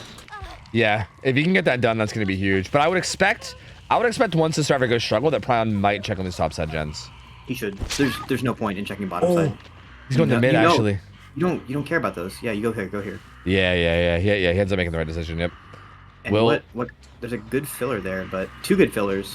But you still got half of your fucking urban invasion rat. Yeah, of course, Z Slasher of all people, of course. The other comes in and he's actually just gonna bail back. I think he wants to kill Angry Shadow, but that's I think at this point you don't. Angry Shadow has so much distance that I think at this point I don't think you do. I think you maybe just stay on Z Slasher there and see what you can make happen, and maybe just kind of keep an eye on Angry Shadow for later, right? Because you are Plague. It's not like it's gonna be easy for Angry Shadow to stay healthy. Like, Yeah, there's definitely a world where you just try to kill Slasher there. Ooh. Well, okay, pays off. Like, there is a world where you try to kill Slasher there, hook him, like, topside inside your 4-gen, and then just go for that, you know? yeah. But, like, 'cause you still do kind of have a 3-gen if you're counting top mid. Slasher breaking that is not the end of the world going into a 3v1. So, I see the vision. We'll just have to see if it really pays off. In a weird way, you could argue that these 2 gens in mid could be tied in even with that bottom side gen to make a 3-gen, kind of, you know? Like, I feel like you can tie these in with either the 2 top sides to make like a loose 4-gen or the 1 bottom to make like a loose 3-gen. Like, so yeah, it really not the worst here. I mean, still 3 gens up, 3v1, still a bunch of pain res stacks too. If Ruin was still up right now, that would be massive. We'd be getting so much Ruin value if it was still alive. So huge on the waifus for being able to get that broken. And very unfortunate for Prion that it didn't stay up, because I think that's kind of the risk reward is if Ruin stays up to this stage, you get nutty amounts of value. But yeah, unfortunately, sometimes things like this happen where they'll break them early, and then you end up being down half your build. You know, like, what are you gonna do? I still feel like the time it took them to break those is kind of fine. Yeah, it still does something. You're not wrong. Like, it's not like they're completely dead perks, but. And you're just gonna head deep into the bottom side, and I'm wondering if they're gonna do one of the mid gens. Okay, they are, but they just started. It's not that progressed. This gen at main will most likely get pain resed, yeah. Well, Andrew ran into the corner. You can. If the RMD's unfortunate. Yeah, true. He might not be able to make a pain res, so they might be able to get this, but yeah, he doesn't. Yep, no pain res. Okay. So no pain res for Prion. That means that gen at main will likely pop. But I still think if Prion wants to, he can just kind of like flip and hold this bottom side 3-gen, right? He could hold like the 2 gens in mid as well as the gen bottom side and still kind of have a setup. That's such a hard decision to make. There's like, do I commit to this or not? I mean, okay, you got SP, so I guess. Yeah. It almost feels like a question of what are we expecting to get out of this? Like, do I greed for that extra gen, or do I play it safer? No, we can come back for this. But we saw earlier, there's 2 really good pallets here. There's one also a little bit closer to mid. But yeah, I think Happy Shot is doing a good enough job that this feels very worth it, right? Like, I think even if you go down now, this was a lot of time bought. You pop the gen, you also bought a good bit of time. There's also more fillers here too. There's so many fillers down here. My lord. Oh, gets caught out of position, unfortunately, on that filler. He's gonna go down. But this is gonna be a better hook spot. Oh, it might be right on top of this gen. If so, that's gonna be huge. Yeah, this is a point where not cleansing and like bottom side can really bite the survivors. I feel like Andrew should be able to pop this other bottom side gen, but yeah, but then you still, again, like, I think these 2 gens in the mid are actually super important, man. They're very like, they're so like dead center map. They're so easy to patrol. Again, I feel like you can kind of loosely tie these into any other gen on the map to make at least some kind of a setup, right? I mean, I think that gen way out there, like 10, is probably like the worst one for it. But even that one is, again, still somewhat usable because you can still hold the middle choke, right? If you know that they're like bottom side. So, yeah, this is tough. Andrew is going to finish that gen on bottom side, and Zusatcher is going to hop on the gen at 10, but I don't know. They'll finish the gen like basically when Happy Shot goes struggle, the gen bottom side will be done, and then the gen at 10 will probably have like, I don't know what, like 30-40% probably like 40, maybe 50 at max. I mean, but also, you know, there's not that many resources left in topside. Slasher is your last fresh. I feel like he's going for second. Okay, that makes sense.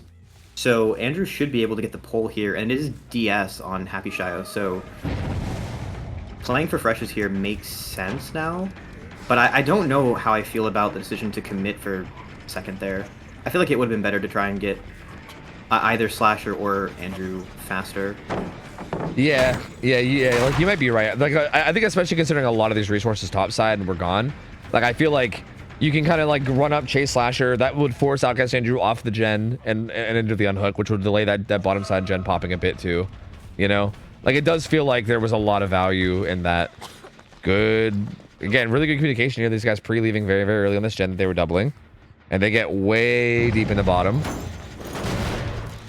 But now it's harder for both of these survivors to be in a safe spot down here. Yeah. Oh, there's not DS. DS was on Slasher. Apparently I'm blind.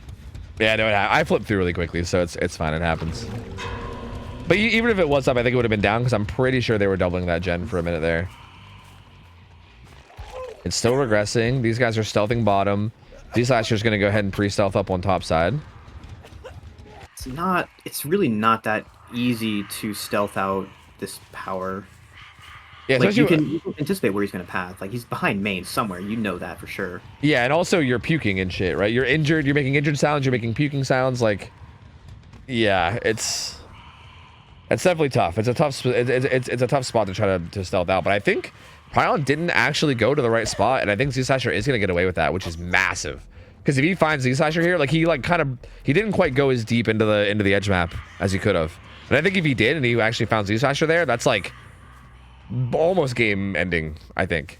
Because you put him down, you know the other two are bottom side. If you can get that hook and then make it back to the gen mid with power up, that's disgusting. Like that's such a strong spot.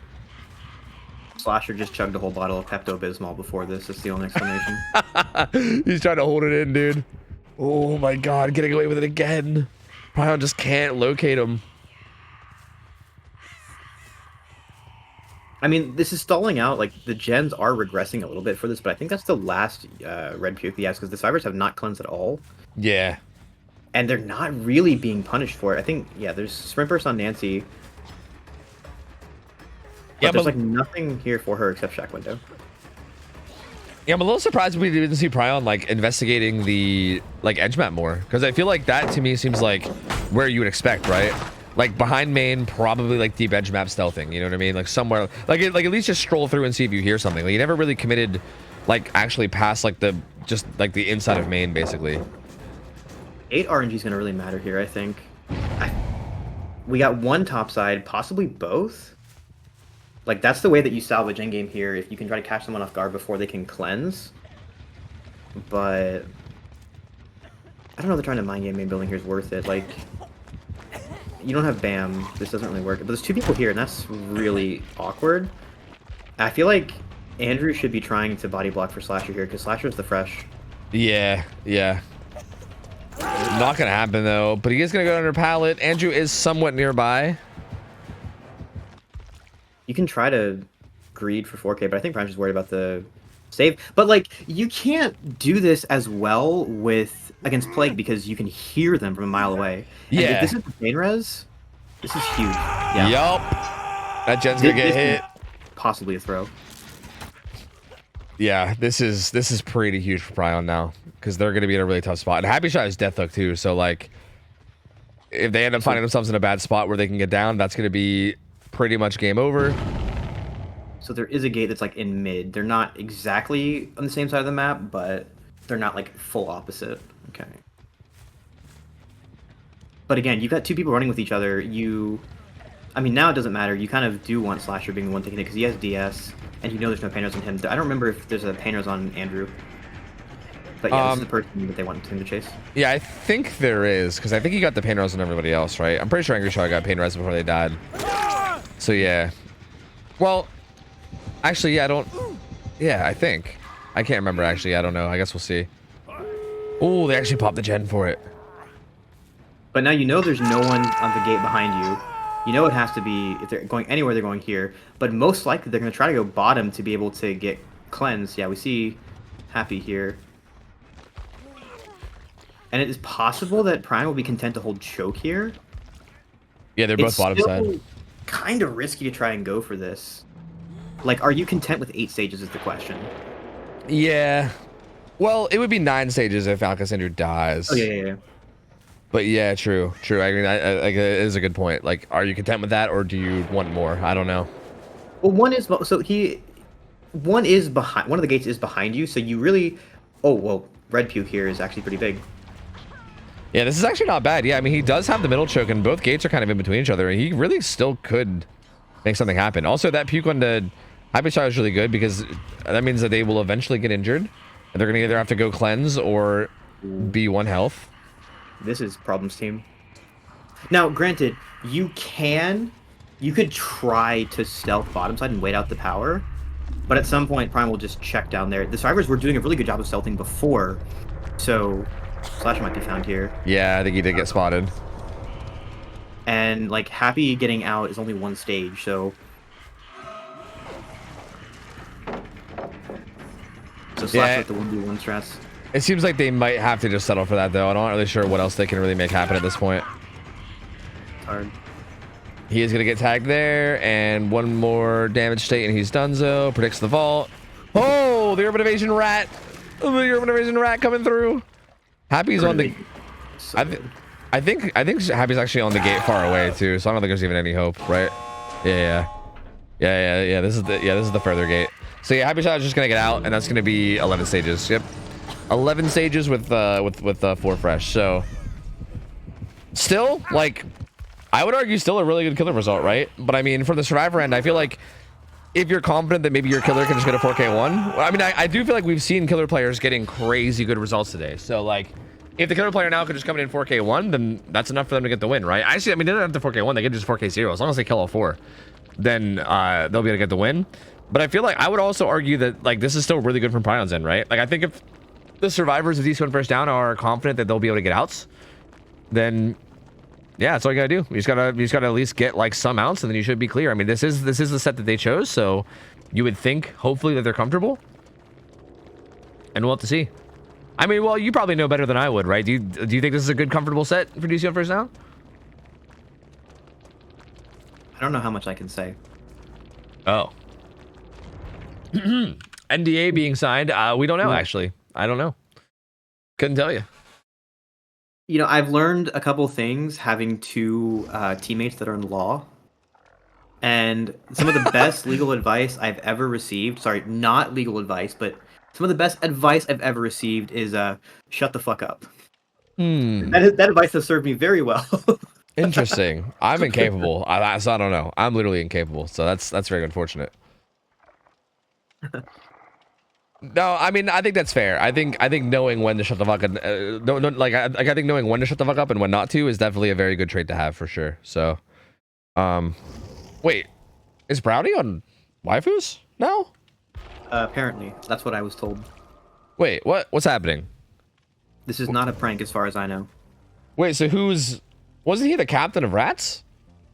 Did he pass captain? Did Rats disband? What did I miss? I feel like Rats has been kind of like a ship of Theseus, where like when I first started playing in scrims, like Rats was a completely different lineup. Oh yeah. And then it slowly got phased out over time. Yeah, absolutely. Yeah, I don't think any of the original members are actually still there for Rats. Yeah, it was a completely different team. Yeah. Is Jetski Jimmy still there?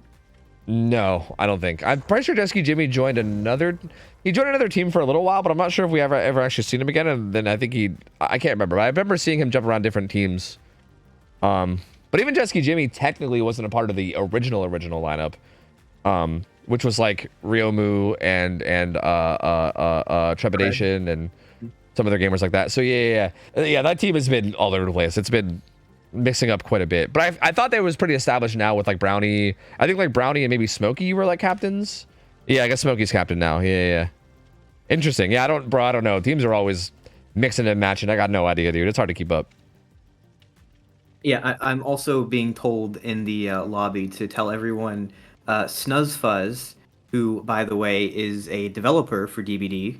She's done work on a lot of like UI stuff. So the other patch when like they made it so you can search for like abbreviations in the perk bar, you can thank her for that. Oh, interesting. So I believe this should be her first match, I think. Oh shit, dude, that's fucking sick. What? That's so cool. What the hell?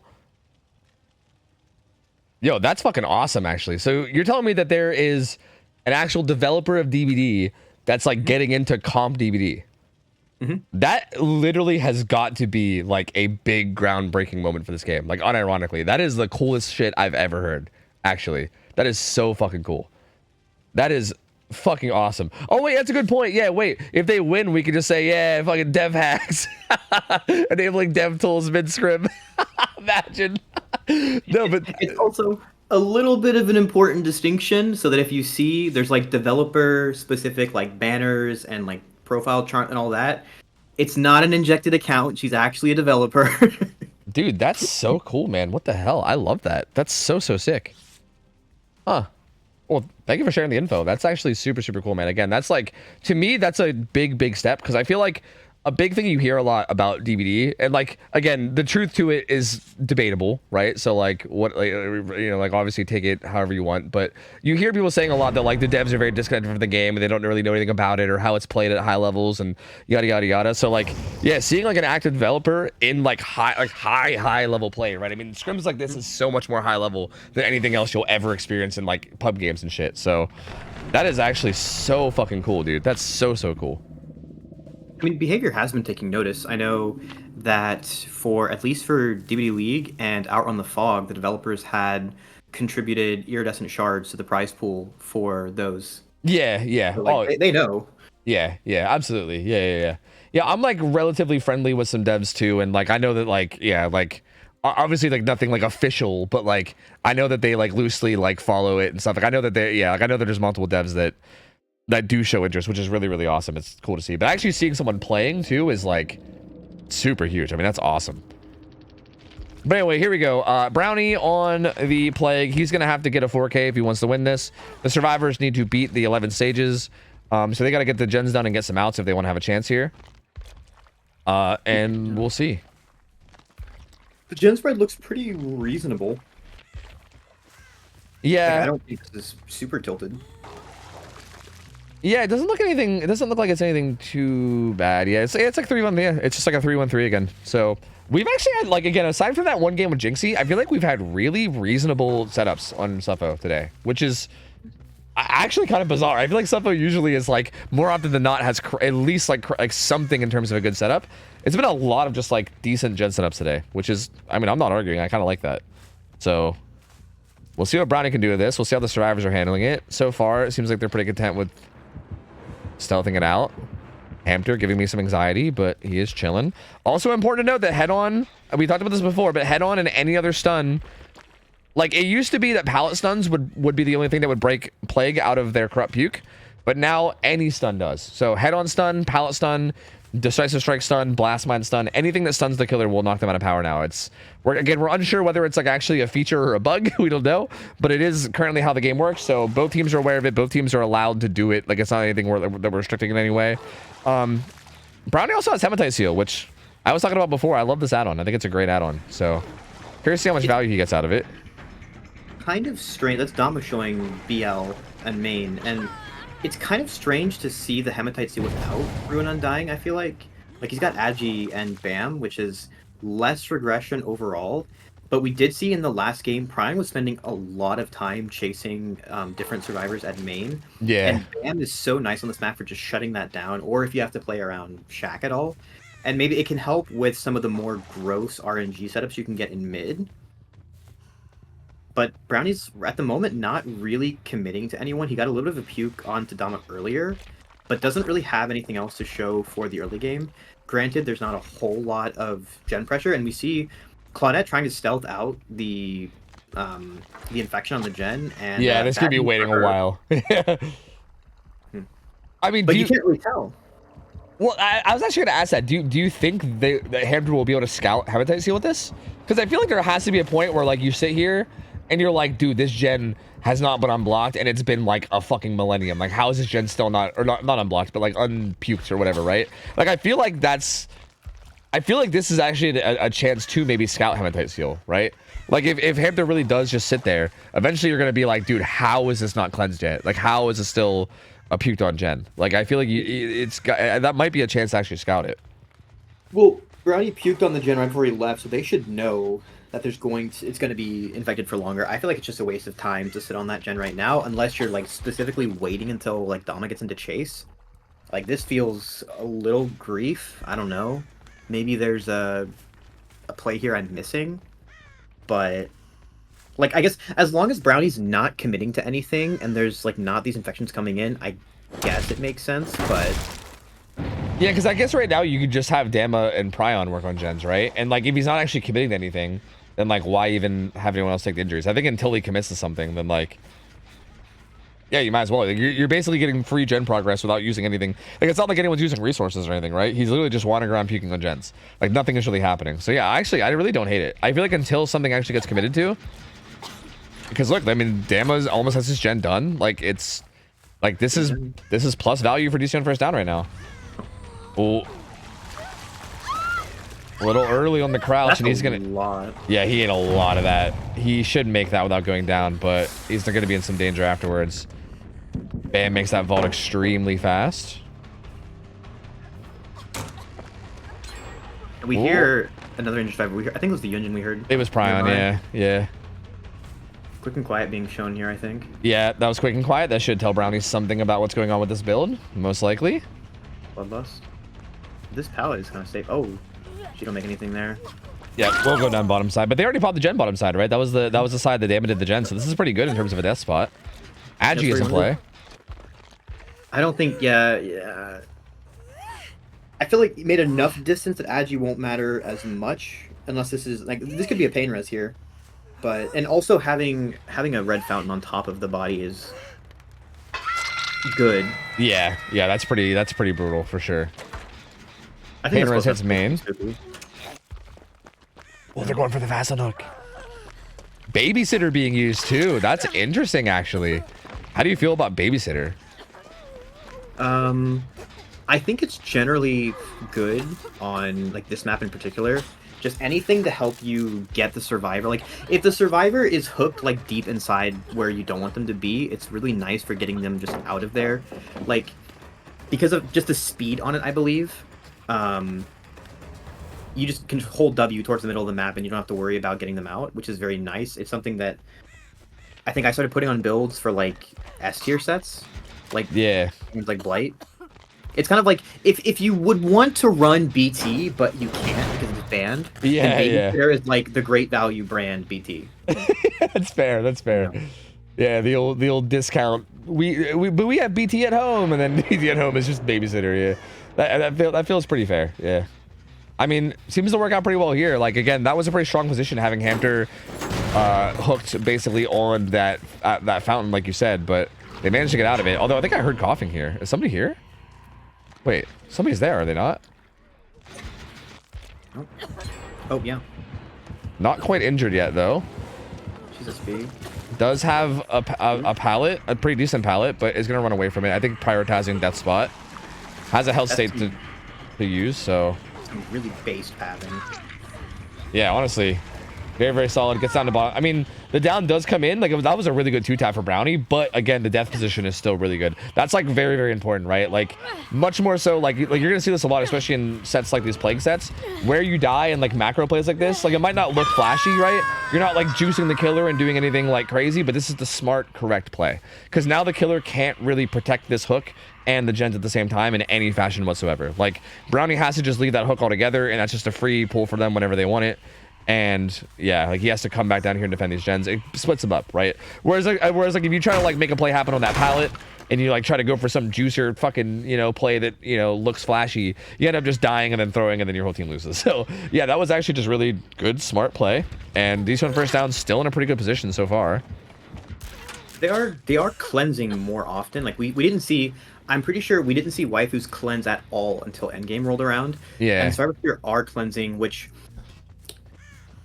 is going to give Brownie more use of his power, which will kind of help counteract the fact that he doesn't have Amulet. So his powers are like, what, 2/3 the duration, I think? Something like that. Math is hard. Yeah, But again, yeah. we're just full sprinting bot side as soon as the plague comes. It's like, okay. Yep. Hit comes in, but yeah, just running deep bot. Actually, this isn't that deep bot, especially with agitation. It is the okay. That should give it the distance to get deeper into bot side, which is good. Actually, is he staying? Oh, I don't. I feel like he could have maybe just ran and tried to use trees and shit to get deeper into bot side and just die.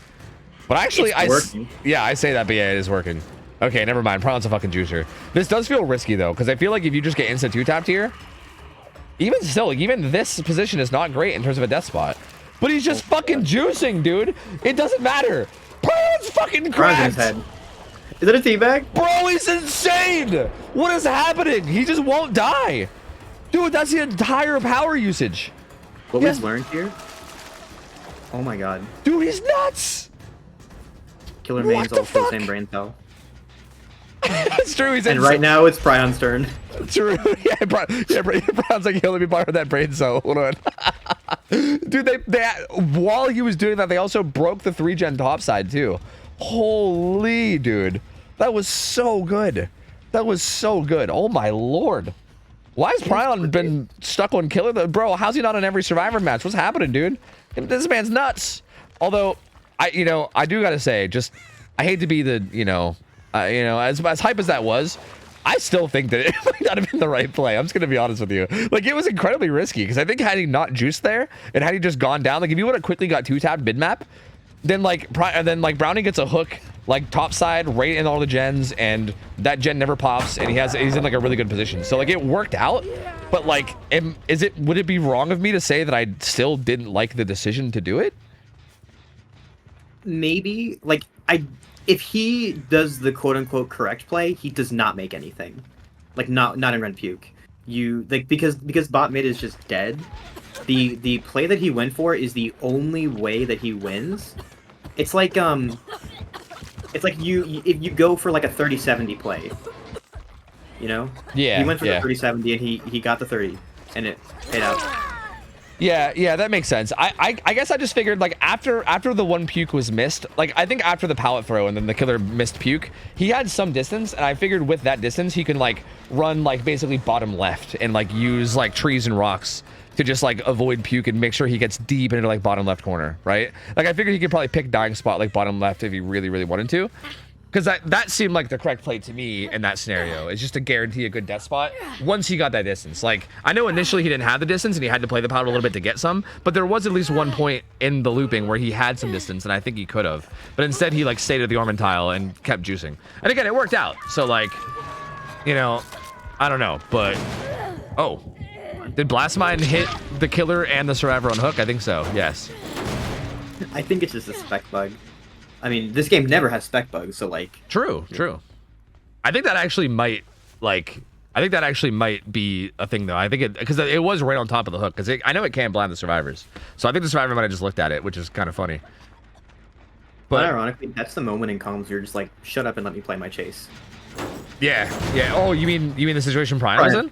Mm-hmm. Yeah. That's, I mean, he made it work, so like I can't knock it. Like, it is interesting. I just feel like that's one of those situations where like we're like I was hype and I still am hype at how well he played it, but I just feel like it's one of those situations where I wonder, like, if it didn't work out, if we'd be sitting here doing the exact opposite, where we're like, oh yeah, you went down mid map and then gave Brownie a good hook and now they're in a rough spot. Like, it's one of those things where like I'm just not like, it's hard to like judge, you know what I mean? It looks like they're gonna let Sable die. Damo's gonna be pressuring a gen. This is what, like 10, I think. Is that what that is? I thought she was working this for longer, but like they're trying to double the mid map gen. He is getting zoned like closer to it, which is unlucky, but I think she should make something mid. Oh, they popped this. Yeah, they pop. He can't commit. Which Oh, he lagged out. is it a spec bug or an actual lag out? No, that's a lag out. That's not a spec bug. He's just gonzo. Yeah, that's really unfortunate. Wow, is that unfortunate? I mean, I feel like, again, like if a survivor lags out like deep into a match, we have to just count it, and I feel like we probably got to do the same here, right? Like, to be fair, like, I'm not saying it was impossible for Brownie to get the win con. I mean, he still could have like slugged people out and made something happen. Like, it wasn't like impossible for him to like still get the 4K there. But these two on first down was definitely in a good position. Did you happen to catch the gates? Were they like kind of split? I think they were split, yeah. Yeah, because assuming there was split gates, I feel like that's, yeah. I think there might have been one like towards 3, but I don't think they were both on top side because I didn't see anything like top left. Yeah, and also like, see, but even on top of that, like if you would have got one of those people downed and then hooked on top of that mid gen that had all that progress, like that's, yeah, I don't know, but there was progress on all 3 of the final gens. Like the gen that Sable died on had a bunch of progress too. I mean, at the end of the day, I don't know if it really matters to sit here and decide whether or not the game was looking like it was over or not. I think at the end of the day, it just kind of has to. We just have to count it, right? I mean, if we count survivors lagging out and we just like don't like, we can't really allow a replay, right? There's no way. Like the survivors were in a really good position. I would argue the survivors were very happy with their position in terms of like the win con and shit. And I think making them have to replay it to the point where they might end up in a much worse spot, I just don't think there's anything you can do about it. I don't know. So yeah, I think we just have to count that. I think we just have to count that as DC on first down win, but it's definitely not. I definitely don't like it. I don't like that we have to count it, but I do think we do. I think it would be unfair if we forced a replay, you know? Like, I don't know. Clearly, the developer did some magic. I was trying. I knew people were gonna start making that joke, bro. I knew it. Yeah, dev tools. Yep. No. I mean, again, I feel like Evan 2 times, bro. That's actually how we'd solve our tiebreakers. Or at least we offer people to solve tiebreakers that way. But I don't think for that set, I think we just have to send that to DC on first down. I think. Man, that's so unfortunate though. Like, I don't know. I feel like it's just like there's really no other way to handle it other than just counting it. Because again, that's the same thing. Like for instance, if one of those survivors DC'd, right? If we flip flop that and like say like maybe like one of the survivors like lagged out like at that same moment that Brownie did, like say like one of them just lagged out or like crashed and then they died, we would have to keep counting that. We would have to just like basically keep it going and count it. It's just an unfortunate part of the game. Unfortunately, DVD doesn't have any kind of a tool to like pause games and like bring players back in or anything, so like there's really no way to like do anything else but count it. So yeah, I guess that's going to be the plague set going to DC on first down. Now that's going to take us into the artist set. And the artist set is the choice of waifus. So they will be going first on Killer. And that'll be on Wrecker's Yard up against the survivors of DC on first down. And then we will see. Yes.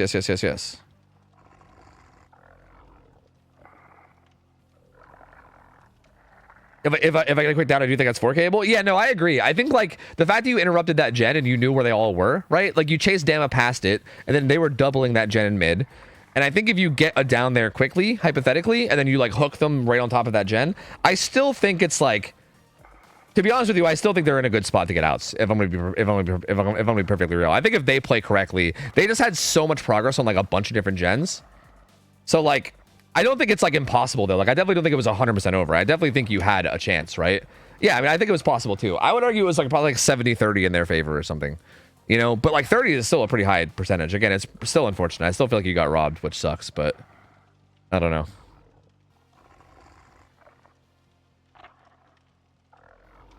Yeah, I think we're just gonna go to the spirit set. So whoever the waifu's killer is, I'll just wait for their invite. I'm not sure if it'll be... Who are we playing spirit for these guys? Isn't it Angry Chayo? I can't remember. I think somebody plays spirit here that isn't somebody that I expect, but I think it's like... I think it might be Angry Chayo. I'm not sure. Oh, did I say artist? Yeah, I meant to say spirit. Yeah, artist is the tiebreaker if we go there, but the spirit set's up next. Oh, is this the shot that Dino got on Dolores? I kind of want to see this. Dude, I'm so sad that I didn't have my camera on this, man. Like, it was such a nasty shot. Yeah, so these guys were like healing, right? Here, I'll pull it up real quick. It'll be on stream, so yeah, sorry if you want to catch it. It'll be on stream, but yeah, like I think they were like resetting here, right? Were they resetting in vision, or did he just take like a pure Kobe? Oh, I think he shot it towards the gen. Is that what it was? Or were they even healing? Maybe they were just doubling the gen. Oh no, they were healing. Oh yeah, they were healing on top of the gen. Okay, wait, hold on. Let me just take this invite real quick so that we can get the lobby going. Yeah, this was a nasty shot. Dino hit like a bunch of these exact kind of shots too. So yeah, they were healing right on top of the gen. Dude, it's so nuts. Cause it downs Loris. It downs Loris, and it also it also injures Nos. Like Nos is currently full health. So this is like two health states across the map while someone's hooked. Like that's fucking crazy. I imagine this might be one of those perfectly timed cuts, right? No, it was just Dude, that's crazy though. That is crazy. That's such a nasty shot. And Dino was hitting so many of those, dude. Like, he hit like a bunch of those kind of shots throughout like all those games. That was so wild. Man was going ham, dude. Man was going ham. I mean, I don't know what to say about it. I don't know what to say. He was kind of nuts. Guy's kind of nuts. What can I say? Oh, wait. Are they waiting on me to invite? Here, let me do things. Okay,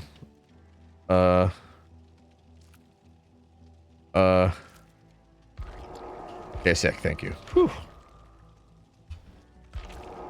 Dude, I really want to watch more unknown games because honestly, Dino did make him look so strong. Like, again, I can't really tell how much of that was like the survivors kind of like goofing up a bit, right? I do feel like it's going to be a little weird because survivors, especially survivors that haven't like extensively played against them or like scrimmed against them or whatever, might not have the experience yet. But I'm very curious. Like, he definitely, like, I feel like Dino did a good job of showcasing a lot of like the potential power that's there, right? Like, whether or not that's actually like realistic or not, I guess we'll have to see, but there definitely is like obvious potential there. So I scrimmed Ariando like 5-6 games. My worst result was 4K1 on CT. That was your worst result. So you 4K'd every game then. See, that's wild, dude. Like, what rule set did you guys use? Like, did you use like a certain tier of rules from like DBD League or something? Like, what did you guys use? Because yeah, dude, I'm like very surprised. I actually, like, when I first played him on the PTB, I kind of thought that Killer was going to be a little bit dog. Like, not like super dog shit, but I didn't think he'd be that strong. Like, I thought he'd be pretty like easily beatable. But yeah, like, the more that I'm seeing him in use and the more I'm seeing people get better and better with him, I'm starting to wonder. I don't know. Something around tier 3 balancing? Okay, that makes sense. That makes sense. You really underestimate Shade and how his bombs go through walls. I don't think the bombs going through walls is like really as big of a deal because like that a lot of the time is like prediction and like I think the survivors can avoid those. I think it's more like the zoning. Like, I think the zoning is maybe the thing that I underestimated because the zoning is fucking absurd. Like, I feel like he zones in like 5 different ways because he zones with like his power and like his cannon, but then he also zones with like hallucinations too, you know? Like, if you're running towards a hallucination, you got to do like the kind of like dredge thing where you're like trying to like guess whether he's going to teleport to it or not, and then you want to like, you know, get a head start, so you might end up running into him. Like, it feels like he does a lot of zoning in that way too. So I don't know, man. I don't know. He's very interesting. Going through walls subtly means the survivors can't loop tight. That's also true too. That's also true as well. Yeah, I don't know. I guess I'll have to wait and see and wait until we get more games with him to really like figure out how I actually feel about him.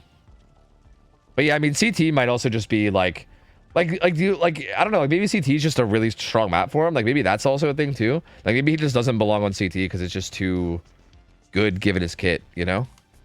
But even that, like again, if you asked me like on the PTB, if I thought that unknown on CT would be like too strong and he needs to go to a different map, I'd be like, fuck no. Like, I'm getting very surprised. Like, he's way stronger than I initially imagined him to be. So I don't know, man. Kind of crazy shit.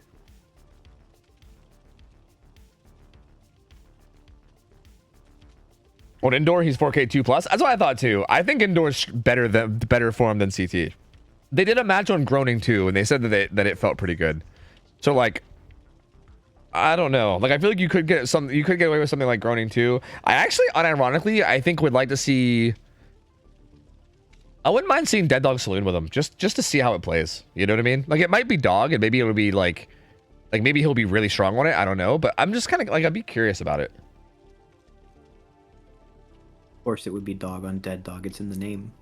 True. It would be a dead dog. That's a very good point. Yeah, thank you. Sufo, I think Sufo would actually be like kind of like CT, but maybe even worse. I don't know. Because I feel like that seems to be the thing that we notice is that like you can as long as you get good hook positioning, you can kind of just pressure around the hook really easily, but just by launching cannons around and shit. So I feel like if you have like a 4-gen setup on Sufo and you just like hook someone in it and then just like harass everyone around you while protecting the hook, like if you want to do split map, I'd sooner try ARP. True, yeah, actually ARP could actually be a good one. Yeah. Unironically, that actually could be a great map. Like, hypothetically, like the idea of maybe having like a hallucination on like a deep side of the map that they don't cleanse and making some crazy play with it too, just as like a possibility, even if it's not very likely, also sounds kind of sick. So I don't know, man. I don't know. Maybe it's things to consider anyway. Oh, let me change the map layout. This is Spirit. This is gonna be the first Spirit game, so we'll see what happens here. Waifus need this if they want to stay alive in this best of 3, by the way. They are currently down 1-0 going into this. And let's see how they do. Stabiffle on the Spirit. How you feel about that? What? Sorry, can you say that again? No, literally, and I heard you properly. Like, what? Oh yeah, no, I find it very strange. It's a very odd choice. I mean, I guess we'll see. I guess again, to be fair, like we don't allow like a ton of perks now. Like there's a lot of restrictions, but still, it is interesting to see that being used above other options that are there. I would sooner, honestly, I would just run Noed. I'd consider like Brutal even over Stabiffle if you really want to go a chase perk. Like I saw someone run Rapid Brutality once. I don't think that was the play either. But I don't know. I feel like Brutal's where you go if you really want chase. I feel like, yeah, to me, I think Rapid Brutality makes more sense than Stabiffle, to be honest with you. But I don't know. Then again, I don't know. I don't play this enough to really have a to have good input. This is a good hit on the Prion though. And again, this might be one of those situations where we maybe just see a dying spot, but maybe Prion's gonna try to juice up again. Ooh, doesn't get hit by that one, but he should be. Actually, he should make this. Oh, but vaults into him. And this is like center map. He might go basement. It's very possible. They're doubling that gen. They should pop it for that. Actually, 2 gens probably pop for this. But it is gonna be basement. We saw him drop down.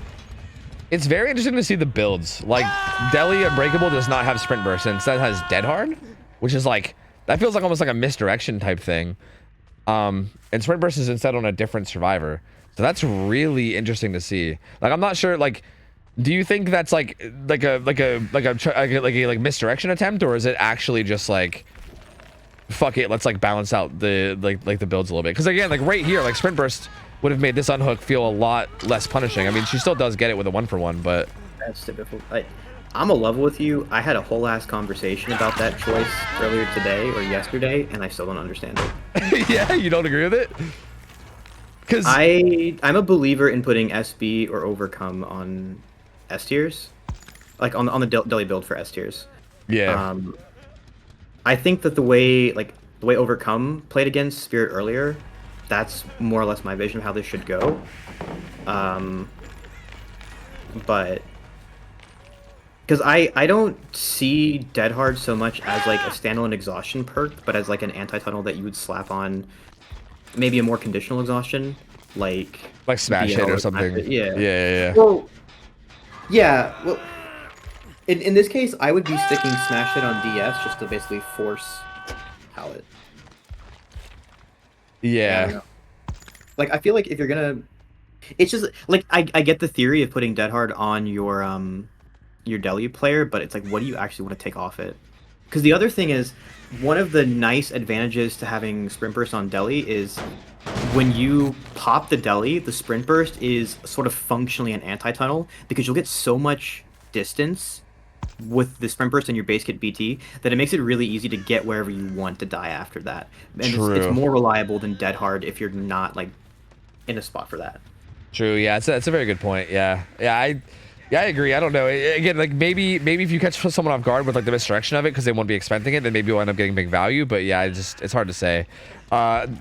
Also, for the people gamer, which like see, this is unfortunate too, because also like that means for the people can't come through here. That's 8 stacks of Stabiffle, so like extremely fast recovery. Trying to get in front of him. Oh, gets the vault though. I don't know what the fuck they gave Prion to drink or eat today.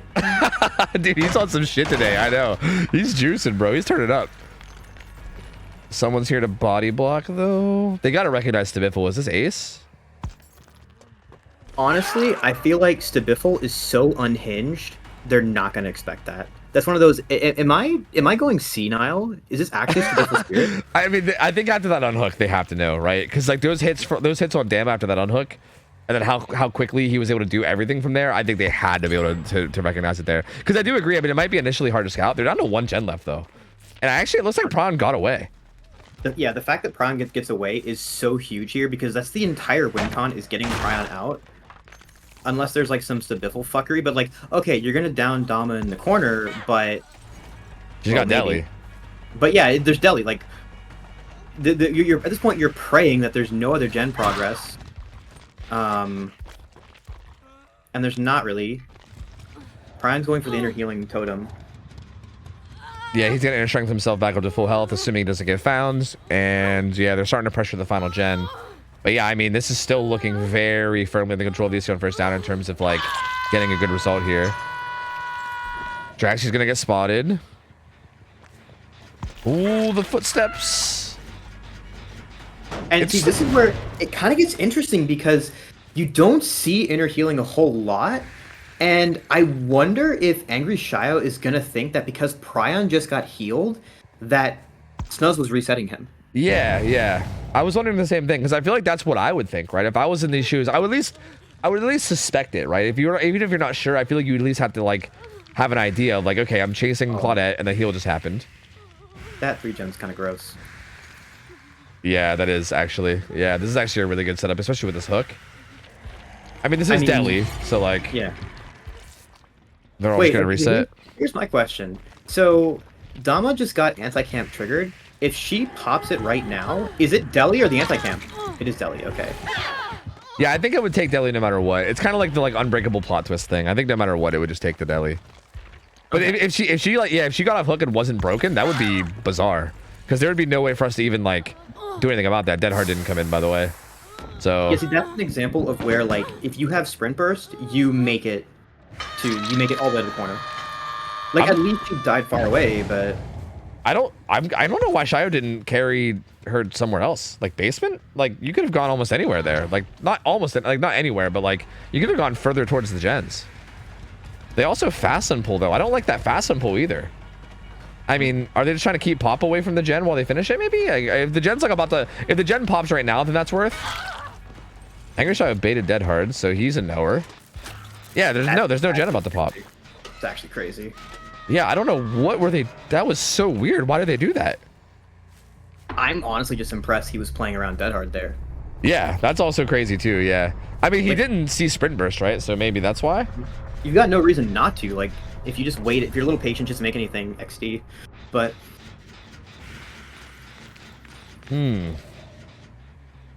I just like there's still this 3 gen.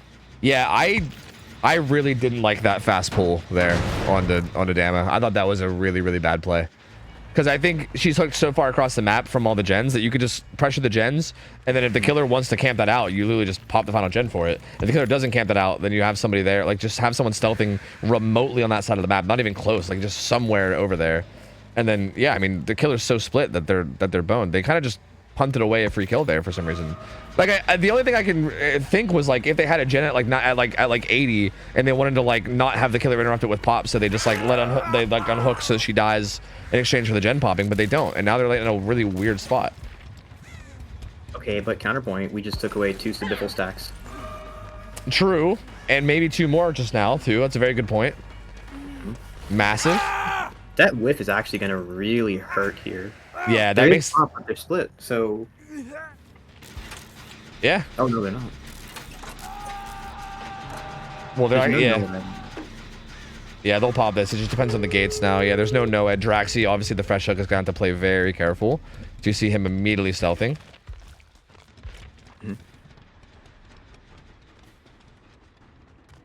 Ooh, what does Angry Shio see?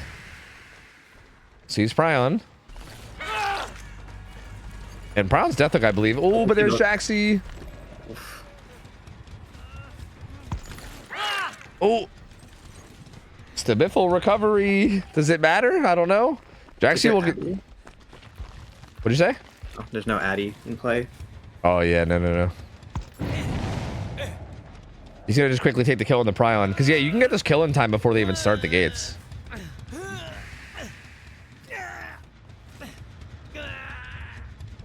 And yeah, at this point, if you're Angry Shio, I think you definitely want Claudette. Taking either one of them would be fine, right? If you get Ace, it's 9 stages 3 fresh, but obviously if you get Claudette, that's significantly better. That'd be 10 stages 4 fresh, which is very, very solid. And ooh, Ace was hard pressured this gate. They're gonna be getting out of there. But there's no pallet here. They don't really have anything to use. Is this even enough time for Drax to get out? I think if he goes straight to that gate, I don't think it is. Oh, I think he's worried about this gate. It's right there, dude. What? Is he worried about Hatch instead? That might be enough to... Oh, shit. Okay. Oh my god. This is possibly... What if he could... I wonder how much progress... I think I saw 2 lights. Oh, did Angry Shadow see him? I don't think so. Yeah, I no, think he's just searching the area. Yeah. This is spooky. Oh, what's this? It's this edge map filler. Oh, how do you do it? Doesn't know. Does he He hear? knows. He knows. Oh, I think that's going to be the 4K. 4K0, yeah. Yep, that'll be a 4K0. Yes, a down. That was possibly just really good hearing. I'm assuming maybe he heard the breathing. I mean, look, they're a spirit player, so I'm going to assume that it was hearing breathing because I feel like that's what spirit players do. So, yeah, wild. Dude, this was a weird game. Like someone just said in chat, Bobby Yaga said, this match has been so bizarre because I agree. This has been a very weird match. Like, I was like, oh, the killer's doing well. Oh no, Beast One First Down is now dominating and they're way ahead. Wait a minute, now they're not again. Wait a minute, but now they got all the gens done and they're gonna get some outs. Wait a minute, now they're 4K. Like, I just have no idea what the fuck. Like, it was so swingy. It was so back and forth. I had no idea what the hell was going on. That was so wild. That's a difficult end game to try and call because, like, with the benefit of hindsight, you can say, like, oh well, if Draxi doesn't go for the save, that's enough time to open the gate and get out fresh. And maybe there's a world where you say, okay, that's the play, but I don't think it's that unreasonable to try and go for the save there. I feel like if Ace had died maybe a little bit further rather than going back into the tile, they could have made something work there, or like forced locker even. But that's probably still not enough time to go for the gate. Yeah, that far gate. Try to almost trauma tech it. If you're Yeah. you know.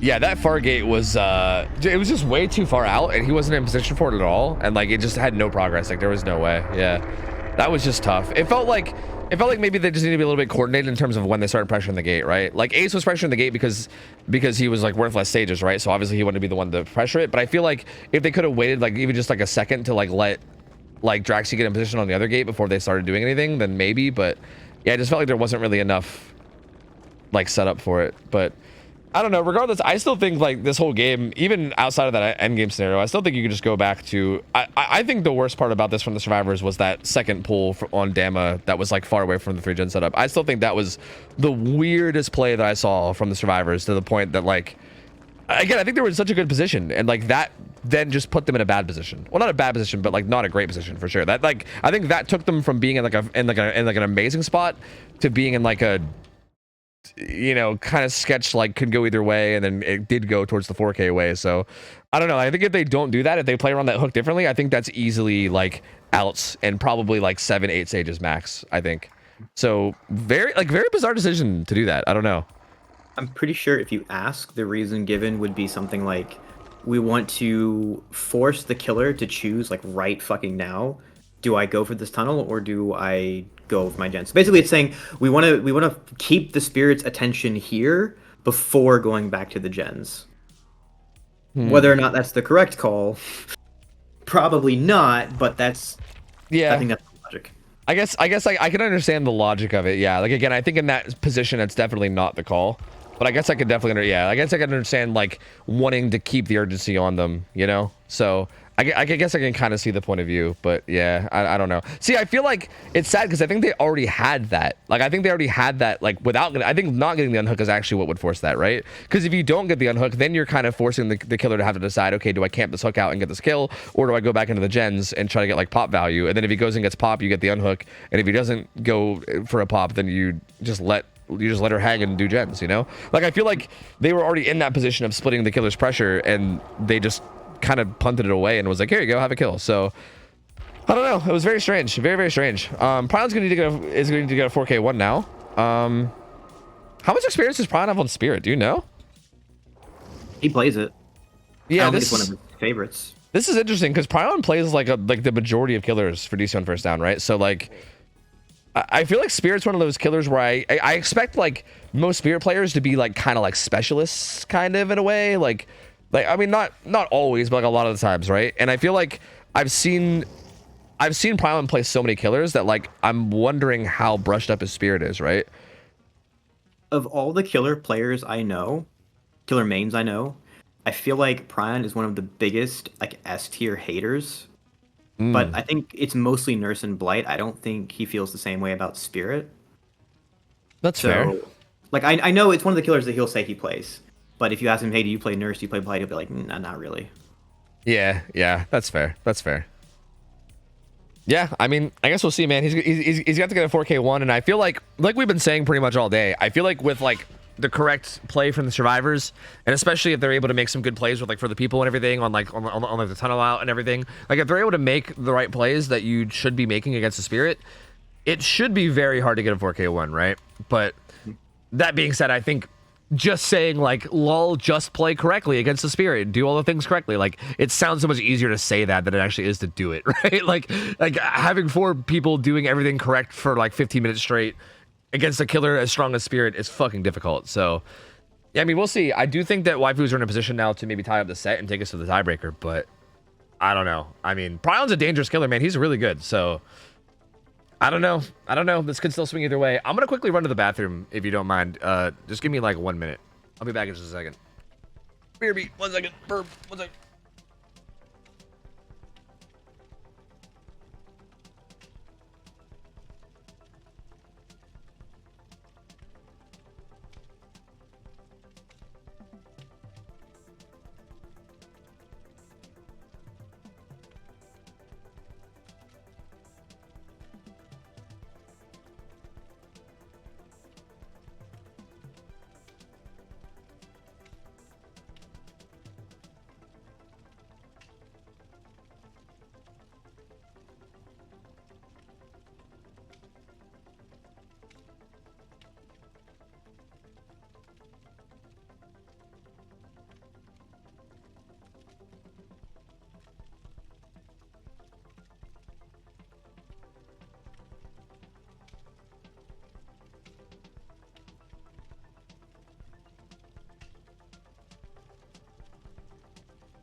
Okay, all right.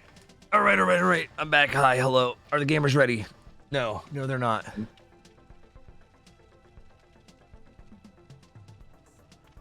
Well, we know what the lose con for this set is. What is that? Chasing Slasher. True. That's pretty much always what it is, I think, for waifus, man. I mean, not to say that I'm going to discredit any of the other gamers on this team, because I think they're all juicers, but Slasher's a fucking nerd, bro. He's such a fucking nerd. Like, my lord. He's always the one that like manages to pull out the fucking weirdest plays that like will clutch shit up. So yeah, we'll see. I'm curious to see if he can make anything happen here. Again, I'm not really familiar with Prion Spirit, so I'm really curious to see how this is too, right? Because it always surprises me when like killer players can be like really, really good on like a big ass array of killers, right? Because you're always like, okay, there's like you got to have some like weak points, right? Like where like who are your bad killers? You know what I mean? Like I guess you told me that Prion doesn't play Blight and Nurse, so I guess maybe that's just the answer, but it is just always impressive, right? Because we've seen him play so many other killers so well that like if he's also a really cracked Spirit too, that's kind of wild, honestly. I feel like you brought it up earlier where people like underestimating the skill aspect of Spirit, and it does feel like of all the S tiers, it's the one that's maybe easy to bait yourself into thinking, yeah, I play a good M1, I can just play Spirit, it's fine. And you don't anticipate like actually how difficult some of the split second decision making is on like where you come out of phase. Yeah, no, 100%, yeah. Yeah, there's actually so much that goes into it. It's so much harder than like it might like seem. So I'm very surprised that we don't see Sloppy in his build. That's interesting. Like Ruin, like I don't hate Ruin, but I feel like either Ruin or Noed here should be Sloppy, in my opinion. Like it's very strange to not see it. Like I feel like just slapping on Ruin alone, especially with it being a auto haven map, right? Like any LT wall is gonna have a totem. Like there's so many totems that are kind of, I mean, right there it is. It's in an LT. So yeah, I feel like Ruin feels like a strange choice here. Obviously, even them taking time to cleanse it is value technically, but I feel like Sloppy gives so much more value than that, you know?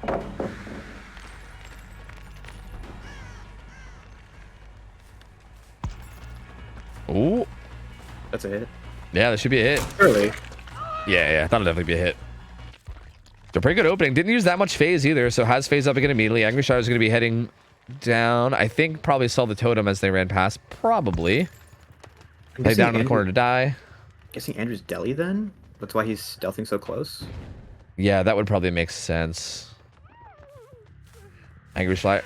Oh, chasing the Z-Wall the wrong way, opening up the opportunity for the juice. Just kidding, never mind. I have it on good authority. They actually named that structure after Slasher.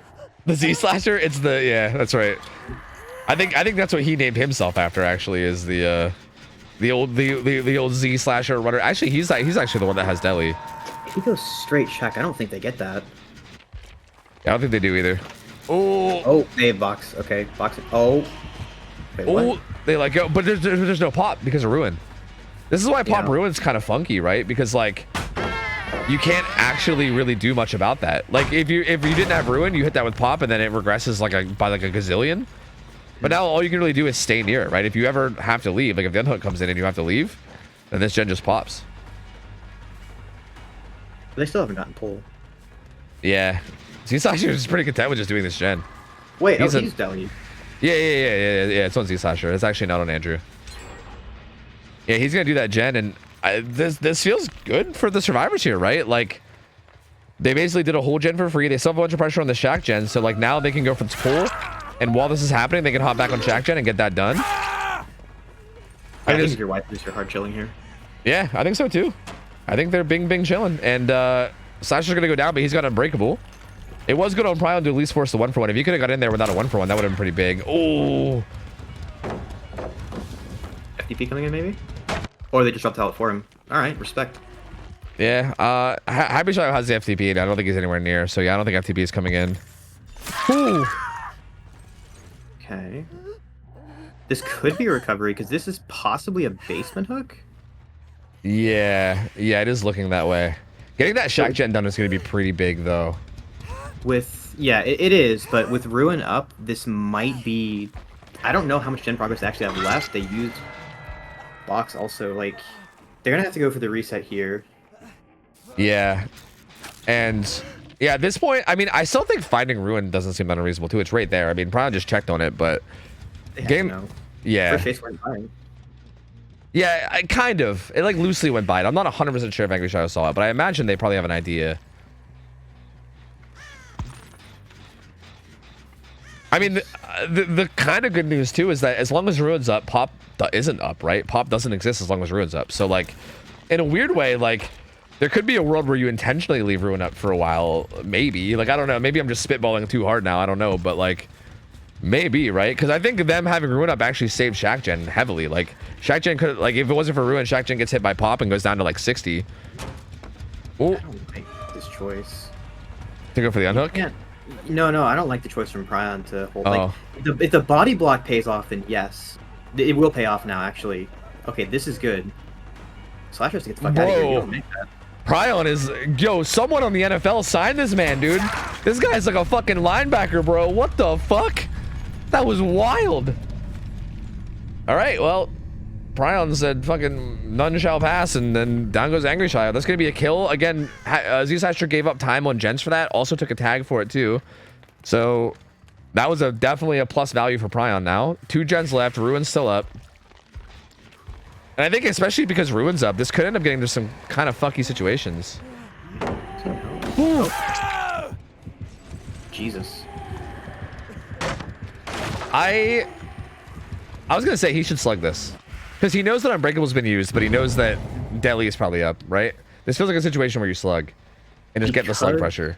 Yeah, because Ruin is up, this is so valuable for him. Yep. This is going to force everyone into rotations and force everyone off gens. And they're all going to start regressing. Yeah, I think slugging there is so much more valuable than hooking, because hooking, you might lose a gen for it because they know they don't have to go for the unhook. Live looks like from Ada, gonna get her some distance, but should still get hit here too. Fucking clop over heels is so funny sometimes. Dude, I know, like literally like horse sounding clop. Like, it's so fucking ridiculous, dude.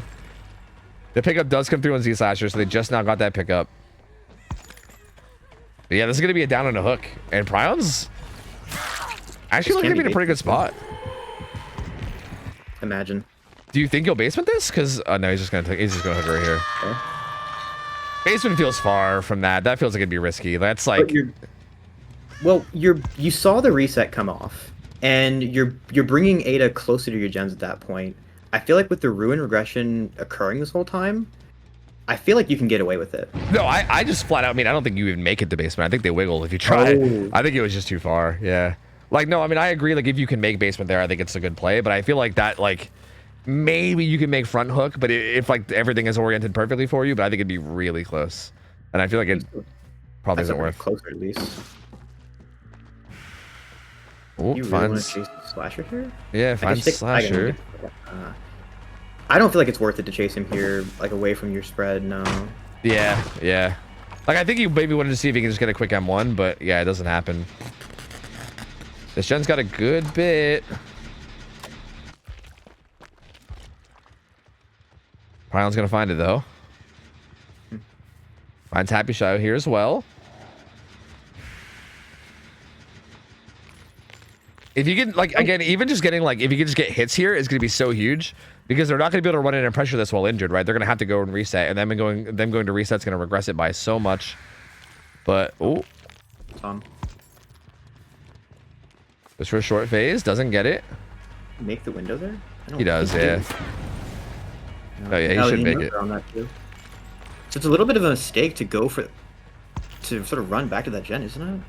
Yeah, it kind of seems that way, yeah. But I feel like he just maybe felt like he had nowhere else to go, but he will get hit now. And the whole time this has been happening, I think, yeah, Outcast Ninja's been doing a gen across the map. Is it enough, though? Because, like, Prion's going to go back and interrupt this now. If these two can keep kind of fucking around and buying time for Outcast Ninja to get that one gen done, that'll be very, very solid to put him into only 3 left. Or 1 left, I guess. The 3 enders is where it really matters. It'll matter also if Happy has any medkit juice left. Because he had it. Yeah, he has a little bit. Not enough. Yeah, not enough for a self heal, but enough for like a faster reset. They're gonna pop that gen, but like I don't know if that matters really, right? They're gonna pop that gen, but like. Are you popping the one next to him? Yeah, they're actually. I think they're a little lucky he picked up right there. If they would have popped that a little bit sooner, I think he would have just slugged and gone right after him. Oh no, they popped a different one. Oh, did they? Yeah. They did not. They were not. Yeah. Oh yeah. They're popping the one that was closer to the totem. Yeah, you're right. And they're resetting now. Although I think he has a pretty good idea of it. He's on his way there. He's gonna know, like, okay, this is where they should be resetting. It's far away from everything. Ooh. They timed it perfectly. And he had deli. Yeah. Yeah, pretty good reset from waifus. But now you kind of have to go find Slasher. Like, you don't... I mean, you can, I guess, go for this, but if you don't get this down right away... Oh, but all right, that's fair enough. I agree. Yeah, I do agree. If you don't get that down right away, then you have to worry about them doubling that gen, and then like, you know, possibly just game ends right there, right? Mm-hmm. But yeah, I mean that down came in perfect timing, so kind of hard to argue with it. Again, Ruin value.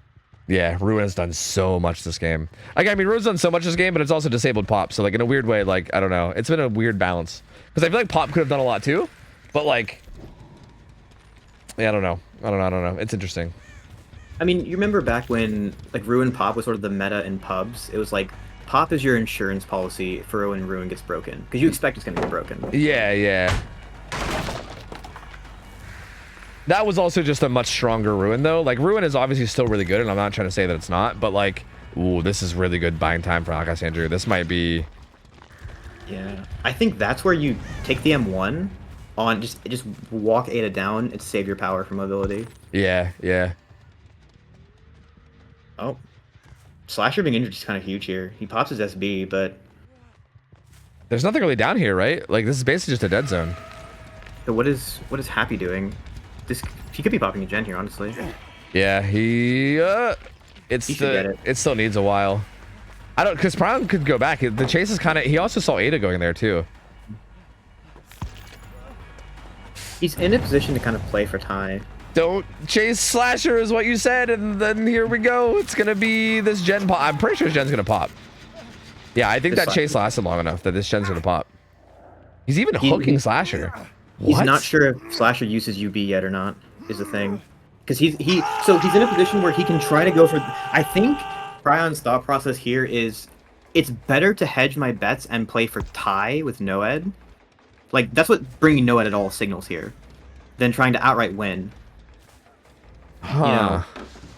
I don't know. I personally don't like it. He had Z Slasher slugged so many times that I feel like you gotta assume that there's no unbreakable there. And even still, he saw Ada like heading towards that gen, and I'm really surprised he didn't just break away and go pressure it, right? Like, with everybody being injured, it's incredibly hard for them to pressure these gens, right, without resetting first. And I feel like with him having Ruin up, he could have just kept pressuring the gens and kept playing around that. I don't think he had to commit to Z Slasher at all. Even if he did, I think he could have got the slug and went. I don't really like the way he played this.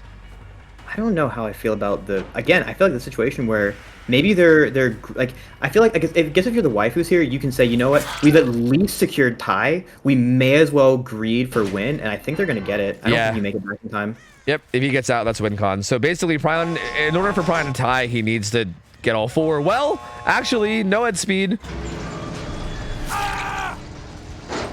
Never mind. Tie. Never mind. God damn. Yeah, I think it might be tie. Honestly, those spiriting games delivered. Dude, what?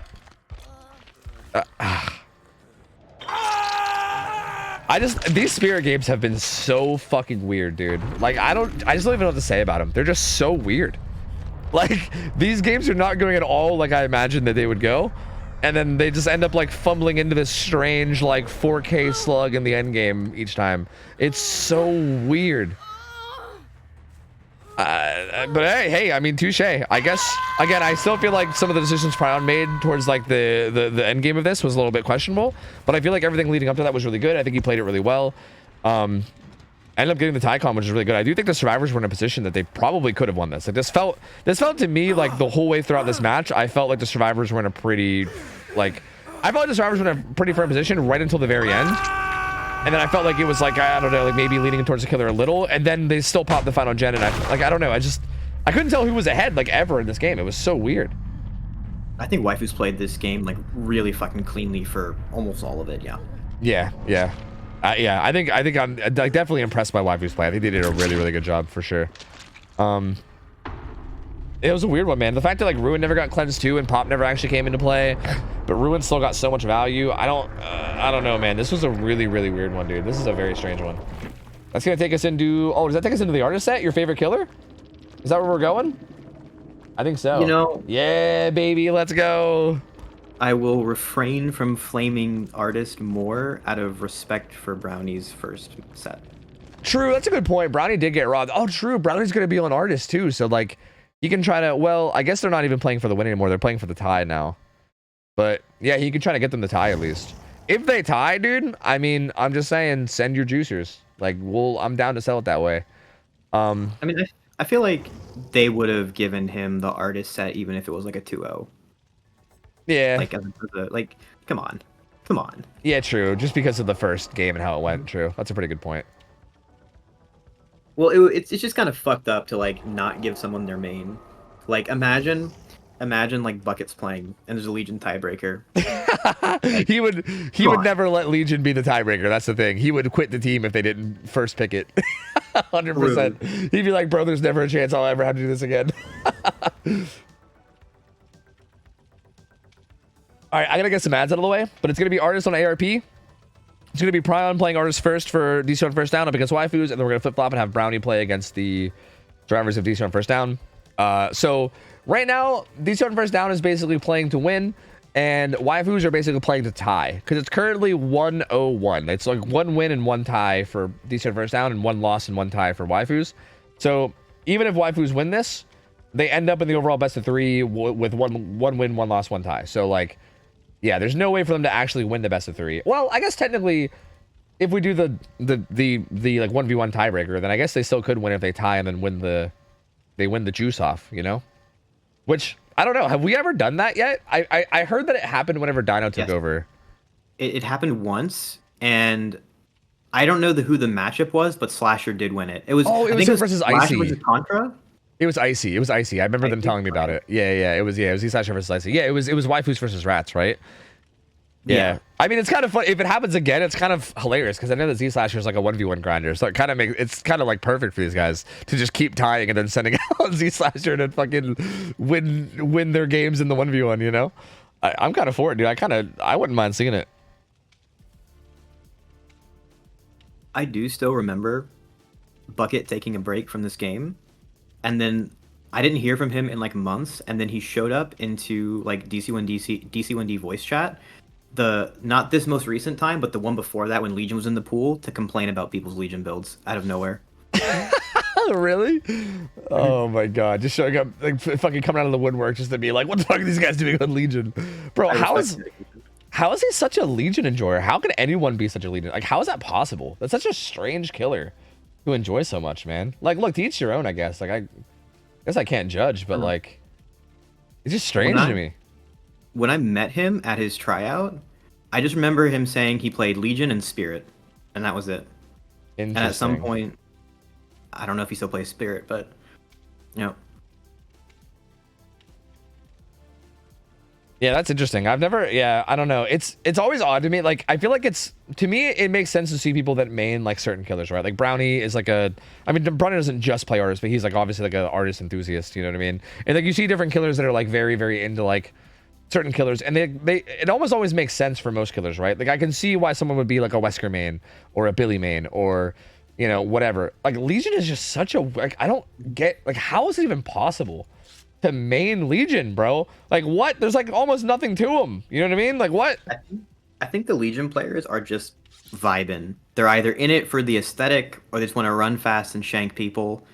Just brain off, you know? Maybe. Maybe it's like you can think of it as the Garen of this game. Okay, yeah, the old spin to win gamer. Yeah, that makes sense. Actually, when you put it that way, I respect it. You know, if you just want to chill and vibe and just frenzy some gamers, you know, that makes sense. I respect it, actually. Wow, I think my whole view is different now. I think I'm just gonna look at Legion as Garen now. Now it seems fine. I don't know. Legion suddenly makes sense to me. I think I'm seeing the light. I might become a Legion player at this point. I don't know. Oh, see, no. I feel like that's how I always was, but like with Wraith. Like I feel like I think nowadays Wraith feels like he has much more depth than a lot of people give him credit for. But like I feel like for the longest time, especially before they buffed him, like back when it was like move speed by default was kind of dog shit.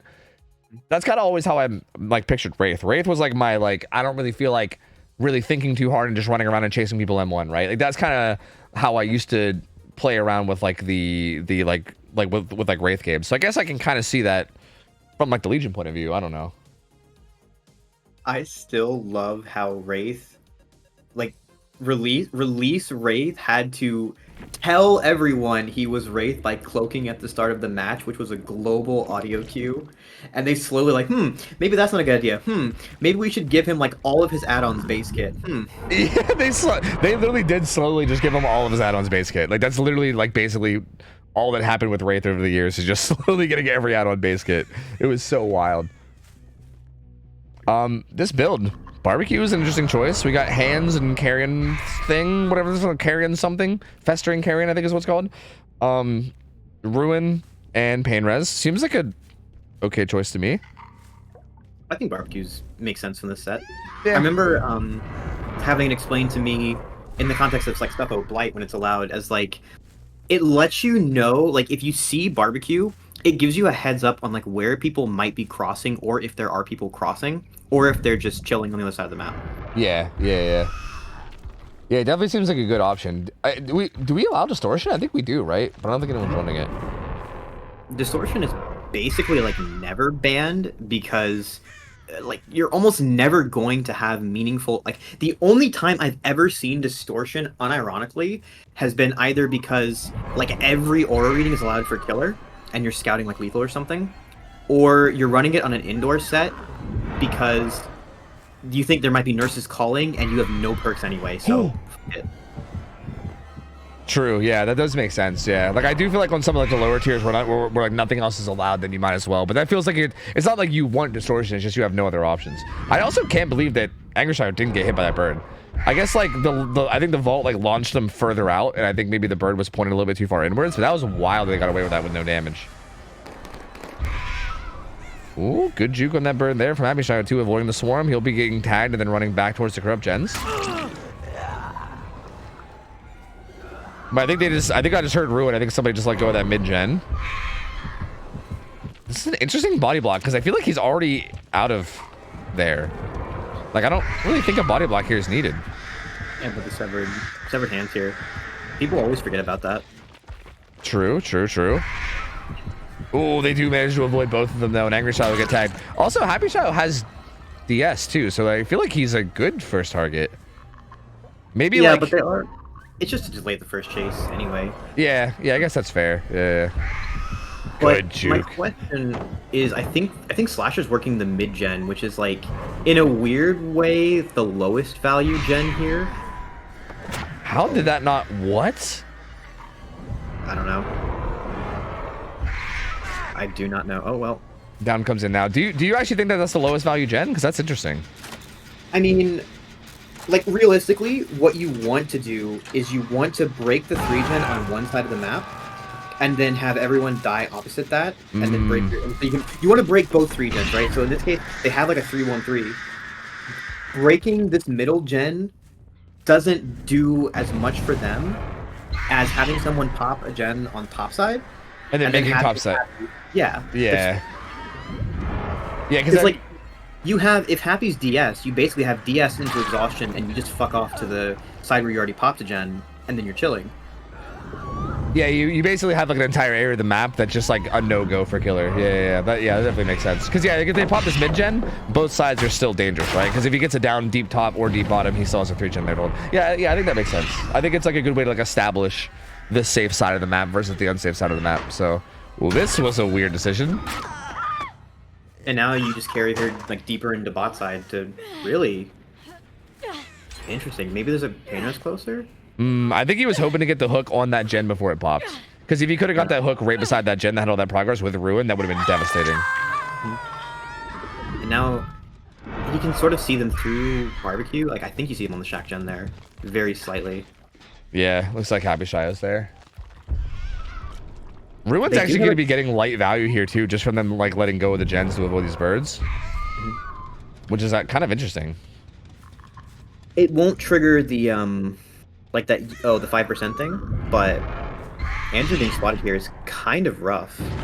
But they had 2 people topside, which means They're not getting a lot of gen progress for this.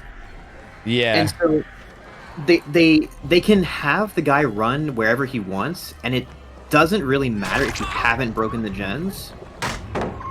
Ooh, okay. That's a little rude. Yeah, Like, right? it's smart. This just feels mean at this point.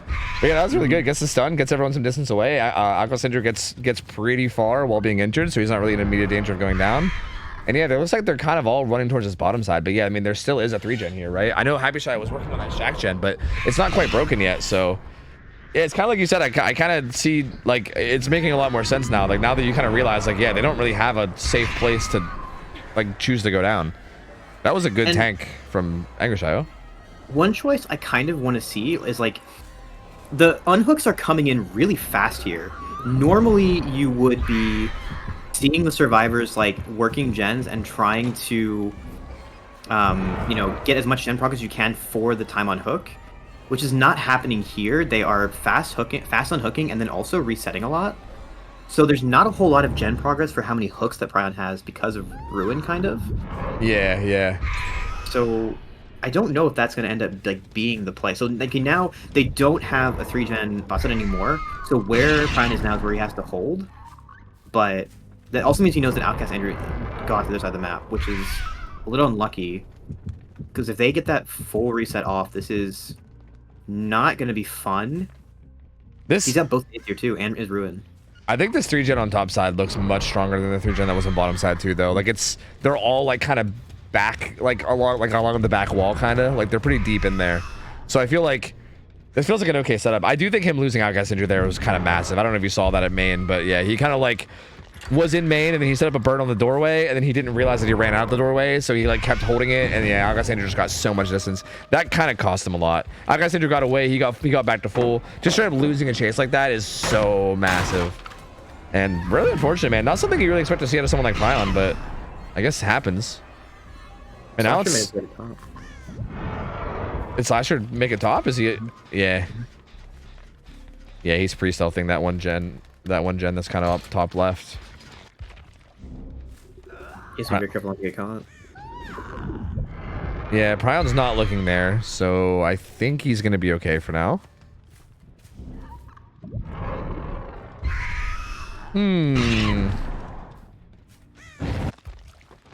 Yeah, I think as long as Z-Slasher just successfully stealths topside and doesn't get found, they're pretty much in a god position, right? Because like, if Prion ever commits down to, like, if he ever does this, if he ever commits down to bottom side like this, then Z-Slasher can hop on that gen, and then Prion's at risk of losing his only 3-gen that he has left. But also, if he doesn't commit to bottom side, and he also can't find Z-Slasher, then like, what are you doing? You know what I mean? You're just sitting there while they finish the gens, which is like, not great. I don't know what that was from Angry Child. They were cooking something, I just don't know what. Kitchen burnt down. Oh.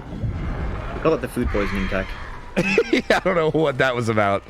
But yeah, like this chase, for instance, has taken a while, right? Like, wasn't able to find that follow-up bird, and then Z-Slasher might pop that gen on top side for this.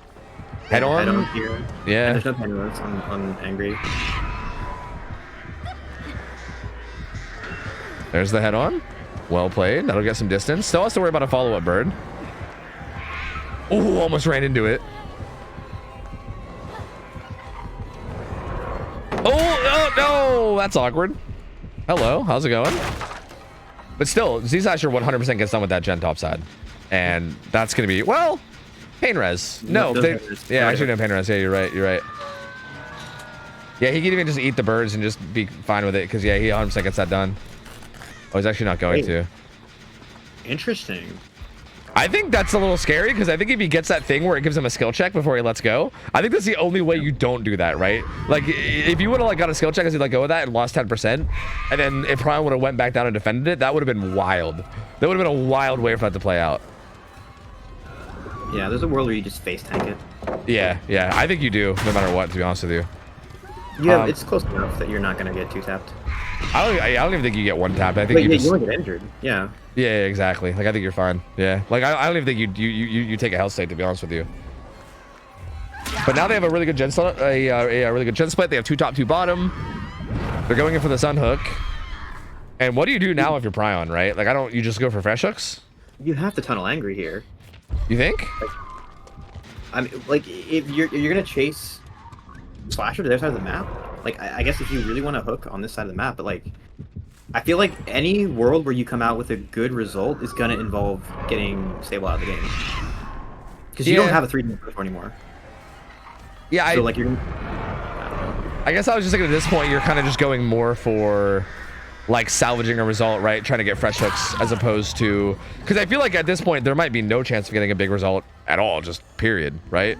I mean, I guess you're not wrong that maybe if you kill Sable, then maybe, right? Because then you'll, like, if you get up to kill Sable fast and you have a 3v1 with 3 gens up, but those 3 gens are so far apart, like, are you really making anything happen with that, right? Like, I don't know. He just wants the pain res. Oh, and he can find the reset with barbecue. They're probably not expecting that. They might have an idea now, because why the fuck would you send a bird there? Yeah. You don't know exactly where they are. Yep, you know? Yep. Yeah, that's got to tell them that barbecue's in play for sure. There's no way. Very fast on hook on the Z-Slasher. He has second win, so he's going to get back to full on his own. And yeah, I mean, they're down there with the gen, so they can just pressure the gen that's on top side. Okay, good down. Lots of hesitation there. Like I said, you're trying to bait the bird, but it wasn't quite working. And he's the other fresh hook, right? So yeah, he's just getting his fresh hooks, getting his pain reses. See, like, this feels okay to me, right? Because you're just getting your fresh hooks, and I think now at this point, if you just make sure you target anyone other than Angry Shadow, you can just kind of take the stages based on what, like, I think this was just like a kind of giving up on getting a big result because you know it's probably not in the cards with how split these gens are, and you're just trying to like get the best non 4K result you can, you know? Well, his gate RNG is good, so his endgame is not that bad. Like, even without endgame perks. Especially if he can get some tags before they get there. Are they, yeah, so I'm guessing the other one is off to like the left side. Is it like over on like top left, I'm guessing? I didn't see the other gate. Okay, yeah, that makes sense. It's 10, I think. Ooh, everybody's back to full though. Those are good resets. Fine slasher, sprint burst though. Where's he going? Is Swarm? Yeah, he'll get it. He'll just get a hit there. But like, gen progress. Honestly, not as much as I thought. They're doubling one gen and then they're soloing another. There's actually not nearly as much as I thought there'd be. Yeah, but they're kind of getting interrupted here. There is still Ruin up. But Yeah, they're true. gonna play for I don't know how I feel about playing for hits here. It has not been working out that well. Ooh, and then the hands. Yeah, no. And like the world where Prion gets a good endgame is where there's people injured, because you're not gonna have as much threat on those gates if people are all healthy. Yeah, exactly. Like you're not really like there's really no threat of them going down because they can get a bunch of distance no matter what. Yeah. And now that he knows. Okay, the barbecue is actually like ends up being 5-ed. Yeah, But they're yeah. It's getting a lot of value. I don't. If he beelines to it, they might not. He could. He actually probably could have stuck it if he really wanted to, but maybe they didn't want to take the chance. Yeah, it's gonna regress more with Ruin. If they haven't called out barbecue, like maybe think he's the lucky bastard, maybe they're afraid of an endgame perk here. True. That is a good point. Like, worst case scenario here for them is like, oh shit, Happy goes down next to the gates and there's no up. Like, Yeah, true. That would be a really bad position. So here he's gonna definitely want either Happy Shy or Outcast Andrew. Now this is popped. They're both worth 2 stages each. He has Happy Shy here also injured. Yeah, they must have knew because that was a pretty confident body block. I mean, I guess it's also like the Deathlook survivor, so I guess it's not that high risk, but still. And yeah, it's kind of looking like Happy Shy is likely gonna die, and then they'll take the rest of the outs, and it looks like it's probably just gonna be what, 8 stages? 8 stages for fresh. that's honestly a pretty good result for Artist. Yeah. See, it's really interesting because this is one of those sets where I feel like I feel like the set from what I've seen usually ends up being something like 5 stages or like 4K2. Like I feel like it's literally like that big of a difference. Like not even like a 4K1, like literally like a 4K2. Oh, he's actually gonna get it. Oh, Ooh. unlucky. Well, 6 stages. 6 Yeah, I stages feel for like fresh. I feel like they should be like 6 or 7. That was clean from the survivors though for that shot, for that hatch play. That was really, really good.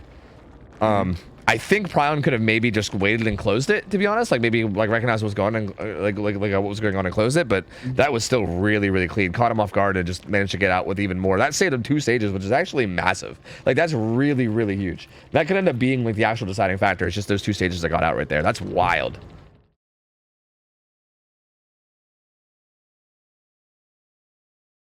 Interesting. Yeah, Dino says at least in higher level comp, 6 stages is about average. On our balancing, expected is probably about that. Yeah, I think that makes sense. And I feel like it's weird because it feels like one of the sets where like, I guess you could say this about almost every set, right? Like I feel like I sound like a broken record because I think I say this about every set because I think it's just something that's true to DBD in general. But I feel like even if like the expected result is like 6 stages, I feel like any of those games can swing into like 4K1s, 4K2s too at any point, right? If things start to go bad. But I feel like that could be said about any killer at any point. It just feels like, I guess certain killers I think are more dangerous than that of others, right? I think like the danger of a Freddy spinning something into a 4K is much less than like the danger of an artist doing it, you know? So I guess that's kind of where I'm coming at it. Is like, yeah, I do feel like 6 stages feels like about expected, but I think if even just like a little bit of things go wrong for the survivors, feels relatively reasonable for the killer to be able to spin that into something big. So we will see. I still remember when you had Laser co-casting the first time, you were asking him about like expected results, and he said something to the effect of like, as the survivors were getting bodied by a dredge, he was like, should be 5 stages, but this is fine.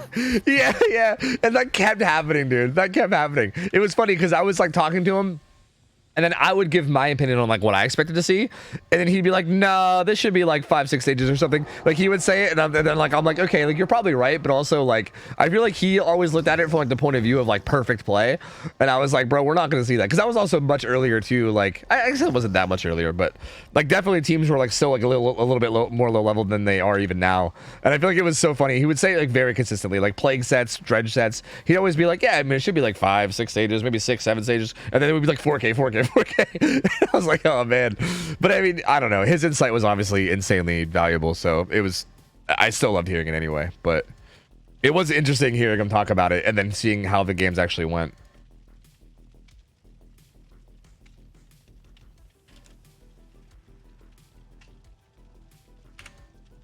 I gotta ask him if they're down to send their juicers. Z Slasher's always down? Yeah, I figured. I assume so.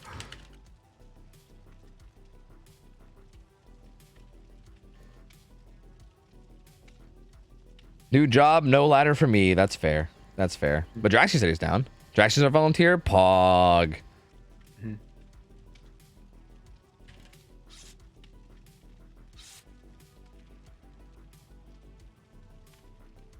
All right, cool. Cool. Sounds good to me, man.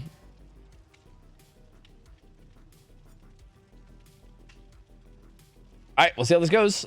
So yeah, I mean, this is like, I would say feels like a win con that, like, I feel like especially if you're Brownie. Brownie is a artist enthusiast, man. This man loves his artist, and he's honestly put up a lot of really good results. Like, Brownie has done some pretty wild shit in our scrims in the past. Like, he's put up like some pretty big results against some pretty solid teams. So I feel like if you're waifus right now, you should be feeling pretty good about this. I feel like this feels like the type of win con that Brownie should be pretty confident in his ability to reach. That being said, DC on first down, still a very solid team, and anything could happen. So we'll see. This definitely isn't over by any means, but I do feel like waifus feel like they're in a pretty good position to maybe just tie up this best of 3 here. If he doesn't bring Noed, he's feeling himself. Yeah, that would be really interesting to see Noed here. Yeah, because it feels like with the win con, it feels like, yeah, like why wouldn't you? You know? Let me see. Are they allowed to just like full send it and go like Noed Rancor or some bullshit? I think so. I don't think that's, well, Yeah, I don't actually. I don't know, because I don't think I was actually familiar with all the combos that were banned. I think Dino just kind of did some combos, and I was like, yeah, go ahead and go nuts. They can. They can? Okay. Yeah. Well, yeah, that'll be interesting. That'll be interesting. Yeah. You can't do No Way Out. You can't do Bitter Murmur Rancor. Okay. Yeah. So yeah, he might. I really don't think it's a bad choice either, right? I think you could do like Corrupt, Pain Res, Noed Rancor, and I feel like that feels like a fine build to me. You know, like. I will be shocked if Brownie doesn't have Agi. Oh yeah, true, Agi. That's a very good point. Yeah. True. I don't know. I guess we'll see. I would be very surprised if we don't see at least Noed. I feel like it'll probably. I would guess like Agi, Pain Res, Noed with Corrupt is what I would guess, but I guess we'll see.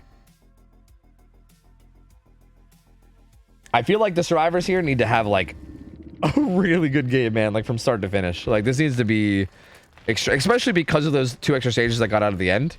Like that makes this so much more rough in terms of win con. Yeah, it was the exact build that I said. Same add-ons as well. And we'll see what they can do. I'm gonna need to borrow some of Slasher's Pepto-Bismol because the P100 artist makes me sick. Oh man, did you see that gen setup though? There's actually a pretty nasty 4-gen topside. So this is going to be an interesting matchup. They're also all the ones that are currently unblocked right now. Also, the gates are both by a hatch. Interesting. If you know you're gonna have to go to endgame, that's ooh. That was not great. Going for a bit of a, I think trying to go for a prediction and vaulting into the bird to maybe just try to catch the infection and then run away, but Also that, wise. yeah, I think that was like an attempt at making a big play to get distance and run away. I think if that would have worked, that would have looked super sick from Jaxie, and we would all have been like, whoa, what a juicer. But yeah, no, it kind of just ended up looking a little silly, which is not great. And yeah, he's gonna eat that bird too, and down he goes. Pretty fast down for Brownie. And there's not that much gen progress to speak of at all. Looks like Snuz is gonna be hovering for the unhook. But gen progress. I'm pretty sure Brownie's like, you know what, there's no shot they have enough progress for me to care about. I'm just not going to pain res this. I'm saving it. Yeah, that's interesting. I was wondering about the paid res too. Yeah, because I do. You might be right. Like I feel like that down did come in so quickly that he's probably pretty confident. Yeah. That gen right there was pretty much all the progress they had. Looks like he's trying to decide if he wants to leave or not. I think he was trying to bait that maybe. I feel like you do, if you can, you want to get the, yeah, you want to down Prime here. Yeah, you want to get the down in this 4 gen. Yeah, this is such a strong gen setup, man. If you can get it down in here with like a pain res and kind of just protect this area, that's going to be so difficult, especially considering the win con and everything, right? Like that's just such a strong position. Well played by Brown though. Very good pathing. He's going to get out and go down towards bottom side, which is very, very solid. Just getting away from that gen setup. They must have recognized it because yeah, he's just getting the hell out of there. Like he's not even going to bother using the resources that are there. He just wants to go. Oh. That pallet is cursed. Dude, I'm telling you, yeah, it is cursed. They all keep trying to make the same play on it, and it's just not working. Oh. Oh my god. Oh. The greed. That's so interesting. He didn't even take him to a pain res either. He was gonna basement him? That's so weird. Disgustingly good play though. Draxi gets the down, or gets the stun and the free. That's okay. You like run basement corner. Yeah, I guess so. I think Prime was hoping to get out of there alive, but yeah, I don't think that's gonna happen. But this is interesting because he's gonna take Prime basement, but like, is that? I don't know. I guess that's probably worth. They pop 2 gens both on top side, so he still has his bottom side 3 gen, and now he's got a basement hook. So yeah, I mean, I guess so. I guess this does make sense, right? Because now he can protect basement. He also has a 3 gen down here. This is still a really strong position. If he kills Prime in basement and Noed downs like anyone other than Draxi, if he downs Dama or Snuz with Noed, he just wins. That's true. Yeah. This is such a good spot to be in. Yeah, that is true. Because yeah, they're not going to be able to break this 3 gen. Like, it's going to be super hard to do much about this, especially. I mean, I don't know. We'll see. They still do have like I think 2 gens on top side too that would need to be done at some point as well too. So like. It's not even like they can just focus on this 3 gen right now. They still have a lot to do. Barney also has all pain reses too. Like, okay, he just doesn't know. He's not. Yeah, I get. Yeah. I guess. Did they get this before struggle too? I think they do. Yeah, they do. It's not even a 1-to-1. What? Yeah, what? He's holding the stairs with birds. Well, so like you will make it up there, and then no. He had 2 birds set up. Whoa, what? The whole fucking squad's here. Yeah, right? But it's weird because they didn't even really need to be. Like, I think they expected that they would need it, but they kind of didn't. As long as they get people to topside, that's like the best thing they can do. Oh no. This feels fine as long as you loop around the rock and then keep going down, yeah. Like, I think that was actually good. Just really wanted to avoid the bird damage so that you don't get quickly 2-tapped. So just circled the rock and then kept heading down towards topside. And yeah, this is... What just happened? That was very bizarre. It's a little bit of a fumble for Brownie, but he's still in a pretty good spot because he's still sitting on all pain reses if he wants to. Like if he can get Draxi down before, yeah. They have someone working a bot side gen. He doesn't quite make the pallet. They have someone working on bot side gen, and if this is pain res coming in, like they will interrupt it. Yep. Yeah. And there it is. Yeah. Yep. That should let him get back down to bottom side. And now they're also injured bottom side too, which is very scary, right? Because if they go down bottom side, that could be devastating. All right, gonna check on this gen. Might have saw the killer instinct from Sable. I'm not sure.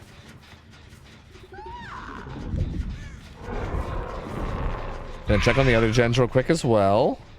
As long as she's not seen, this isn't that bad. Ooh. Wait. Oh. Yeah, scratch marks everywhere. Looks like, I think she just sprinted behind Shaq. I think. I'm pretty sure she sprinted behind Shaq. I was gonna say Brownie seems to think she's hiding over there, but I think I saw the scratch marks going the whole way. Yeah, I don't know why he'd be checking rocks. He hasn't been swimming me lately. Oh, this is not good though. Taking the injury on the bottom side behind Shaq. And this is gonna be a down in the bottom side 3 gen. This is definitely not ideal here. Yeah. I think what they were trying to do was like trying to like play Shaq without getting injured so that they can like basically use their injury to run to the other side of the map and that give to maybe give time for Draxi to get unhooked and healed so that you don't like get him killed because he's death hook. But yeah, ends up actually just taking the down bottom side in the 3 gen.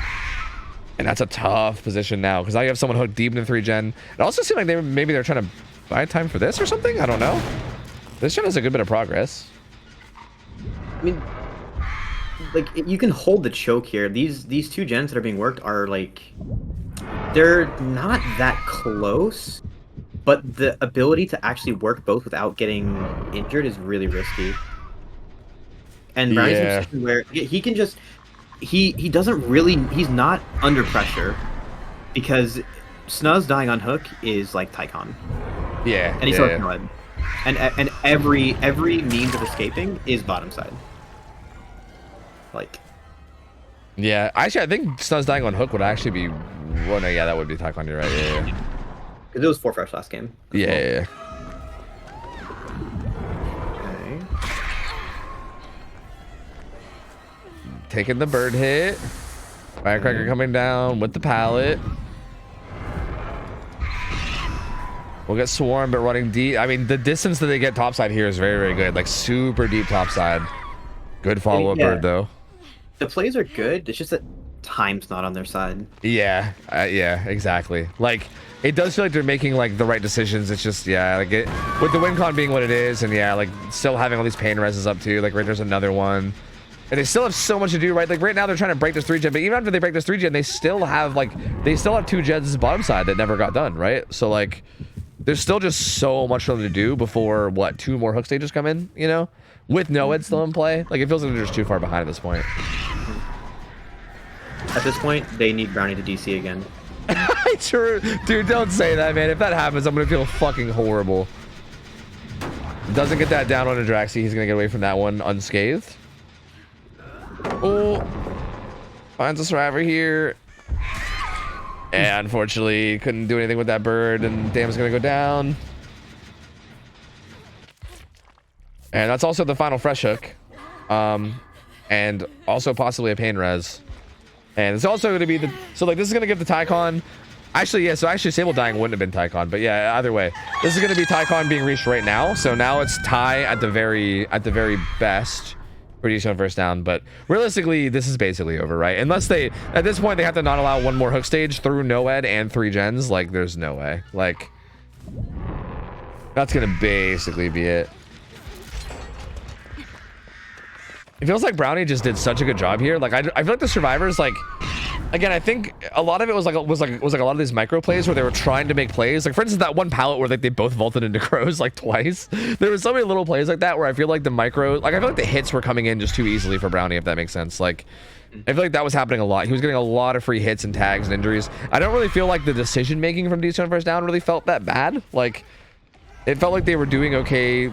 Like there was like some questionable things, like maybe Sable going down bottom side in the 3-gen, but there wasn't anything like too crazy bad. But yeah, I don't know. It just feels like Brownie was just getting tags too easily. Just, I don't know, was just way too far ahead.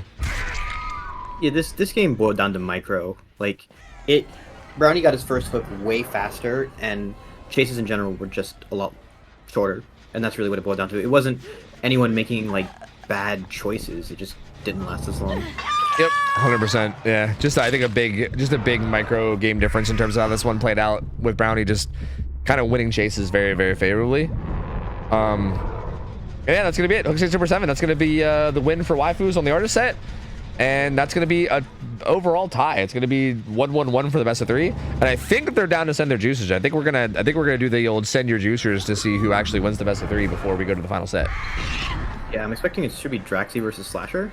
Yeah, I believe so. Yeah. Down goes Draxi. These guys are doubling a gen top side. Draxi's also death hook too, so yeah, it's gonna be another kill, and it's gonna be down to just 2 left. And yeah, I mean, still has the 3-gen bottom side too. Another really impressive performance for Brownie, dude. I feel like Brownie always seems to do really well in these games, man. He always puts up these really, really good, solid results as artist. And didn't let down again, man. I mean, again, you can see the experience, I think, with just how well he plays, like chases everything. Like it feels like it's so hard to like get a 1-up on him in terms of like micro and chase, right? Like it's just so hard to like catch him slipping, you know? And I feel like he kind of utilizes that really well and makes these games extremely tough. They're gonna be resetting under the pallet. I'd have to check again why they just didn't ban Artist. I remember seeing there was a reason. Yeah, I'm actually curious to see who they did ban. Yeah, it's very, very interesting to allow the tiebreaker. Like, did Brownie get like put on this team later or something, or? No, I think they knew.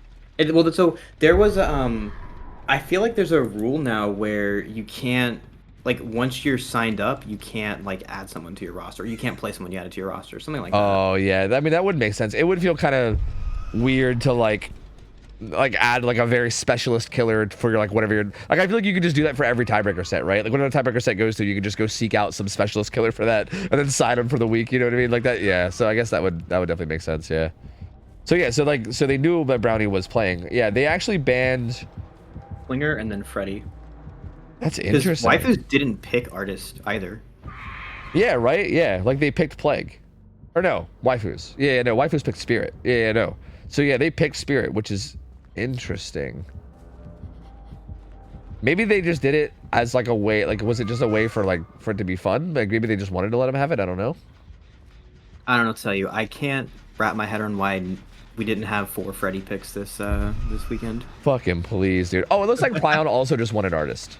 Is what it looks Brian like. likes artist. Yeah. Like it seemed like he thought that they were gonna pick artist and then they didn't, and he was like, "What?" And he got all confused. And then yeah, I think he just wanted artist too. So yeah, I guess that makes sense. Sorry, I've been spectating the Survivor while I was checking the thread. My bad. That was horrible camera work. My bad. Holy awful camera work. Brown's gonna be getting chased. He's gonna zone out that window. And yeah, he's just dead now. He can't vault without dying. Down he goes. They actually, is this pain res? It will be if you can get him on hook, I believe. If you can find the pain res in time. Oh yeah, damn, it's gonna stealth away. Kind of surprised not see them just sticking it. She won't make it. But that's a terrible spot to stealth. Yeah, that's a tough spot. It's like, you don't have anywhere to like reposition. Oh, well. Also the birds pass by. Killer instinct. Ooh, not like this. Maybe gonna try to stealth her way over towards Shaq. I don't know. I'm not even sure if she realized that killer instinct. She probably thinks that it might, but maybe isn't sure. I think it's like fixated, trying to get distance. Yeah. Why? Do they not realize that both gates are over there? I don't think they do. No. Like it kind of looks like she's scanning for gates right now. Yeah. She's like gates. No gates. Oh, okay. Life sucks. Pain. Yep. That's where. Yep. That's the old defeat. Yep. That's where you're like, ah, fuck. Ah, what are we gonna do? Why? You call out gates when you see them at the beginning of the game. See, it's interesting because I never think about that either. Like, it's something I've noticed that like you've mentioned it at the beginning of every match, basically. Like even casting, it's not something I ever think about until we get there. You know what I mean? Like once we get there, then I'm like, okay, where are the gates? It is interesting that you like. It's one of the things I've noticed about the cast today is that you have been calling out gates like really early on every game in terms of like just like setting it up for late game. It does seem like a good habit to get into. Brownie wants the 1-for-1 on a map that has nothing left on it though. But there's nothing left, bro. All the resources are gone. What kind of 1v1 is this gonna be? There ain't nothing on the map. I'm just saying, the last time I tried to get someone to do artist 1v1s, I was told things I can't repeat on stream. Oh. This is not a 1v1 killer. Yeah, she doesn't really seem like much of a 1v1 killer, but for the sake of this, we're fucking doing it, baby. Here we go. Wait, did she go? I don't know. Yeah. I put up a gigantic live split timer. Okay, well I'll make this a little bit smaller. Sorry, it was kind of for the meme. Oh my but, god. Yeah, it was kind of for the meme, but I didn't want it to be that big. Okay, here we go. Perfect. The massive timer. Well, it's a massive 1v1 of no resources, and also her being injured. This is the patented artist gameplay of Hold W. All right, so turns out that on a map that has almost no pallets left, and if you're starting out the 1v1 injured, the average time is about 21 seconds. Honestly, pretty much what I expected. I don't, what's there to really say about it? I think checks out, I think. Let me put this back to its normal size. Sorry, hold on. What even was its normal size? That should be good enough. All right, now if these gamers want to send their juicers, we can do it. Are both these gamers East Coast? That should be the question. Drax is East Coast. I don't know about Brownie. Okay. Oh yeah, he's also no-ed speed too. I didn't even think about that as well. He also had no-ed up. Oh shit. Okay, so it's gonna be what? Oh wait, no, Slasher. Slasher's East, right? And you said that Right, Draxi's right. East. You know, I'm senile. Ignore me. It's fine. It's fine. It's fine. I'll make the lobby then since I'm East, and then they can just join on me, and then we can set it up. All right. If we're down to send your juicers, get the juicers in here. Where are they? I need Draxi. I need Slasher. Slasher's at the bottom, right? Because Z Slasher. There we go. There we go. Perfect. Let me go spectator. Wait. I think I remember watching one of the matches with like Z Slasher and Icy when Dino was hosting, and I think Dino put on some like epic music. How did you find it? Was Elden Ring music, wasn't it? I think he put on an Elden Ring track. I gotta find some good music for this. What was it? What was the track you used, Dino? Do you remember? Was it? Oh fuck, who was it? Which boss theme was it? Oh, Godskin Apostle. Oh yeah, that's what it was. That's what it was. All right. See, fuck, you're not gonna hear it in call though. I feel like I need some good music for this, you know?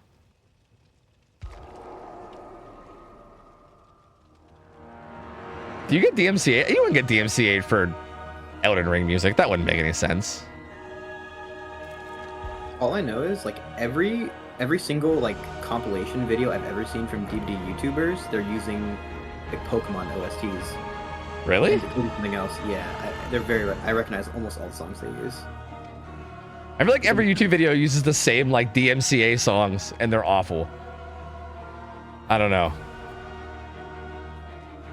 If I hear Driftveil City theme one more time, I'm gonna scream. Bro, what's the? Oh, dude, I can't remember the name of the one that you hear all the fucking time. It's called. Oh, it's like something Snitch.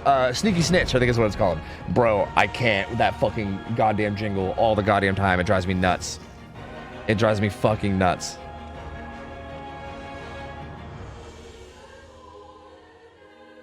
I love how the team overlay just changed from Draxi and Z Slasher. You love to see it. They're representing their entire teams right now. You love to see it. If the people doing the overlay really want to go extra hard, you guys can like put the time in there somewhere too once it's decided, so that we know what the time is to beat. All right. Oh, Z Slasher went with brutal. That's interesting. Not going for the BAM. See if he's punished. Where's the health bar? Bro, if I had time to make a makeshift like health bar for like Draxi and have it like below, and then whenever he gets a hit, dude, imagine. I feel like you could do some good editing there, you know? If I actually had the time to do it live, that'd be sick. A big ass health bar for Draxi, and whenever the M1 comes in, you take like a chunk of it.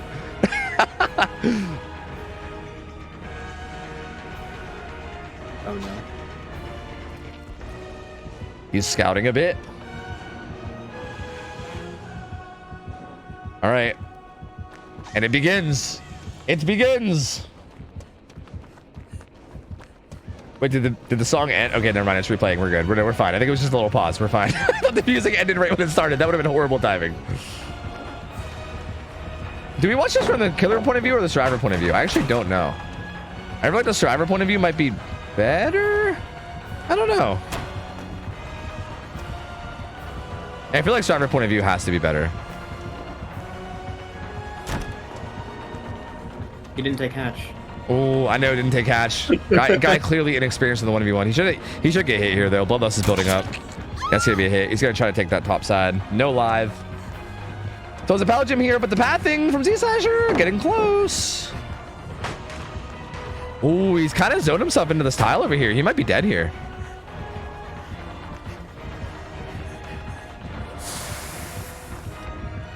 Oh no! Oh no! Unsafe pallet. Yup. Oh, I didn't stop it in time. It was like 104, 105, but yeah. It ends up being like about 104, 105-ish. We can just give him 105. I think that's fine. I think 105 is fine. All right. We'll see what Z Slasher can do. Z Slasher do be the 1v1 grinder, so. I got 115. Yeah, I clocked that one in 2 minutes and 30 seconds, actually. Oh, shit. Oh, damn, they're already ready to go. They already both flip-flopped.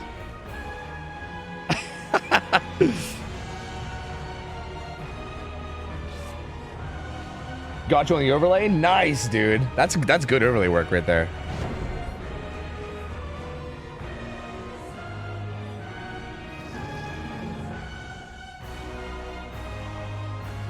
I feel like I can't have this music playing when we're not actually in. All right, I'm gonna save it.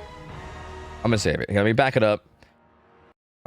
I'll start playing it once we actually start the 1v1. I feel like it feels weird to be having such like epic music playing when we're like in a lobby and like in like a loading screen. It just feels wrong. I'm like, what? There's nothing crazy going on right now. Let's just wait. But all right, 105 is the time to beat, right? Well, 103, 104, 105. We'll see. Look, if it ends up being close, then maybe we'll go back to and watch the footage. But it was somewhere roughly between 103 and 105. I feel like 1v1s aren't usually that close anyway, so like we'll see. I mean, it usually ends up being like a bigger than 5-second difference between the two. All right, Z-Slasher not scouting that much either. He's going. Oh, the music. He was ready so fast. Okay. All right. Using logs. Is that filler in the corner there too? I think it is. I think he's got a bunch of fillers here. Oh yeah, he does. He's got 3 fillers here in this corner.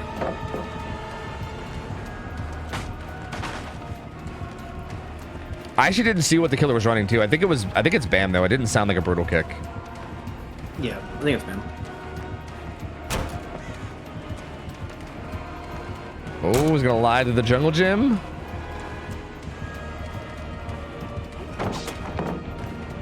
This is why you honestly just go Shack and pre-drop it and then use win automatically. Yeah. Yeah, I think it's already over. It's already curtains.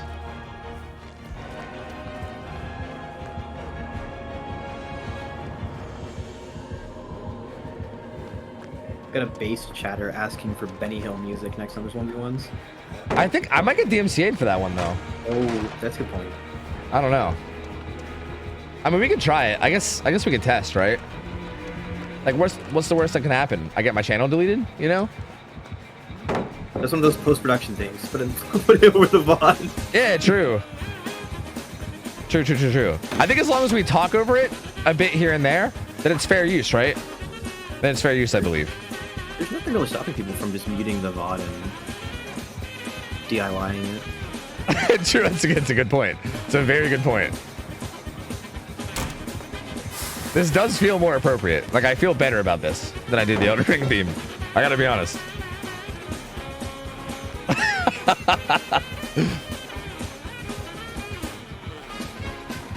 But the owner of this song is known to really go after people. What's he gonna do? 1v1 flasher? He might. Weird. The song randomly turned off. That was really weird. I don't know how that happened. That was very odd. Bro, Z-Slasher is fucking cracked though. It's been 2 minutes and he still hasn't been hit. So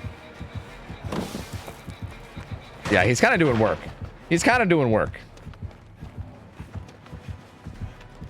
Ooh.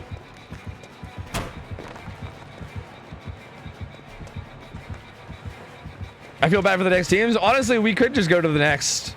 But at the same time, I feel like, you know, this is decided the winner, man. I mean, we're just waiting for the match to be over. Although I guess we've already decided. We've already figured it out. Dude, he still has this filler back here too. I gotta say, the reaction time that young people have is impressive. Yeah. Yeah, dude, I'm telling you, man. It's crazy. A bunch of cracked out, Adderall fucking 12-year-olds out here, dude. They're nuts.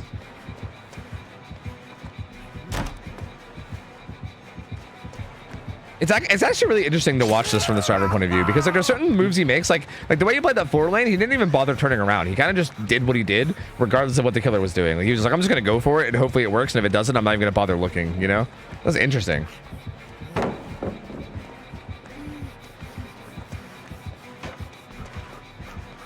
The best part of 1v1s is bloodlusting safe pallets until they just freak out and leave for no reason. It's like, you may beat me on time, but you're gonna need therapy after this one. True. The old mental mind game. Mm-hmm. Dude, his line is almost back up too.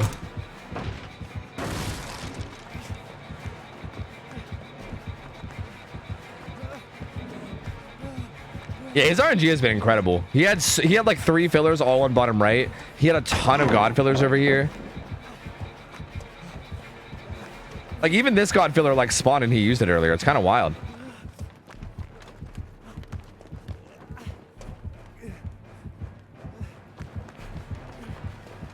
Lithe back up.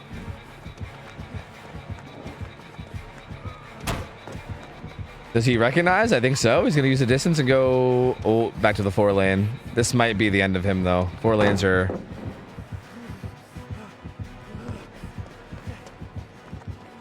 The pathing, though.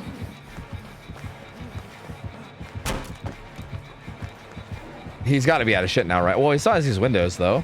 But Bloodlust. Doesn't he have another filler about mid? Am I tripping? Does he? I don't think he makes it, but... Oh, no. Even if so, I don't think it's a Bloodlust breaking filler, if so. I feel like he needs like a God Rock or something now. And how much Bloodlust there's going to be. Oh, yeah, he didn't have one bot mid anyway. I am tripping. Okay. All right, down goes the Z Juicer. Down goes the Z Juicer. Well, and that settles it. OhTofu's waifus win the best of 3. By, well, I guess it's still 1-1-1, but you know, by single combat. By single combat, they have won. So congratulations, Z Slasher and the waifus. Well played, well played. All that fucking practice that Z Slashers had in these ones clearly paying off. All right, wait, did someone invite me and did I not take it? Oh shit. Wait, whose lobby do I gotta join? Oh shit. Didn't someone invite me? Who was it? Oh fuck. I have too many people on my friends list.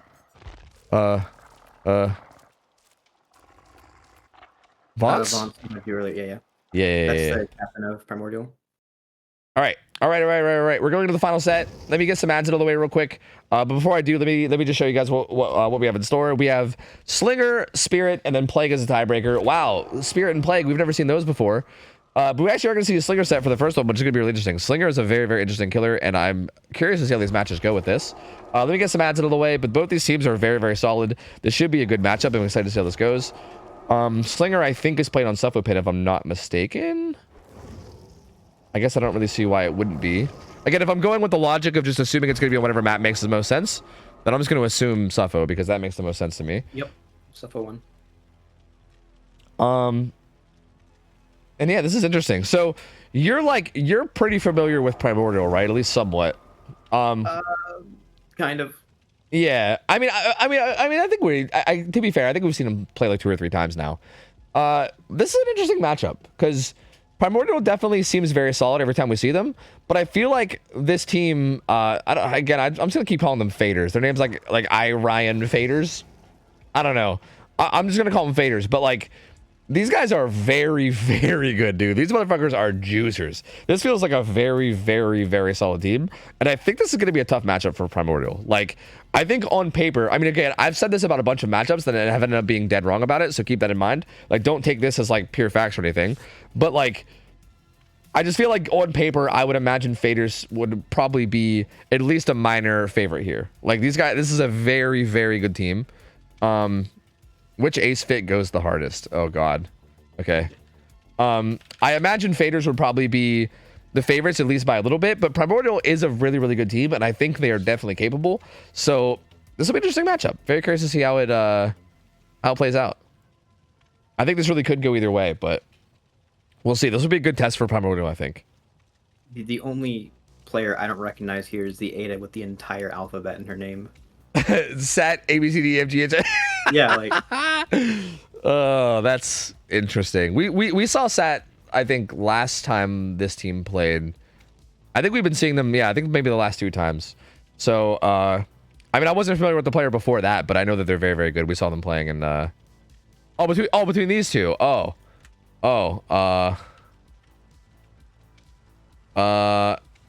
Man, I gotta go with Sav.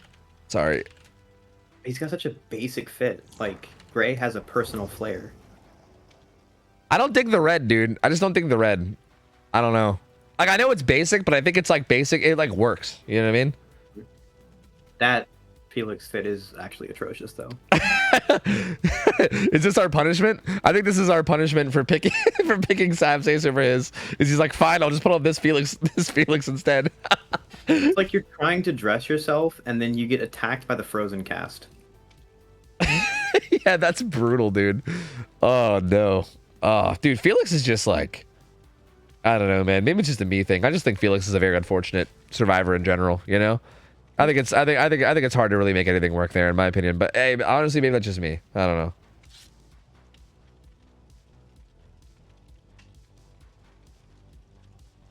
All right. We'll see how this goes. So, what do you think about Slinger Suffolk? What do you think about like expected result here? Like, I haven't scrimmed it in so long, and I feel like I haven't seen Slinger on that map in forever also. Like, I know it's one of his default choices, but I could not tell you. That's fair. That's fair. This feels like, I feel like any decent killer on Suffo Pit always, I feel like, ends up being kind of the same, right? Where like, unless it's Blight or something, if it's just like a decent killer on Suffo, it feels like it usually ends up being around the same. Like, I imagine this feels pretty similar to something like Plague in terms of, at least in terms of like expected results, right? Where like, it can really easily snowball and end up being like a 4K, right? Like, that's not out of the realm of possibility at all. And if anything, it's probably like somewhat probable.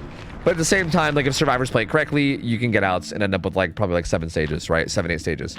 I do think like the major thing to look out for here is Cigar, right? The add-on where you know, like recover faster whenever they break free. Because if you can kind of catch someone like in like the top side or bottom side or wherever your gen setup is, shoot them, have them break free with Cigar, and then get like a follow-up hit before they make it out. Like, you can very quickly 2-tap people before they can really make it anywhere.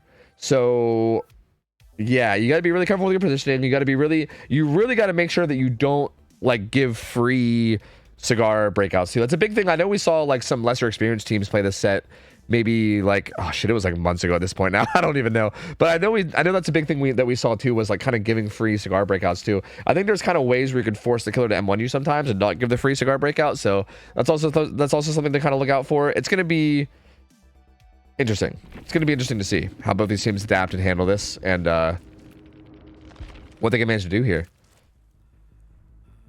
I think the killer with the best result will be the one who lives furthest west, because this is a yeehaw killer. Ah, so like Wild West. Yeah, that makes sense. Yeah. You got to get in the mindset. Yeah, if any of these guys are from Dodge City, then it's over. It's over. Curtains. Is this a 4-gen? Kinda. Yeah.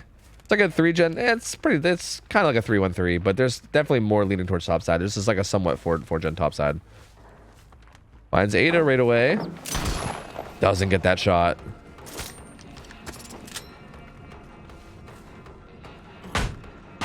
Tries his zone as best they can. Ada will be heading up towards... Actually, circles around. Did she? For a second, I thought she hopped locker, but no. She'll be heading down towards the bottom side. Good shot. And again, this is gonna be the Cigar breakout. Oh, that was brave of the Ada, dude. That was scary. I don't know if I would have went for that. That was terrifying. That's like in ping we trust right there. Seriously, like actually. Good juke from Sat there, though. That's another pretty good filler here that should keep them relatively safe. Although this filler isn't perfectly safe. There's very few like fillers that are actually like perfectly safe against Slinger. Like if he just loops around and forces an angle, there's a lot of shots you can get with this killer. But very good pathing from Sat. Just gonna leave and head towards Shack. Rethrow Shack too. And that might seem excessive, but also at the same time, this early game is so important, right? If you can make this first chase last a long time, which is what's happening, this ends up putting the killer into a really rough spot, which is exactly what's happening right now. One of the top side gens popped. This gen has a lot of progress too. And yeah, he actually just drops chase. He doesn't even want to take it anymore. He wants to go in towards the gen and pressure it. Oh. Felix is cooking. Yeah. Maybe that fit blending him in, you know, maybe he was staying there the whole time. We just didn't see him. Who knows? The one thing to be careful of now is, I mean, this bot side loose 3-gen's not that great, but all the resources down here have been pretty much used. So it can be dangerous, but if they can get someone to pop the gen that Felix is working, they're hard chilling. Yeah. Ooh, Ada's here. We heard her. So they're kind of both here at this water tower. This seemed like a little bit of a positional fumble here. But Ada still has some distance towards mid. She's honestly doing okay. She's got plenty of distance, and she's playing like she's breaking LOS exactly when she needs to. So like now, even if she just dies down here, it's not that big of a deal. But it's so hard for Vance to actually get a shot here. Yeah, yeah. Is patient with that when it gets out. That was a good shot. But yeah, I mean, look at how long this took. The second gen pops. So yeah, they got rid of 1 gen top, 1 gen bottom. There is still kind of that middle gen that's kind of holding together like a potential 3 gen, especially on top side. But if they can get one more top side gen done or that middle gen done, they're going to be in like a smooth sailing position to the point where Vance is almost guaranteed to not be able to get anything huge in terms of results. Because yeah, that's tough. First hook comes in. That is a pain res. And we'll see what he can do from ya. I think it's split gates also. Yeah, I didn't. Yeah, see, I haven't been paying attention at all. He's just kind of protecting this hook for now. I'm gonna take a quick look. Ryan currently doing the gen at main. Sav looks like he's somewhat hovering for unhook. And Gray is doing a gen by, I believe. No, that's top side. Sprint burst. Oh, almost juked back into it. But does get away from it. So yeah, both gens being done right now are topside gens. Which feels pretty fine, right? That was a good shot. Doesn't interrupt it, but does get Sav injured. And they're both just going to run down bottom side. Yeah, I think they're fully aware that, like, they basically... Ooh, okay. Okay. I don't think he gets the down for that, unfortunately, though. Yeah, but you can put it in the montage. True. It is montage footage, which is actually the important thing here. You know, who cares about winning? It's all about getting clips for the fucking Taj. You know. Oh, trying to bait the ball. Oh no. He read it correctly, but just fumbled the execution a little bit. And you're gonna see two gens popping topside for that. Yep. This is really tragic. Oh, that juke from Sav is so good too. Oh my lord. Yeah, this is rough, dude. This is really rough. We'll get the shot now, and he will be going down, but yeah, 1 gen left. They can, they're gonna reset. I don't think there's a whole lot of progress left on the gens at the moment. Like, I think the 3 that are up right now don't have really much of anything. And it is like, to be fair, it is like a very, very loose 3 gen, right?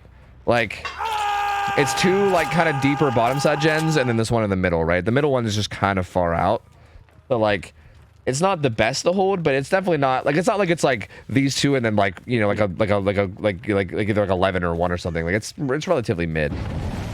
Not split gates. Are So they both there bottom? is like yeah, they're both bottom. There's a worst case scenario here where someone gets hooked in like basement, and then you also have like a no-end totem spawning down here. Good shot. But the survivors have been smart enough to just book it to where they need to be.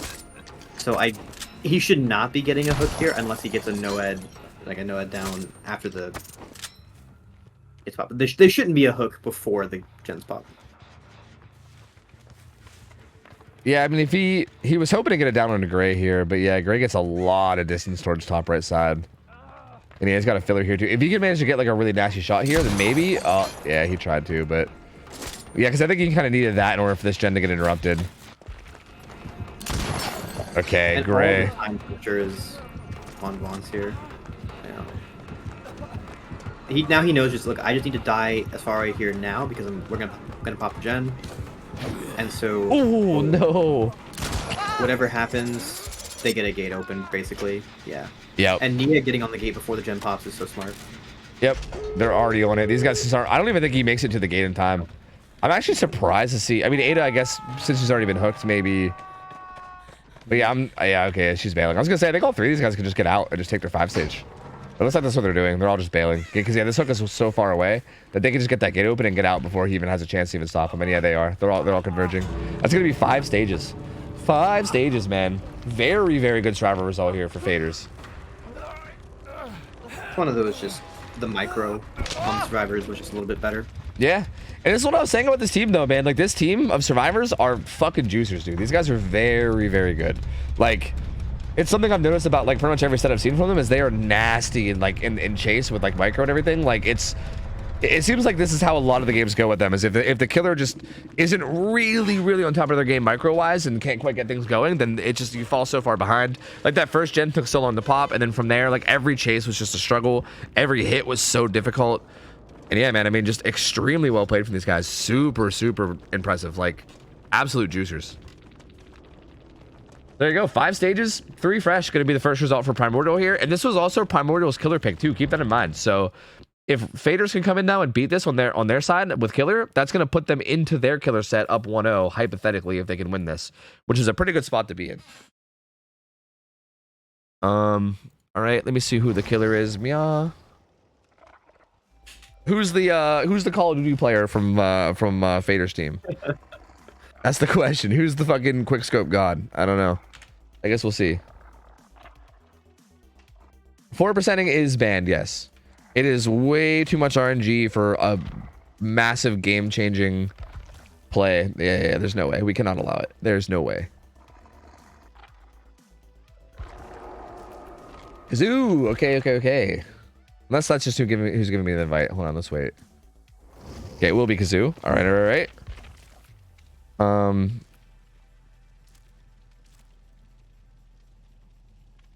Hold on. Let me make sure I'm inviting the right person. Hold on. Oh. Is Halo playing or... Wait, I just saw their name a minute ago. No. Fuck, I lost it. Okay, sick. Thank you. Perfect.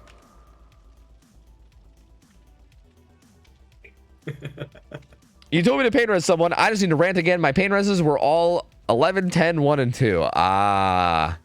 I see. Yeah, that makes a lot of sense. That makes a lot of sense. Yeah, I was kind of wondering, like, why you weren't pain resing with all those hooks near Shack. Especially with you having Agi and everything. But yeah, it turns out you just had, like, the worst RNG ever. That makes sense. Hey, man, happens. Should have prayed harder to Adiris, I don't know what to tell you. True. The faithful will be rewarded. Fucking get the fuck out of here with your goddamn plague lore bullshit. It's gonna be a cult eventually. Just wait. Yeah, keep trying. Honestly, it practically is already. I think if you like work some like fucking stupid names that they make for plague in there somehow, then I think you could probably get a bunch of people on board. You just gotta remember that the DBD community is super thirsty, so you just throw in some like mommy shit, and then you'll probably have a following in no time. Honestly. Oh no. It feels pretty doable. Yeah, I mean, look, if you want the cult, you're gonna have to, make some sacrifices. You're gonna have to crack some eggs. You want an omelet? I don't know what to tell you, dude. So, swallow your pride. It's gonna have to happen, man. Sorry. That's a crazy comment from Emery's. Yeah. I think you should be the cult leader now. Yeah, you're taking over. Yep. Nope. Yep. You're definitely getting the crown past you. Yep. That's pretty wild. Yeah, that's pretty out there. It's not really a crown that we hand. It's more of a bottle of Pepto-Bismol. Oh, I see. It's like the holy bottle of Pepto-Bismol. Yeah. Okay. No, that also makes sense too. Yeah. Like you sprinkle that on people instead of holy water, Yeah. No, that sounds perfect. Yeah. I mean, why not?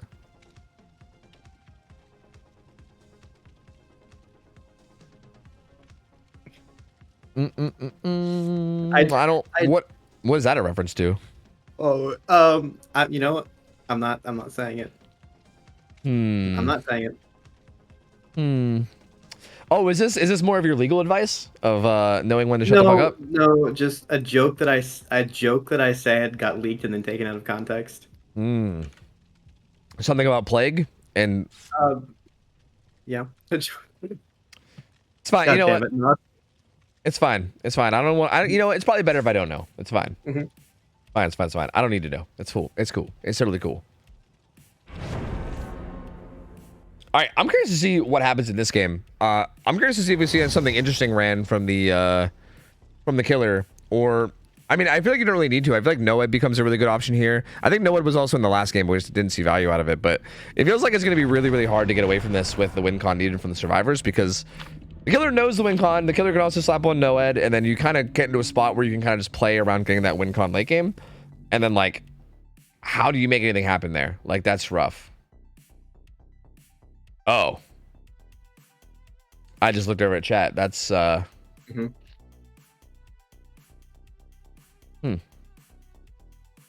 Look, when people you care about aren't feeling well, don't you say stupid shit to cheer them up? Yeah. You know what? Yeah.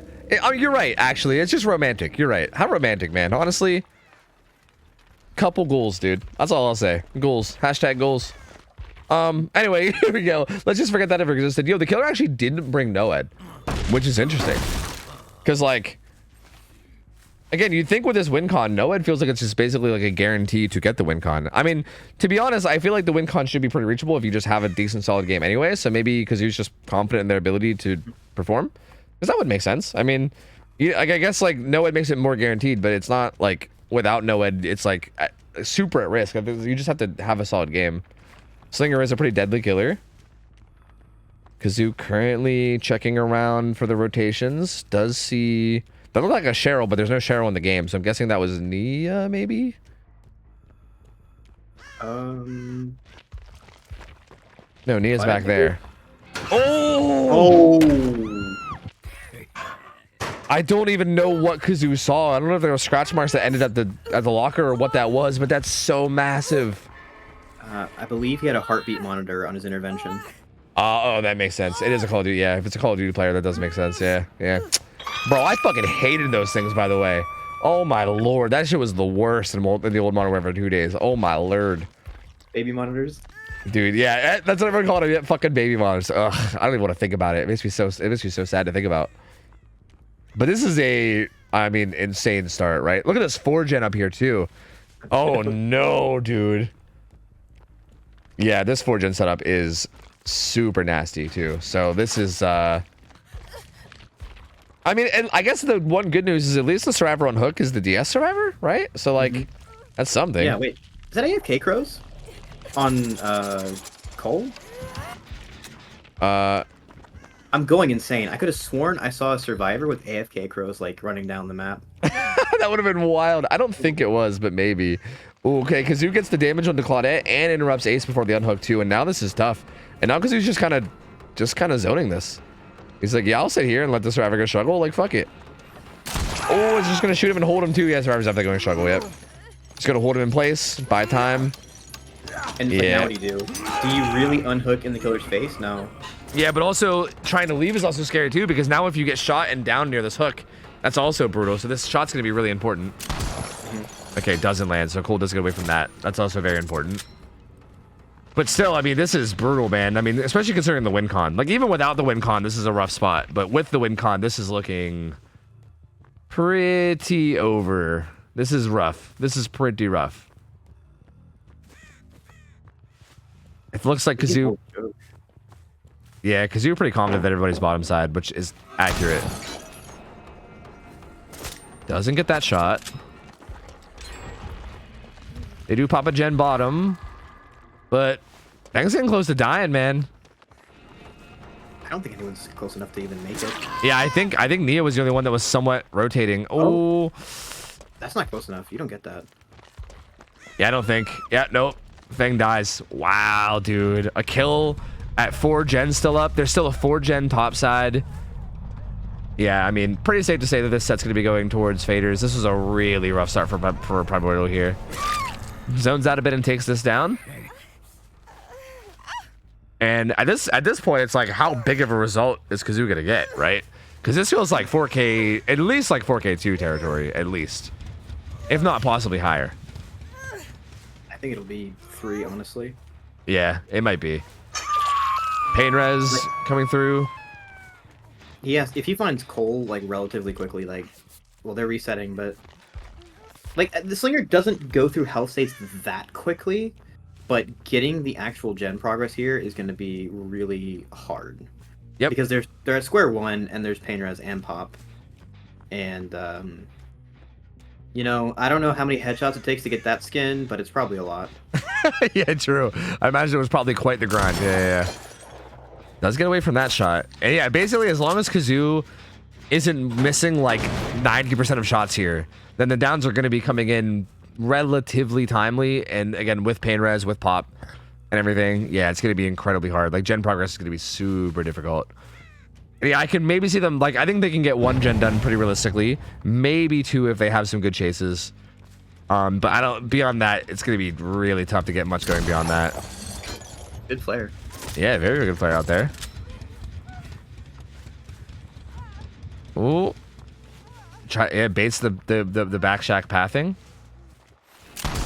Ooh, okay. Nia actually juicing. Those are some good jukes. Throws pallet as well. This is a good start for them. This is kind of what they need. Oh, okay. Halo does do 1v1s. I don't know if he does ladder. I don't think he does ladder, but he does do a lot of 1v1s, I think. Yeah, I mean, that was some very, very good pathing, very, very good jukes, good predictions. And yeah, Kazoo's actually just going to leave. They're split on 2 gens. And actually, they're split on 3 gens now, with Halo also hopping on a gen. But that was very, very good. Kazoo will interrupt this. Ooh. Oh. If Claudette didn't sprint there, I feel like she might not have even got spotted. At least not for a while. I think he heard her sprinting. But she does have main window. Although that window she passed by right there is dangerous, man, because you could shoot through that. Ooh.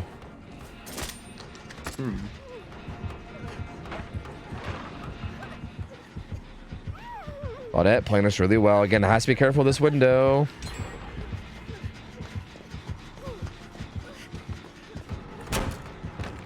Doing a really good job of holding distance here.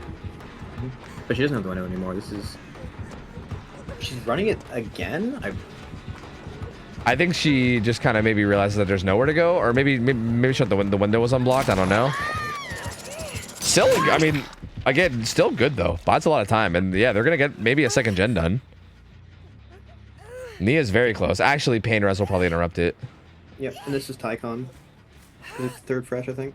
Yeah, true. Yeah, so there's Pain Res. Yeah, Tycon reach, and now next hook stage is going to be enough to win it for Faders no matter what from here.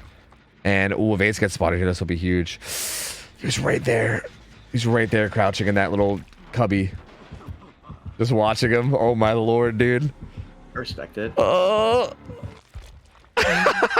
Yo, I mean, that's the play. Good stealthing. If you don't move, the killer doesn't see you. That's how it works. But it's a good gambit. Like, you're only gonna pull this off if you do some crazy shit. Now, granted, Kazoo can also just sit on this hill, and then what are you gonna do? True. That's a very good point. To me, I don't really know if there's any way that you get win con here, right? Like, as much as I want to be a believer and I want to like pretend for the sake of keeping it interesting, dude, like there's still this nasty, like look at this 4-gen, dude. Like this is just so gross. Like there's still a super nasty 4-gen up here. Next hook stage is going to be enough to win. I think no matter what, Faders wins this. To be honest with you, I don't even know if they can find a way to not get 4K'd here, right? Both teams at this point are playing for basically mental edge. Because you don't want to go into the game and be like, well, we lost this, fuck it. You know, you still want to try and get the best result you can, so you can at least go like, well, you know, we played at least one half of the set well. We can have confidence going into the next set. Yeah, this is something I love talking about with people, especially people that do these kind of things a lot. So like, you have a good bit of experience with like these kind of scrim type things and these like best of threes and everything. How impactful do you think that is? Like, how important is that, and how like is there like do you think there is a big difference between, like, for instance, if these survivors were able to like pull off a pretty decent result here and maybe like at least like finish all the gens and like or something, or like get like a better result than they expected, does that play like a actually pretty big significant role as opposed to them just getting like 4K 3'd? A lot of it depends on like the individuals. Everyone has got a different personality and like the way they react to things. Yeah, true. Especially if you're on a team where like one person is playing killer and it's 4 different people playing survivor, if you can say, okay, well, we lost because we were handed a bad win con, but the actual result that we got was good, like that's one way to keep you keep one half of the team's mental up, right? Yeah, and it's also giving time for the killer player to sort of reset mentally. Yeah. So, yeah, it's better. Well, it's better than going defeatist, and then because that's when you just get sloppy. Yeah. You keep your brain turned on. Yeah, that definitely makes sense. I also feel like that the role of like the killer player playing Survivor 2 does feel like it's like there's been a lot of times where like the killer will have like 2 rough games back to back or something, right? And then have to go play Survivor, and it's like, oh, is this another crash? Okay, win con's already been met, so this is probably a good time for a crash to happen. Is there something wrong with? Oh, wait a minute. They're back. Tracer no recall. Tracer no recall. It's fine. It's just he was just using his cooldowns. I don't know what that was about. I mean, I guess it wouldn't really matter too much anyway because WinCom was already met, so wouldn't really been the end of the world. But that's strange. It's very strange. Like I've been a part of sets where like my killer player kind of got fisted and then had to go play Survivor right after, and it was rough. Yeah. You know? Yeah, I feel like especially having a rough game as killer, I feel like, to me, feels like it's even more demoralizing than anything because like as killer, you're out there completely on your own, right? There's no even like subtle like in the back of your mind being like, all right, like it was a team loss, like maybe like even if I played kind of okay, like as a team we just kind of failed. It wasn't all on me. Like as killer, if you have a rough game, like sometimes it could just be like, yeah, okay, that's all me. You know what I mean? Like I just got fucking rolled. Like there's no one else to even share the blame with. It's literally just me. And I feel like that can very easily, like, I don't know, kind of spin you into a bad headspace. Where if you then have to go play Survivor, yeah, that seems like it'd be rough. Good duck there by Cole. That was really good. And he'll, oh, that was iframes actually. What is happening? Kazoo kind of falling apart on that little play there. That was wild. What the hell happened? Cole's gonna get the unhook and get away, and Neo's gonna get some distance away towards bottom side. But I mean, as cool as that was, this is still just, you know, 4-0, right? Again, I mean, maybe that's like you said, morale boosting for Ace to be able to make these plays, but realistically, no other judges are getting done, right? This game is still over, so. Maybe it's the map. Was this the same? Oh, it was the same map. That's true. To be fair, I mean, to be fair, I feel like 2/3 of our games tonight have been on Suffo, so like, I don't know, probably more. I don't know. But you're right. Let's put Slinger on Garden of Joy. That's the obvious solution here. That's the only way that we can make this fair, so that people don't crash. Honestly, Slinger DDS. I don't know if it's balanced, but it's really fucking fun sometimes. Yeah, that's an interesting one. Ooh. Moral victory. Bro, Kazoo was a nowhere. You cannot get in a locker against Kazoo. I think that's what I'm learning. This game opened with Kazoo just walking right up to a locker and pulling out Fang, and that one, same thing. It's just a bad idea. You just don't want to locker up against this guy. And that's it. That's the GG. Well played. That's gonna take us into set 2, which will be I think wait, was it Spirit or Plague? I think it was Spirit, right? Yeah, it was Spirit. Tiebreaker. Yeah, Plague is tiebreaker. So that's gonna take us into the Spirit set. The Spirit set was also the choice from Faders, so it's gonna be their killer choice as well. So that means they should be feeling pretty confident in it in terms of the set.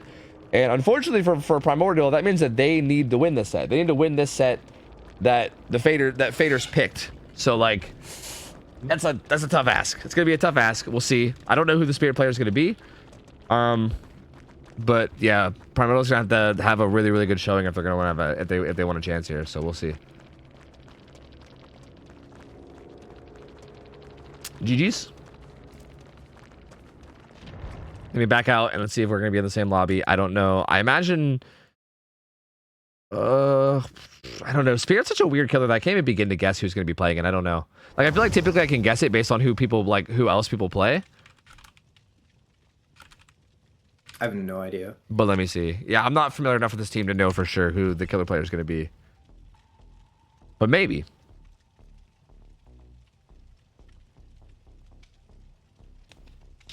I know if Kazoo is playing Spirit, these motherfuckers better avoid lockers like the fucking plague, because I swear, dude, those things are death traps. I wouldn't be getting anywhere near that shit. Do you think when Faders survivors are playing, this guy's over here in the corner like playing as Kazoo? Or is it just a symbol? Maybe they're just a fan of like Banjo-Kazooie, you know? Ooh. But maybe if Kazoo was actually playing Kazoo like in call, I feel like that would be a morale booster, right? I don't know. I think. I swear to God, if someone is playing Kazoo in my call while I'm playing, I'm like kicking them from the server. Yeah, I was gonna say it's either gonna be a massive tilt or it's gonna be a morale booster. I think it'd be a morale booster, but I don't know. I'd be kind of for it. Oh wait, I got an invite. Never mind. Okay, looks like Slaughter will be playing killer. Let me get these gamers in meow. Perhaps. Maybe. And Slaughter's got that NA West ping, I think. Oh yeah, I think you're right. Yeah. That's the best killer perk in the game. True. That's a good point. Do you think like that little bit of ping is gonna matter a whole lot on Spirit though? Spirit's like a weird killer. I don't really know. Like, I don't know if that plays like a huge role here. Like, obviously it always plays at least a little bit of one, but I don't know. Probably not. Probably not that big a deal. Yeah, Spirit feels like one of those sets where I feel like it would matter less than most other ones. You know what I mean? Like, I feel like there's certain sets where like ping probably would hurt quite a bit and make it like a lot harder. Like, I don't know. Maybe I'm wrong about this, but I feel like something like a Blight set makes it like it feels like it's a lot harder with ping. Just to try to like make any micro plays. I mean, if you just accept the fact that you're never gonna that you're never gonna win a micro play and just play macro, I guess maybe. But like, I don't know. It feels like it makes it so much harder to make anything like that happen. Whereas with Spirit, I feel like it doesn't affect it that much. So I do almost want to see someone like full commit and bring like the add-on where you get like more movements, like your out of phase thing is longer. oh If they know they're gonna have a bad thing. dude, that would be wild. Yeah, that would be a wild choice. What the fuck? That would be very weird to see. But yeah, I mean, maybe.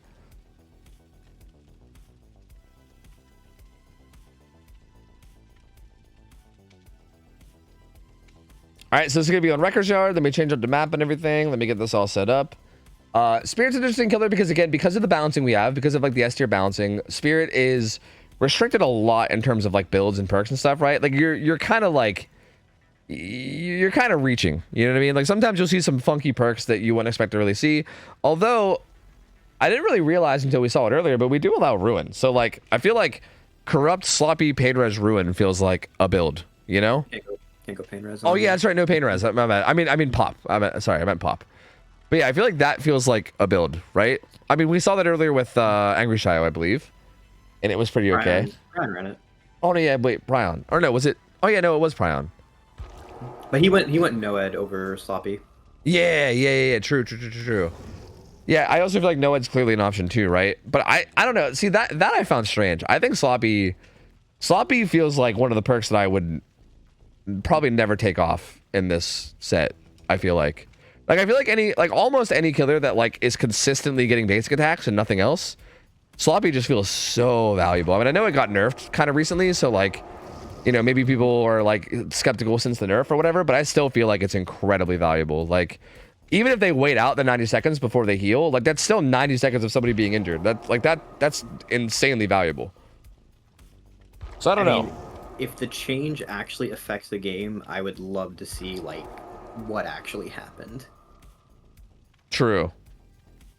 Yeah, because like you're basically staying injured for a super long amount of time just to save like what, like 6 seconds or something on the heal or something like that. Like, I think the idea is that heals and resets are happening so often. Like it happens so many times on a match that if you're really sitting there and waiting the full 90 seconds for every single one of those, like that's absurd. And like there's just no way you can reasonably do it. Like you're gonna find yourselves in situations where you need to heal through it, and there's really no way to wait for it. And if you do try to like wait out every single one of them, you're just gonna end up being overly greedy and then getting snowballed for it, right? Like it's just not really realistic. So yeah, I don't know, man. I would be surprised if we don't see Sloppy, but I guess we'll see. I don't know. Anything's possible. Yeah, I need both Gray and Sav to take notes here. That's an ace fit. Oh yeah, dude, that motherfucker is looking good. Oh my lord, have I even seen that shirt before? I haven't. Yeah, he's looking good. I feel like all these shirts where like Ace got he got like his whole chest hair out. Honestly, I respect it, dude. I respect it. What's your guys' favorite lunch foods? Dude, the conversation today, so wholesome. I don't know how to answer it. I'm waiting for someone else to answer it. I don't know. I don't got nothing. I usually just forget to eat lunch and drink a Monster instead, if I'm being honest. That's fair, dude. I don't really have meals. I kind of just like wake up, and then I wake up at like 2 p.m., 3 p.m., and then I just like eat whenever I'm hungry. Like there's no such thing as meals for me, so I don't know. But I feel like lunch foods are typically like, I guess if I'm trying to think of what lunch foods typically are, dude, I don't know, man. Just give me like a Hot Pocket, bro. I just want a Hot Pocket, and I'm happy. I'm a basic bitch, right? I'm not too picky.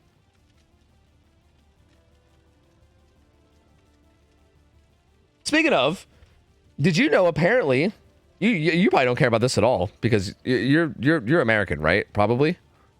Yes. Bro, Canada discontinued Hot Pockets. At least I don't know if it's all of Canada or if it's just Ontario, but bro, you can't get Hot Pockets in Ontario anymore. They just don't exist. Like, how is that fair? What the fuck? I don't know, man. A distributor thing? I guess so, yeah. Okay, because we've never actually had Hot Pocket brand Hot Pockets up here.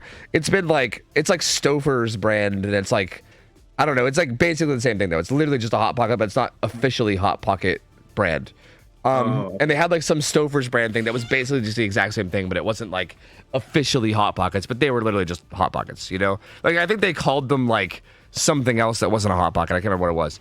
But regardless, they fucking discontinued them, dude. I don't know what to do with my life anymore. Like, I'm gonna starve. I'm gonna literally starve. I'm gonna die. It's over, dude.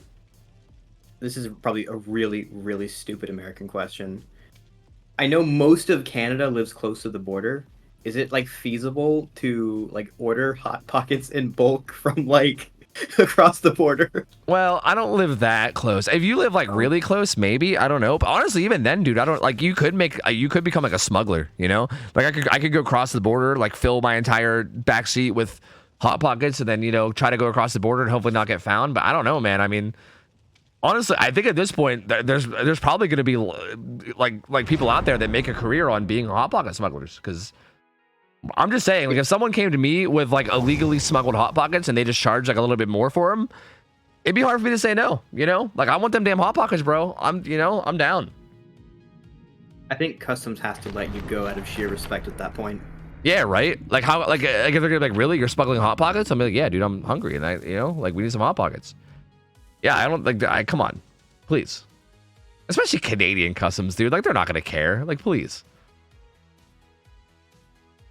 Yeah, that's wild, man. That's wild. It makes me very sad. Hot Pockets are a very key staple to my diet, you know? Fast, easy food that's like relatively okay and isn't just like, I don't know, random junk food. Like, I don't know. Sign me up. Anyway, here we go. This will set the pace for the Spirit set. It'll be Slaughter on Spirit. Up against Survivors of Primordial. Oh, he's got Rancor. Enduring. Wait, is this the green add-on? Wait, which one is this? Yeah. Is it on stun you get your power back, or what is it? It should be, because so she has one that's like when you get stunned, and one when you break a pallet. Yeah, I think pallet break is the ultra other rare. Theory, yeah, like surely the one where you get stunned is the less rare one. Oh my god. Oh, enduring value already. Yo, there's no way. These guys are probably like, what the fuck? Enduring? Like, what is happening? Yo, that's nuts, dude. That's nuts. Oh. That is such an insane first down. I'm very surprised to see him carried to the corner here. Slaughter had his Hot Pockets today. God damn. For real, actually. Yeah, this man, not Canadian, definitely getting his Hot Pockets, for sure. My lord. That was a really, really good start for Slaughter. Very, very bad start if you're Primordial now. Because now, like, dude, I feel like these guys gotta be like shell shocked, right? They're like, wait, what the fuck just happened? Like, sorry, excuse me? Did we just get instantly two-tapped the second the game started? Hello? So, yeah, the unhook comes in relatively quickly. Slaughter gave a little bit of room and they took it. And I feel like you'd have to go for the tunnel out here now, right? Probably. Because they don't know about his there you go. For the people coming up. Slaughter are gonna stick to it anyway, though. Like, Primordial is a team that, like, they think about what they do. These motherfuckers are like, they're studying VODs. They have like spreadsheets of numbers and shit like that. Like, they are planning out how they want the game to go. I would expect them to know about like the set plays like that. Absolutely. Yeah, I mean, that for the people play was really, really good. Like, using Shack Pilot for the people, like, exactly the kind of stuff we talked about before. Very, very well executed. But again, with this much of a start, or with this rough of a start, I'm not sure how much it's gonna matter. It's gonna be a redown. Didn't quite get the Dead Hard off. First gen pops. I'm curious to see if there's much progress anywhere else. Oh, unfortunate skill check when you let go. Yeah, they have 2 more gens that are like around half, a little under, and that's basically it. And the thing is, I don't think they realize he's gonna have this add-on. Like, who expects this? And there hasn't really been like an actual moment where it's been a tell, you know? True. Yeah, true. Ooh, imagine- good pathing. Oh, Yeah, it's definitely seemed to catch Slaughter off guard because he has no idea. They got the unhook too, which forces him to kind of leave, and Fang's gonna get out of there unscathed. But now you're kind of in trouble because For the People's injured, and now you're kind of just on your own, right? I mean, if that was Kazoo, the Fang would have been in the locker. That's all I'm saying. That's a good point. That's a good point. It would have like literally teleported Fang into the locker from the basement and been like, here you go, free pull. But here's another down again. No dead hard value coming through again, unfortunately. Maybe we'll just chalk that up to West Ping. I don't know, but there you go. That's gonna be the kill. 3 gens still up. This looks like a really strong position for Slaughter. Mid gen and Shaq is still there too. So honestly, very powerful position to be in. I feel like it's a very tough spot for Primordial, and that's a really fast down. Slaughter's just gonna be swinging at basically every pallet, right? Because if anything, he kind of like wants to be stunned, right? Like he got rid of the add-on. Like typically the add-on we see instead of the green on, the green on he has is Rusty Flute, which gives you like faster recovery of your power. But Slaughter seems to want to get his power back just by swinging into pallets, right? He's like, yeah, if I want my power back, I'll just get stunned and then get it back. Which honestly, like, it's pretty cheeky. It's working decently well this game. I kind of like it. Sometimes you can see activation speed also. True, yeah. That's a good point. I don't think I've ever actually seen that ran, but I've heard about it a lot. And I know that like there is like certain niche scenarios where it's a very, very powerful thing to run. I've just never actually seen it run yet, which is a little surprising. I'm surprised not. It does seem quite good. Seen it on Blood Lodge. I think Bubba was running it, but I don't know. Like I imagine it makes your power a little bit stronger, like at an actual loop. But if the survivor is just booking it, like I don't know if you're just expecting survivors. If you're expecting survivors to play the tile, then you're gonna get value. But or you can just full send it, swing through everything. Oh, we'll interrupt this gen with Pop, dude. This could be like. I mean, they're handling it well. They got the unhook, they got the heal. This driver got away. This feels like a scary spot to be in, though. These gens are not like that bad in terms of holding them. Like, I think there's at least like 4 that are kind of in like a square on like top left. It's really not like a horrible setup to have, to the point where this could be a really, really big result for Slaughter if he can manage to snowball a lot here. Slaughter's doing a good job though. Like, they're staying healthy. They're definitely not giving up tags for free. They're making them work for it. Yeah, they've made a good recovery. The only problem now is Vance is being chased in a part of the map where there's nothing left. He does have Deli, so if you're gonna have someone just dying in a corner, oh, there's a pallet here. That's what you want it to be. But this is Deli too, so this will give them some time to kind of get some stuff done. But I would argue they need to get some stuff done. This gen's gonna get hit by Pot most likely, so goodbye to a bunch of this progress. I think that other gen that Feng was working on barely had any, so this is kind of rough. And I also wonder if Slaughter recognizes that that's Deli and just leaves it, because I think he might. Yeah, I mean, he definitely is going to now. Dude, this feels so rough. Enduring means he recovers from that instantly, can instantly phase. I still can't think of any time where the power recharges actually mattered. Like this match? Yeah, like you could hypothetically say like right here, right? Like he could have maybe got his power back a little bit quicker and then followed up with that. Like, I don't know. I do think there's situations where like you maybe don't even realize it, but just getting your power back a little bit quicker could mean that you could follow up when everything's a little bit quicker. Just be more efficient. But really, I mean, again, it's not, it doesn't seem like it's hindering Slaughter too much. He's doing plenty. It's not like we're like, oh man, if only he had his power, he'd be able to do something. Like, he's doing fine, you know? They do pop that gen pretty far out.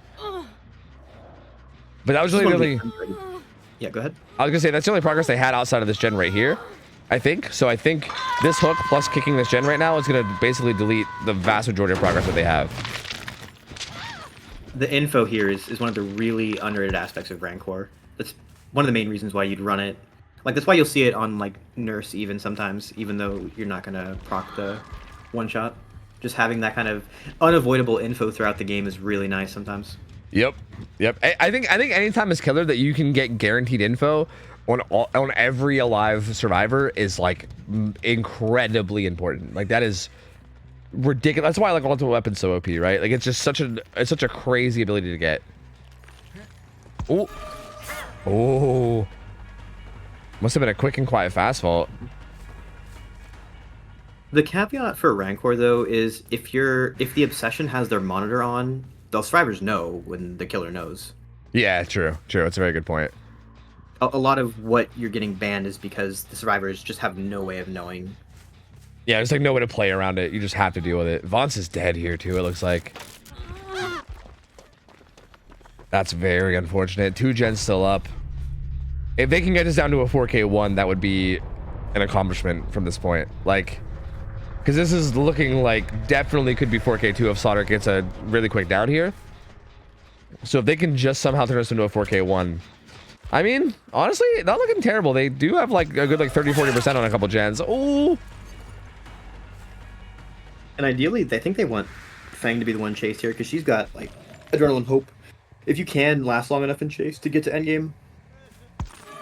Yeah, I see. I don't know. I don't think endgame, with only 2 survivors up, I feel like endgame has got to be out of the question here. I think at this point you're probably just playing to pop one more gen no matter what, I would assume, because this is a tough spot to be in. Ooh, good guess in that 50-50 from Slaughter, and down goes Halo.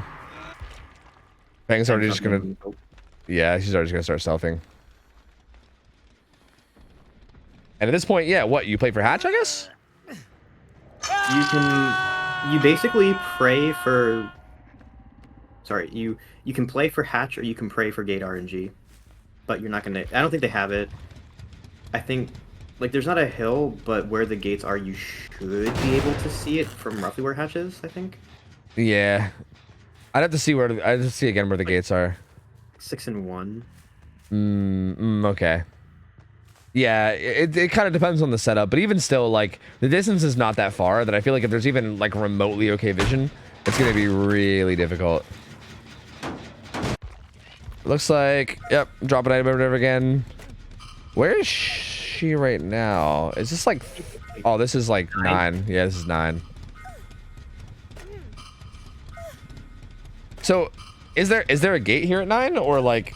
I mean, you said 6 and 1. Were you really confident in that? Like, is that a very confident? Yeah. Wait, yeah, there's one right there. Wait, no, it's 8 and 1. It's 8 yeah, and 1. it's 8. Rolling, smile. But still, this hill. Yeah, I think this hill's in a good enough spot that you can see both. So yeah, I don't. Yeah, I don't think there's anything you can do here. This feels like a pretty clean 4K2 for Slaughter. And like, you can't really be in a position to start it when Hatch is closed because of shacking in the middle of the map. Yeah, I mean, it's tough, man. Like, there's really nothing you can do here on the survivor side. Like Feng's gonna try. She's gonna go do this gate over at, like, 8. But, like, it's not looking too great. Like, it's definitely not looking too promising. Like, you might as well give it a try, but it's most likely not gonna be it. If they hypothetically could get out here, this actually does matter a bit because that makes a 4K2 a win if Feng can hypothetically get out here. Ooh, did Slaughter see? I think Slaughter saw her. Yeah, I see a crow. He saw something because he's full committing over here. So yeah, he definitely saw something. I think he saw a crow. Yeah, that crow. Gave away. Yep. That doesn't even have the perk, and there's still snitches from the shadows. Yep, that fucking snitch, bro. The spotlight. Not the bat signal, dude. Not the bat signal. Hey, very good play here from Slaughter, though. I mean, again, I think a lot of this came from that early down. I think kind of catching the first survivor off guard with the enduring. Again, it was kind of unfortunate. It felt like it was maybe like a ping thing, but also enduring just being kind of nuts. Got hit as the stun came in with the killer being on the same side, just getting instantly 2-tapped. Like, that's really unlucky. You know what I mean? Like, at the end of the day, like, obviously kudos to Slaughter. He played really well. But I feel like for Primordial, that's got to be rough because that's like just such an unlucky start. Like, there's really no way to like see that coming, right? Like, that's such a difficult situation to find yourself in. And then from there, they were kind of just trying to dig themselves out of that hole the whole time, you know? Which is really tough. I mean, if you're gonna get 2-tapped, at least it's a funny way to get 2-tapped. True. That's true. Yeah. It's a very good point. But unfortunately, they did get 2-tapped. Regardless of whether it's funny or not, they'd still get 4K2'd from it. So, yeah. I mean, the start was just really strong. Slaughter did a really good job of keeping the pressure up and never really letting off the gas. 4K2. I mean, how reasonable do you think it is to like even match this for a tie?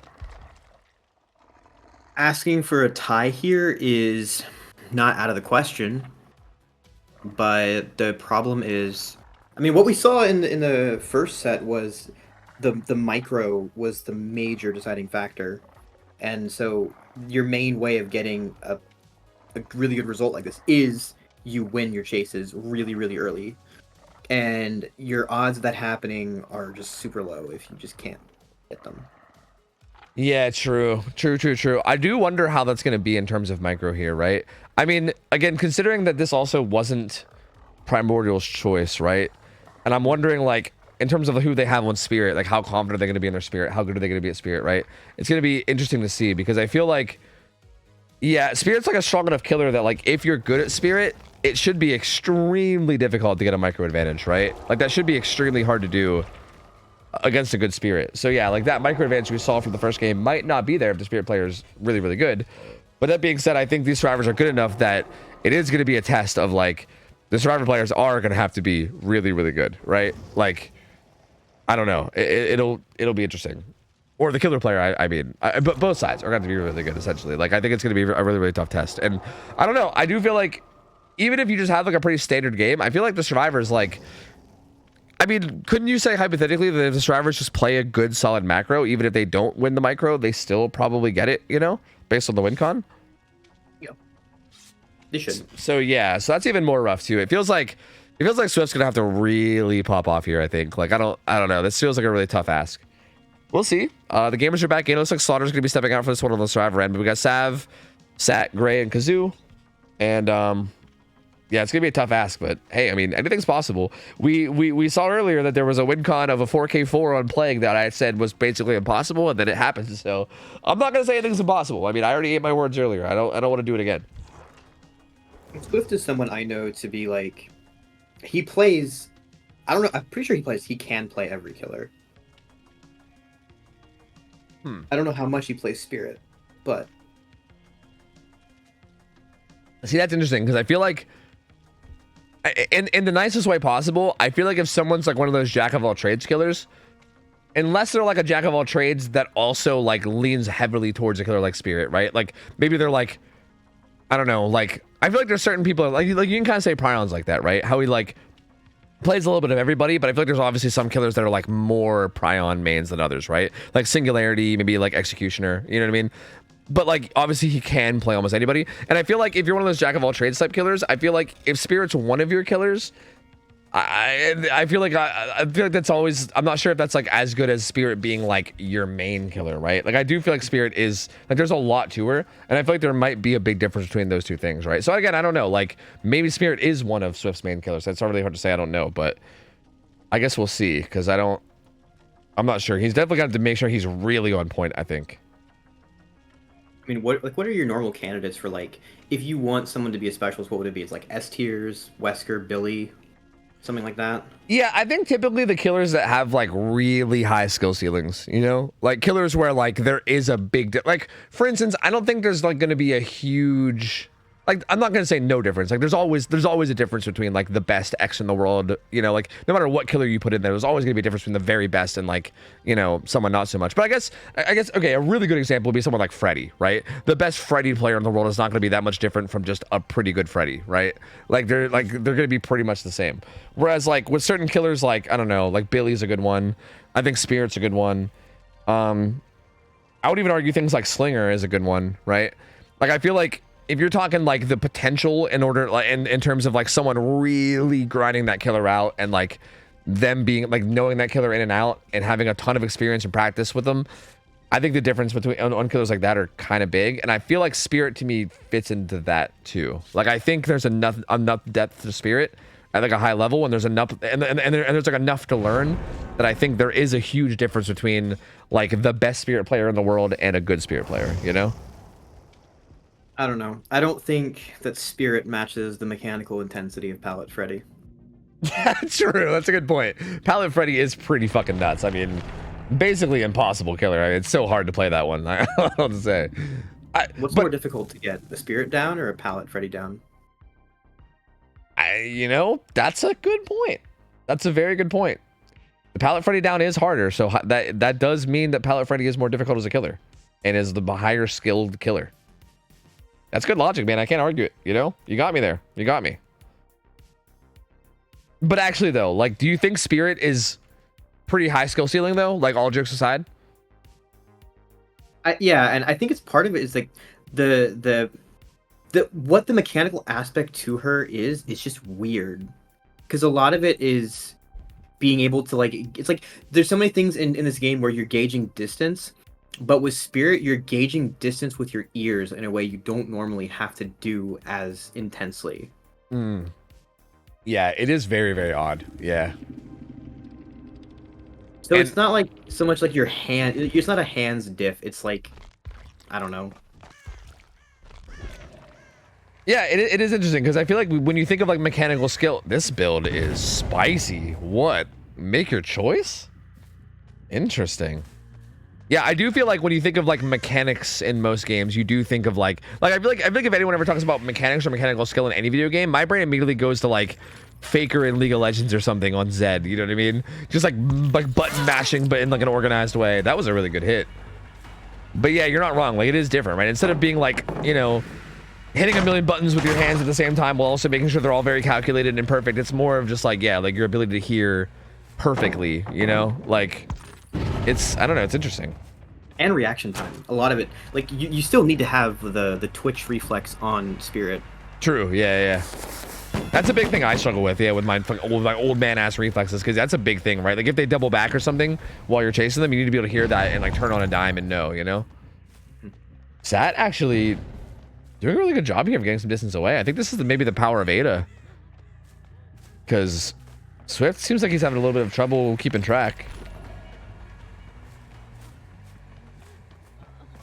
Oh, we'll be able to get this. No, we'll be able to get the down though. Somewhat middle of the map too, not really like super middle of the map, but could take this to a lot of different areas. It's gonna take it a little bit in. So this is interesting though, because like, is Make Your Choice gonna proc when it's this close? I don't know. Make Your Choice is such an interesting perk in general, because like, what are you gonna leave the hook entirely, or are you not gonna go for a tunnel out? Like, especially with the win con being what it is. I mean, maybe the plan is you go back and then you down the exposed person and then leave them slugged and then go after the other or something. I don't know, maybe for the extra pressure. The vision is with spies. I see that. Like, that's how you're gonna find the person who's Make Your Choice stealthing. Yeah. You know, like, I don't know if that will end up paying off that much. Like, but we'll make it heal. This is really good at timing on the unhook too, because Swift is way far away from the unhook. They'll be able to unhook and heal. And yeah, like, not a terrible early game in terms of that first down coming in, but I feel like from then until now it's been very in the favor of faders. Not really a whole lot has happened, not really a whole lot of pressure, no tags or anything coming in. The unhook comes in basically for free and isn't really pressured or pursued at all. And now you're you could? I was gonna say, and now you're chasing Sav, who's full health, and he's already doing a good job. But sorry, go on. Yeah, there's still that risk of, if the survivors are just playing the macro cleanly, are you getting like the downs fast enough to make up for it? Like, because like you have Make Your Choice proccing on Nancy, but then you don't go for her. Yeah, it's, and like, you also have this whole component of, okay, so you go cross map and you go back to the hook, but you've used your power to get there. So by the time you get to the person you want to down, you are waiting for your power to get back up, and Make Your Choice is not that long of a timer. Yeah, but like now I feel like you're just in like a, like, this feels like almost like a unwinnable spot. They have 2 gens done. They just need one more for the Tycon. They need one more after that for the win. And yeah, you're chasing a fresh hook survivor. Yeah, this feels very tough. And Sav is doing so good here.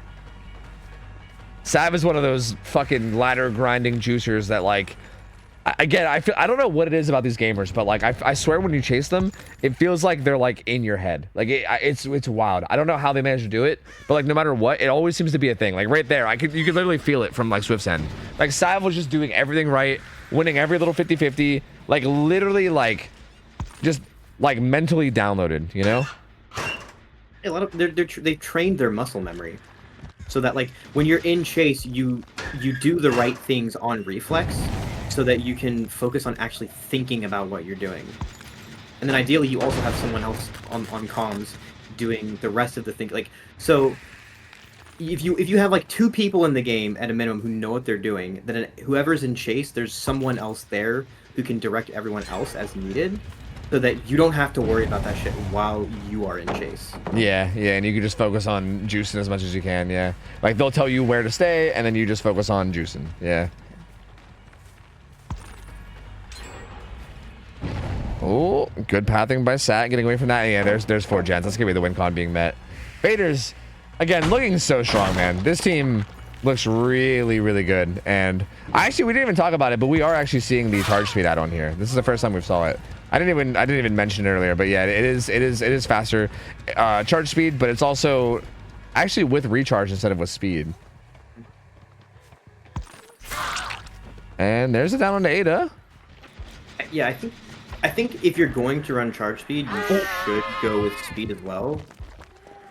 Yeah, because from my understanding, the whole point of charge speed is that like with charge speed and speed, or sorry, with charge speed as well as like travel speed and phase, it makes it so that like you can kind of get on top of survivors from further away even faster. Like again, this is one of those things where like Laser busted out a whole ass chart for me whenever he came into cast the one time. He basically was explaining like if you know the distances of like how far away it is that you can hear a survivor versus like how long it takes for you to get to them when you start phasing, basically like the amount of distance at which a survivor is far away and you can reliably hit them through your sound becomes like further away with both of those add-ons.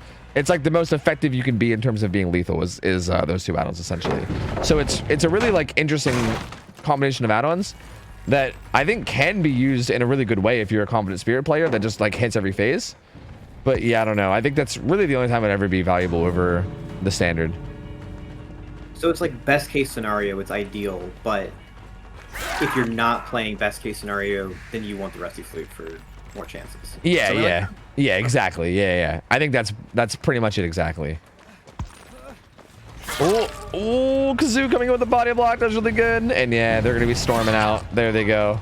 And yeah, man, I mean, good try from Primordial, but dude, Fader's such a strong team, man. I mean, to be honest with you, this wasn't like extremely unexpected. I feel like Faders has looked so good lately. Primordial is a very, very solid team, don't get me wrong. This team, Faders, though, is just extremely good. These guys are insanely good players, and I think that showed in the set. Primordial, this team is good, and kind of like Cole was telling me a little bit earlier, like they're clearly grinders, and I think they're going to keep growing, and I think they're going to keep getting better and better and better.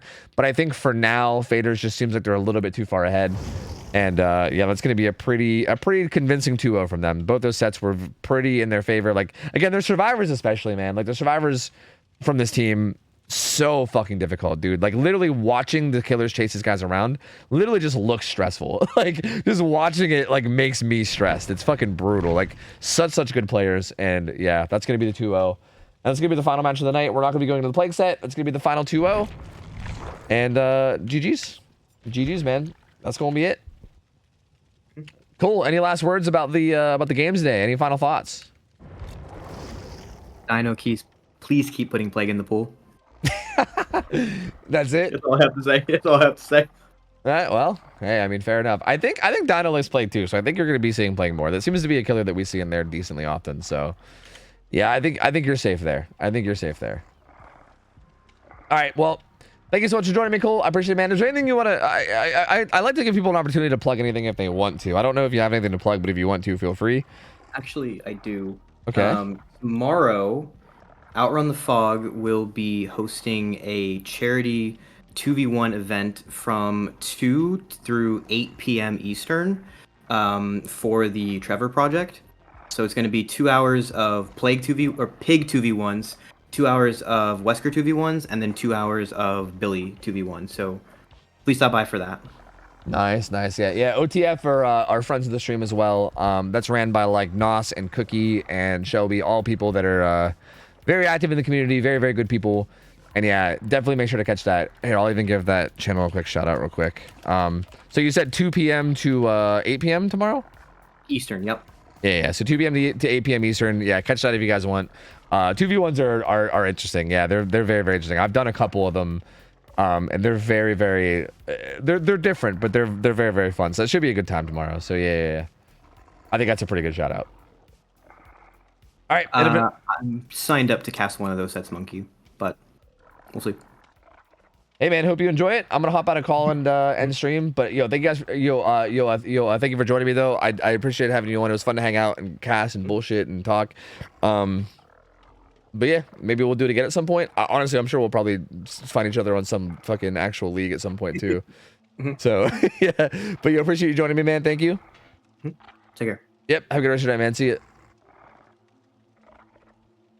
All right. That's gonna be it for Cole. Oh yeah, do you guys need your Gamma payout? Oh, you guys not getting paid? Here, I'll pay you. Here. I don't know if the mods are just not paying you. Maybe they just like seeing you guys get pissed. I don't know. To be fair, I do too. It's kind of funny. There you go. There's your payout. There you go. You're not scammed. Don't worry, I got you. Anyway, thank you guys so much for hanging out. If you guys are new to the stream and you're not already following, feel free to follow. On the way out, I'm live every day except for Friday. I mean, I know I say that, but I know I took off like a bunch of days this week. I apologize for that. I kind of had a bit of a rough, busy week this week. There was a lot going on, so I had to take some days off. I apologize for that, but I will be live all next week. So feel free to follow if you guys are new. I will be back all next week. Tomorrow's Saturday, and I am going to keep that as a day off because I do have some stuff I got to get done. But all next week I'll be here, gaming, vibing, chilling. So feel free to follow and pop back in. I would appreciate seeing you guys again. Let me figure out somebody to raid. Don't go anywhere just yet. Just give me a minute. But I appreciate you guys chilling here. I appreciate you guys vibing, hanging out, enjoying the scrims. Thank you guys everybody for playing in them as well. Thank you everybody that like subbed and rated and everything. I saw we got a bunch of like rage from people. We got a bunch of subs. Thank you guys all so much. I had alerts off because I didn't want to be thanking subs while I had a co-caster in call because that just feels awkward. But just know that I did see you guys all, and I appreciate the fuck out of you guys. So thank you. I think